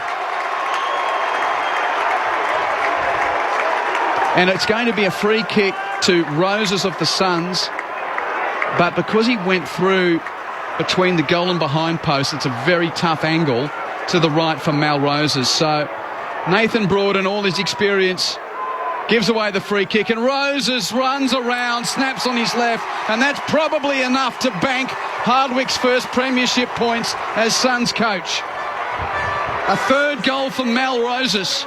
5 goals the lead to Gold Coast in a bizarre mistake from one of the Tigers' most experienced players. Gold Coast 13-11-89, Richmond 9-5-57. Yeah, it's been bizarre. It's been a little bit disappointing in terms of their 2 goals this quarter by the Suns have been a result of a few of the mature players from Richmond making a few poor decisions. One, obviously, from Grimes, who gave away a silly 50-metre free kick, and then Broad, who just stepped back through the goal line when he probably didn't need to. Probably just could have just kicked it long and just exited to a few 1v1s down the field, but it looks to be a dead and buried game now, doesn't it? The umpire was standing right there, so he was right onto it. Suns leading by 30 points now, having seen off the Tigers fight back. A free kick going the way of the Gold Coast Suns, despite Jacob Hopper being down. Thompson Dow just looking for clarification, drawing out a few moments as he gives it to Matt Rowell. He goes short to Powell, still inside the centre square. Moves it forward to Lukosius, who marks between wing and half forward. Jack Lukosius in no urgency to move it at the moment. He's got Ben King long at the top of the square, sets it in that direction alongside Levi Casbolt. King reaches out, can't take the mark, ricochets back to him. Hand pass to Roses, deep in the left forward pocket. He can't work it back across the face. Through for a minor score to the left. 31 points as the Gold Coast Suns lead. Crowd posted queue at 22,086. Hopper got a poke in the eye. That's short of our record, isn't it? Yeah, that was the Pies. Collingwood game last year, which the Magpies won comfortably. 22,086 in at Carrara for opening round as the Tigers inbound from that. Melrose is behind. A long kick to half back. Pick at the target in the pack. Couldn't mark. Goes to ground level and stacks on. And a ball up. So Richmond and Carlton to play next week. Gold Coast goes to... stays at home to play Adelaide next week. So it'll be the Crows' first game of the year. 2 games at home to start for the Suns. From the stoppage, Hopper underneath. Little toe poke doesn't create much. Anderson picks himself up and the footy. Hand pass doesn't clear the congestion either. Banks has a go. Hands it back into the chop. Getting a bit messy around the stoppage now, and the umpire says that's enough. I will ball it up. Left half forward for Gold Coast. Right half back for Richmond. 31 points the lead to the Suns. Rowell with the clearance out the back for the Suns from the ball up. High kick to full forward in a pack. Off hands. Goes to Deck near the boundary line. Picked up by Humphrey. Hand passed it defensively out to the 50. Fiorini gathers. Kicks back to full forward in a big pack. Flying high. Broad fist the pack. Holman kicks off the ground for the Suns across the face. Picked up by Lukosius. Hand passes infield to Ainsworth. Gets onto his right. Snaps from the boundary. Oh, that's a great kick. We'll go to committee, though. That's really close to the line. On a tough angle from Ben Ainsworth. It's a pretty handy sealer if he's kicked it. But off to the screen we go. I think the soft call's touched. Tight. Ooh. I reckon half the ball was beyond the line, but not all the ball. Who was the Tigers defender coming across? Right on the back of the Andrioli. Yeah. And on-field call is a point. Review complete. Looking at this angle, we can see the ball is touched before crossing the back of the goal line. Decision on scoreboard. Rushed behind. 32 points the lead for Gold Coast. 13-13, 91 to 9-5, 57. About 6 minutes and 40 seconds of playing time left at Carrara. GWS and Collingwood coming up. Don't go anywhere on Grandstand AFL. Or if you're with us on the Gold Coast, the Titans' first game under Des Hasler. They're taking on the Dragons. Dan Rioli rings Richmond back into play. Into the back pocket for Jaden Short. He works it up to Thompson Dow, who marks it right half back. Releases Banks by hand. Kicks around the broadcast side in which Ross takes the mark. He wants to play on and get around Ballard. He does so. Cuts past Rowell as well. Good ball movement. Looking for Noah Bolter. Can't take the mark. Eulens did well to make the spoil. Spills to Shea Bolton. Can't get a hand pass away. Ballard's hand pass. Missed the teammate. Spills to Taranto. Can't quite get it towards the goal mouth. Prestia off the boot. Hand pass to Bolter. Away to Pickett. Tight in the pocket. Hand pass to Prestia, who misses from about 5 metres out. In the right forward pocket. Tried to jam it on the boot and put it right across the face and missing to the left-hand side. 31 points is the margin the Gold Coast Suns way. 22 minutes gone, final term. Butterick with a short kick into Powell, who marks in the right back pocket. At least they were still getting numbers there, Tigers. You know, they didn't have that in the first half, so they're working hard. Big tick in the second half. Yeah, they looked pretty ugly just before half-time, didn't they, Jeff? They were 67 points down. Long kick. Grimes takes the mark on halfway as the Suns were trying to exit Narang River wing side, but Grimes takes the grab, chips it short to Broad. Broad on his left boot, kicks Richmond back into attack. No one there, back to Powell. Powell takes the mark for the Suns. He's had a good day, Will Powell. Has been good. What's he up to? This will be his 27th touch. Switches play with a kick to the opposite pocket. Marked by Fiorini. Plays on with a hand pass to Anderson. Anderson's kick to Euland. Euland marks beyond left half-back, between half-back and the wing. Bodie Euland, just his 4th game. Had a bit of a hamstring issue last year. Played a lot of VFL footy. Chips it short to Collins. He's been good. Very, very, very solid today. They're good in the 1v1s, hasn't he? Yeah. And spoiled a lot too. Collins veers around to the right, drives the Gold Coast Suns towards half forward. Ben King pushes off Young, almost held onto the mark, spills to the front. Took Miller's hand pass, miss Rao, head over the footy. Ross tries to dive on top of him, gets the hand pass out back to Miller, links up with Anderson, drives a long kick towards the goal mouth from 60 metres out. He misses to the left hand side with the breeze at his back, just couldn't quite steer it straight. 32 points is the margin in the final term, 23 minutes gone. Well, we had Bob East, the chairman of the club for the Gold Coast, come on and say that no ifs or buts, they need to play finals to have a successful year in 2024. Looks like they'll get 4 premiership points to start. Long inbound from Short has gone straight down the throat of Jared Witts. And the big Suns ruckman takes a mark forward of the wing. Those black boots, one sock up, one sock down. Aided by Shepherd, runs a few metres, kicks into attack, looking for King, couldn't take the mark, off hands and out of play. They've been very disciplined with that today, Q, whereas if they don't get that short just outside forward 50, they kick it deep, kick it to a contest. The Suns forwards haven't been outmarked, so then they've created these stoppages. Boundary throw in with Gold Coast in attack, leading by 32 points. Witts crashes through, can't take the footy with him, picked up by Grimes of the Tigers, his kick is smothered. Holman bursts through the pack, doesn't really create. Ball falls to deck yet again with players around it, and the umpire will come in and ball up. Repeating, 22,086 fans in at Carrara to see it. Not quite eclipsing the record, which was 24,000 when they played the Magpies last year. Quick kick on the congestion. Broad picks it up for the Tigers. Hand-pass sold his teammate into some traffic. As the tackle was laid by Braden Fiorini, and Dion Prestia slowly gets to his feet. 24,032 against the Magpies back in 2014, the biggest crowd posted at Carrara. Oh, that was the Ablett shoulder day. 23,002 back in 2011, and last year 22,483. So need a few more of the Tigers travelling army to make their way up north. Hopper's kick was smothered, spills the way of Toot Miller, gets the hand pass away to Fiorini, hard against the boundary. Good kick, found Holman at left half forward. He's got Roses all on his own. He guides it to him in the pocket, and a chance to go back and try and kick his fourth of the match. These are the guys that not many would have seen it at the time, but you and I, Jeff, we see this. Roses and Joel Jeffrey were one of the reasons why we will take the opportunity of cost of Isaac Rankin going to Adelaide. Yep. They had a couple of ready replacements, and these guys aren't the same as Rankin. Well, Rosa just signed the new deal, and there was question marks over that because of, he hadn't performed, but he certainly performed today. He was the first son signed from their Darwin Academy, and he has been lighting it up this afternoon, shooting for his fourth goal. He leans back and misses everything. You can't give him that a wrap-up. Much cute. Tell you what, it's only opening round, Mark.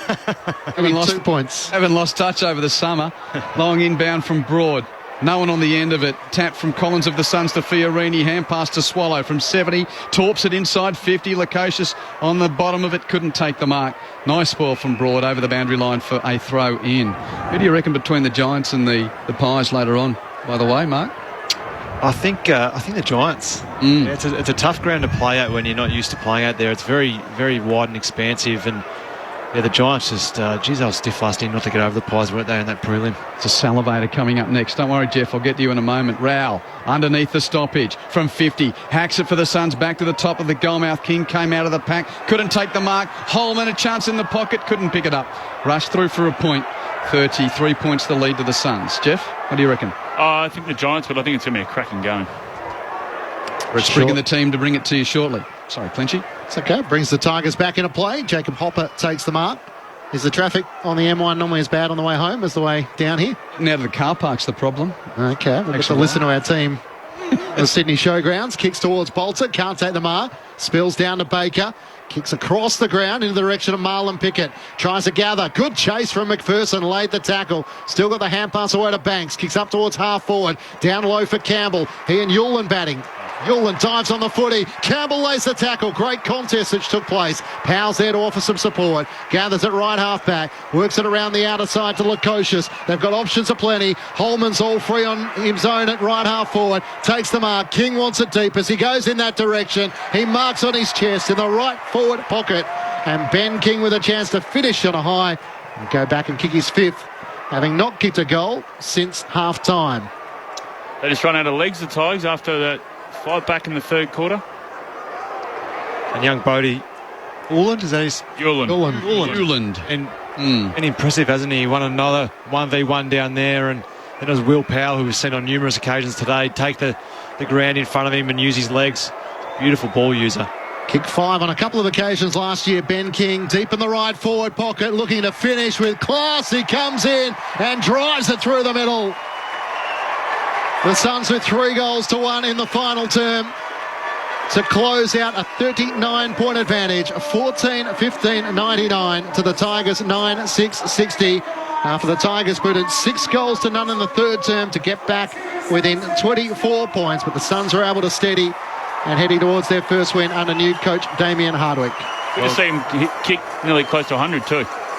Yep. Really good scoreboard pressure. Kept the opposition to 60. So we know that they had their run on this in the third quarter, but they've steadied the ship, and that's what's always going to happen. I think that you've got to show that maturity in the side. You know that your opposition's always going to get a run on at some point. It's how you respond to that. Jeff White and Mark Murphy will wrap it up for you in just a moment. Inside a minute of football left in this opening round fixture at Carrara on the Gold Coast. Centre bounce, Naismith with the first hand for Richmond. Who's underneath it? Well, Dow tried to crash through, holding the ball, free kick against Thompson Dow. It will be taken by Rowell of the Suns. Takes his time in the bullseye, chips off a short pass to Miller. Miller takes the mark, Kicks it wide to Ballard. And the Suns may well share it about, because they've got the first 4 premiership points of the season that they could. Kicks it back to Collins at half-back. He flares it across to Ballard. And Ballard just forward of defensive 50. Kicks it backward as a suck time. Taken by Anderson. Anderson kicks wide to Swallow. Oh, good. He's going to have the ball at the end of the game, the veteran.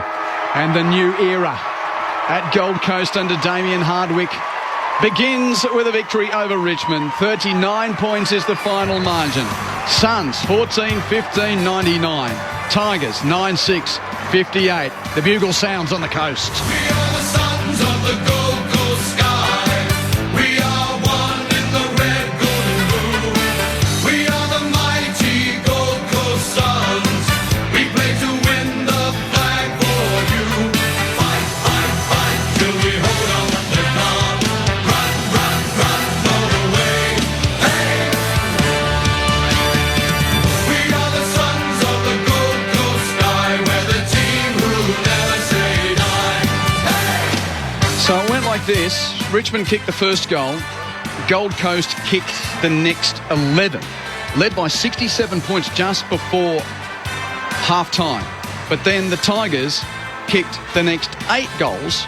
Got within 25 points. But Gold Coast kicked 3 of the last 4 to win it. Suns by 39 at 14-15-99 to the Tigers 9-6-58. 22,086 fans at Carrara with the Suns picking up their first 4 points of the season. We are the sons of the Gold Coast sky.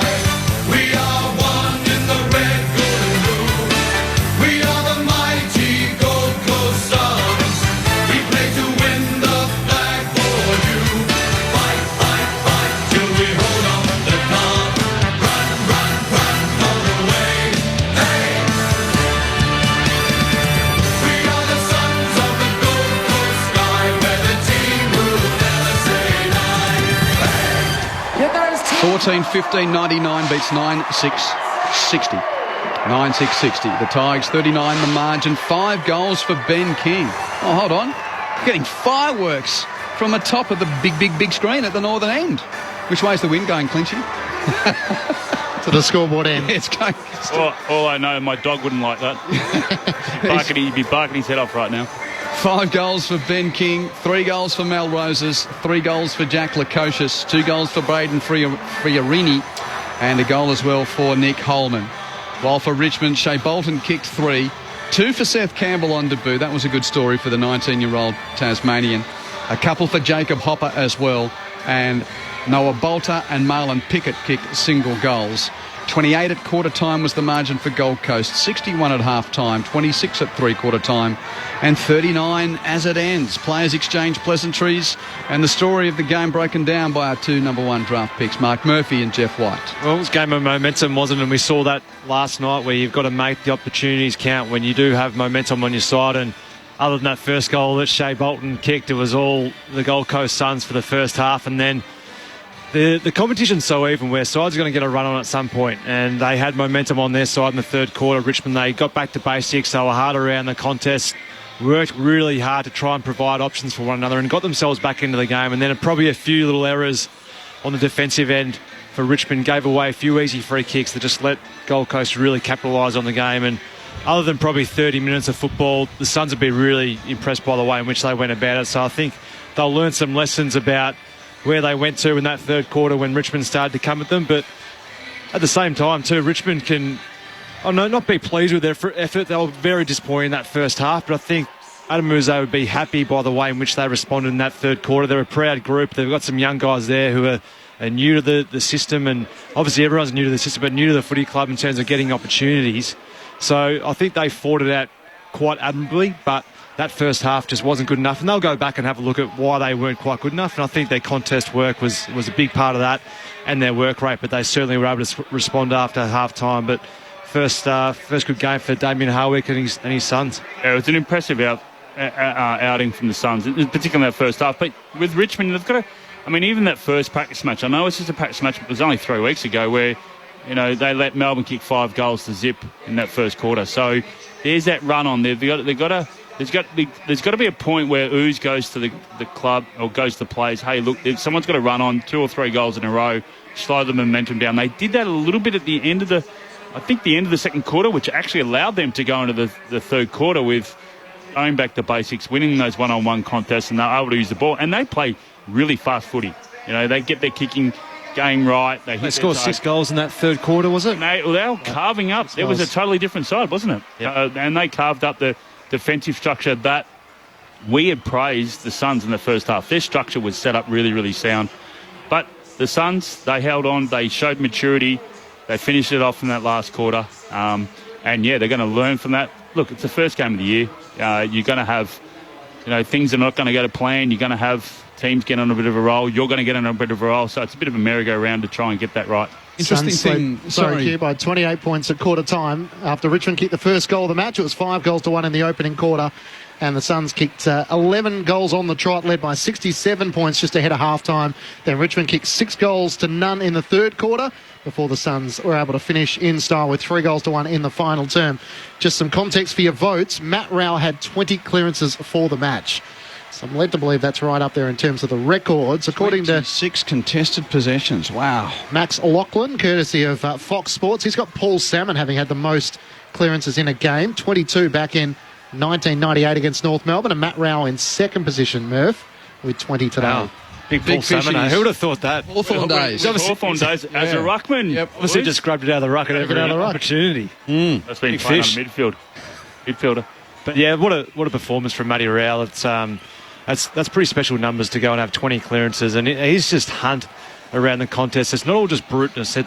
It was tricks too. Like, he's very good at his body work, understanding where to get his opposition into to give himself best opportunity to win the football, and he's got some pretty handy contributors in there around him as well. And he was just clean, and that's one of the things that we've recognised. The players around him have recognised the size, the strength, the chest, his arms. Give him some space. They're working in trying to get some blocks, trying to change up some matchups, and that's obviously his one-wood. So his teammates in Tuke Miller and Noah Anderson. Noah Anderson had quite a few clearances as well. He was very good today as well. But let him go to work, Matty Rowell. He had 8, Noah Anderson. He was the next best on the ground, but 12 clearance differences. Describe what's happened here. The kids have got onto the ground. It's kick to kick, and there are 2 security guards with a thin piece of rope between them and 1,000 offenders, disregarding the rope and jumping into the centre circle. There was nothing better as a kid, I reckon, than watching blokes sprinting to the centre of the ground. And there's great to see. It's a tradition up here by the looks of things as well. Yeah, but I just can't help but laugh at. And then there's still going. There's a security guard who looks like he's trying to herd sheep down a race to be drenched. And he's turning his back, and kids are running past. It's all happening. They're all trying to get in to touch the centre circle. Let's get down to the Suns' rooms.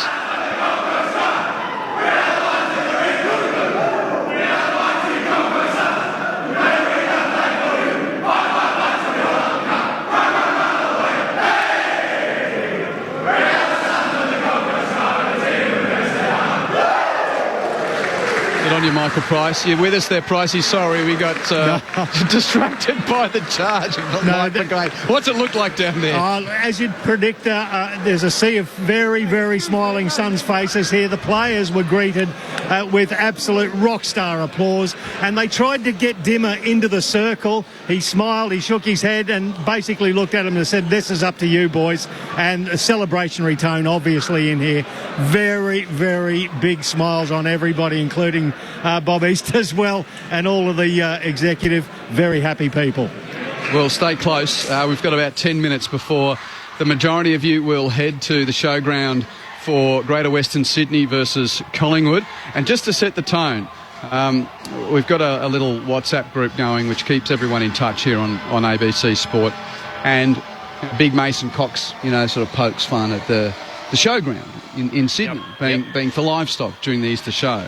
Now, I don't think this is photoshopped, but Brett Sprigg has posted a photo on our little WhatsApp feed. I don't think he'll mind me sharing this because it's just too good not to.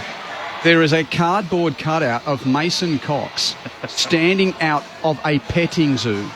He's out front of a petting zoo at the showground. The Giants have shown they've been on the front foot to gee this up from the start. Very good on social media, aren't I was just going to say social media's been great. Before the bounce down on Thursday night, they were saying go the D's. D's, and then someone else tried. Yep. You know, and what are they saying? Oh, we hate, Collingwood almost as much as the Swans or something. Like, they've been all over it, the Giants. They're making opening round. That's good for the game. An opportunity. Great for the game, and they're creative people behind the social media. They've been outstanding. Even last year, I mean, they've just carried it on. Wow. Okay, that's a little bit of a distraction, but we're heading there, and we'll be into the Gold Coast rooms in just a moment. So, what are you leaving thinking? I mean, as I mentioned last night, Mark, opening round games are the field of overreactions, but we've got evidence from what the Sun has produced for two new coaches. Oh yeah, we do, and the first half was top shelf football from the Suns, but sometimes you look at it and go, well, were Richmond anywhere near it? Well, they certainly weren't by the way in which they were going about it. Their contested ball and their hunt wasn't really anywhere near it where it needs to be. So, but at the same time, Gold Coast Suns did what they needed to do today, and that was come out really strong. They did that. Their skills were really precise. I love the way in which they were organising one another. When ball left their area, you could see that players were communicating with one another, arms stretched out, pointing, directing. That's what you want to see. And I think Damien Hardwick would have brought a lot of that to the Suns and said, well, you know what, you can attack the ball all you want, but if you're not going to organise and help one another when the ball leaves your area, then we have no hope. So that's something that Richmond have always been great at, and no doubt he's brought that sort of intel here to the Suns, and we saw some terrific performances by a few individuals today. Let's get down to Pricey. G'day, boys. I've got Sam Flanders down here. Sam, congratulations first. What was the feeling when you kicked out to that big lead first up? Yeah, it was pretty special. It was obviously the way, we dreamt it up. Obviously, it always doesn't happen like that, but, we're pretty lucky and fortunate that it started that way. And then we obviously had a little bit of a scare there in the third quarter, but, obviously our system held up really well. So, yeah, very happy with how it went. You mentioned system, obviously new coaching staff and a lot of pressure on with the boss's old team in the first round. Tell us a little bit about that system. Yeah, it's we've obviously come in with a whole new game plan. So this is pretty much our fourth game of actually putting it into a game style. We've had a lot of trainings, but against actual opposition, it's always a little bit different. So, the way it went tonight, it was really good.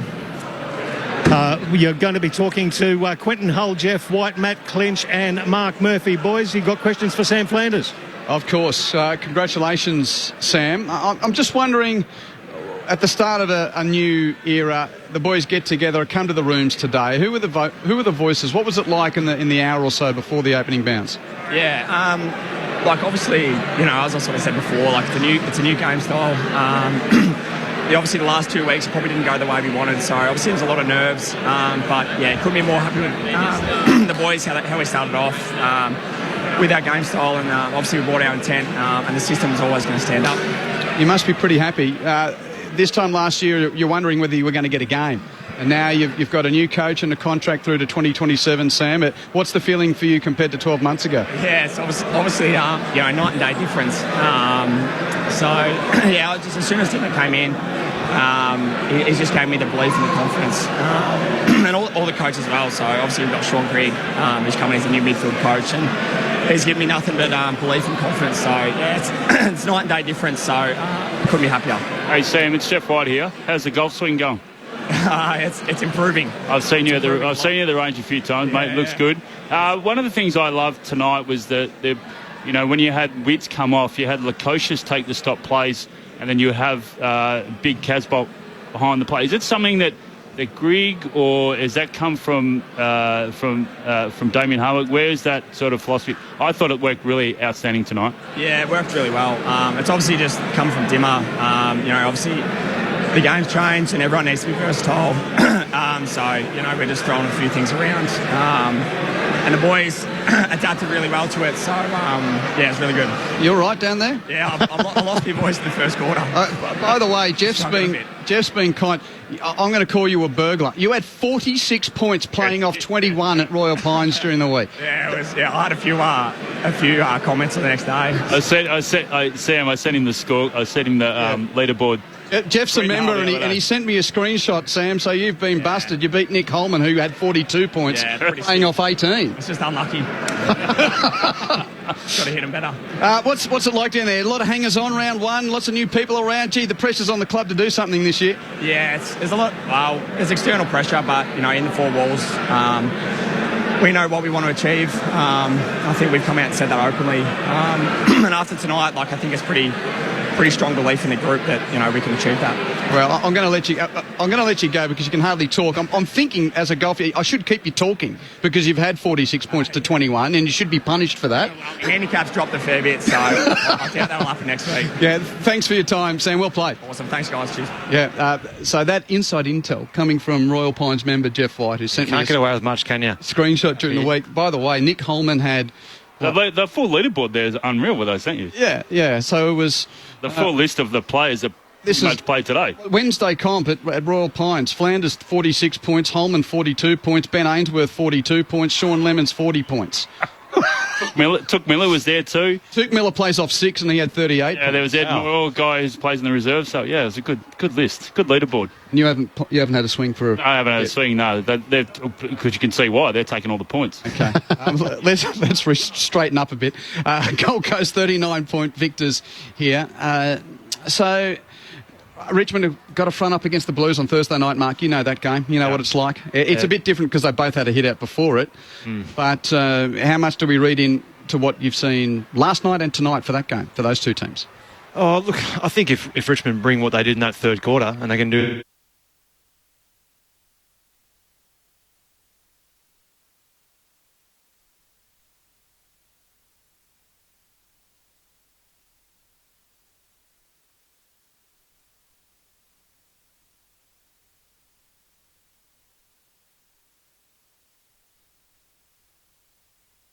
real keys in Walsh and Wiedering and Jack Martin and Marchbank. Yeah, it's a pretty big win for that football club. So they'll be right up against it next week, Richmond. But it's going to be a huge build-up. First game in Melbourne next Thursday night. It's always a 90,000-plus crowd down there. It's always a fast deck to start off the season, round one, obviously being second week. But they'll go there and have a free swing at Carlton. They won't be expected to win. So they can go out there and really try and back themselves in, hunt the Blues and see how far it gets them. Very much like Carlton's scenario against Brisbane last night, and at least they take something there, having been 67 points down just before half-time. They were getting to pulverise the Tigers, but they got something out of the second half. If they didn't show anything in that third quarter, it would have been a really tough ask for them to go down there next week, back home, and go, if we dish up what we did here, we're in a lot of trouble. But that third quarter against a side that was really humming here in that first half, I think that gives them hope, saying, well, if we do this and this, and it's the basics. It's hunting the ball. It's being really hard on one another, working really hard. Those are the basics that you just want to see. And as a result, they actually started to use the ball much better as well. A minute before we go to Sydney, who's got the votes? I got the votes. Go for it. Very quick hand pass. One vote to Powell off the half-back line. Thought he just used the ball so well. Was very clean, foot skills, created a lot of drive up forward. 2 votes to Big King up forward, 5 goals, just dominant, really led really well. And it was really good to see that Casbolt and him weren't getting in the way of each other. So it shows they've done a lot of work over the pre-season forward-line structure. But 3 votes to Matt Rowell. He was just outstanding today. I think one of his best games he's played since he broke on the scene. So outstanding performance, showing he's done a lot of work over the pre-season. 33 disposals, 26 of them contested, 20 clearances for Matt Rowell. Rowell 3, King 2, Powell 1. If you're listening to us on the Gold Coast, we're going to stick around for 15 minutes or so before we take you to Robina. But for the majority of you across the AFL portion of the network, off to Sydney in just a moment, where Greater Western Sydney is going to host Collingwood. And a cardboard cutout of Mason Cox is overseeing the petting zoo there. Gold Coast by 28 at quarter time, 61 at half time, 26 at three-quarter time, and 39 points the winning margin. Suns 14-15, 99 over Richmond's 9-6, 60. The final leg of opening round takes us to the showground. Australia v New Zealand. What about that? Unbelievable. 2 big test matches. Drives beautifully through extra cover for 4. All live and commercial free. He's bowled. That's it. It's full and straight. It's all over. Australia and New Zealand. Clubs it straight down the ground for 6. Live coverage on now on the ABC Listen app. Just look for the Big Red Cricket Ball.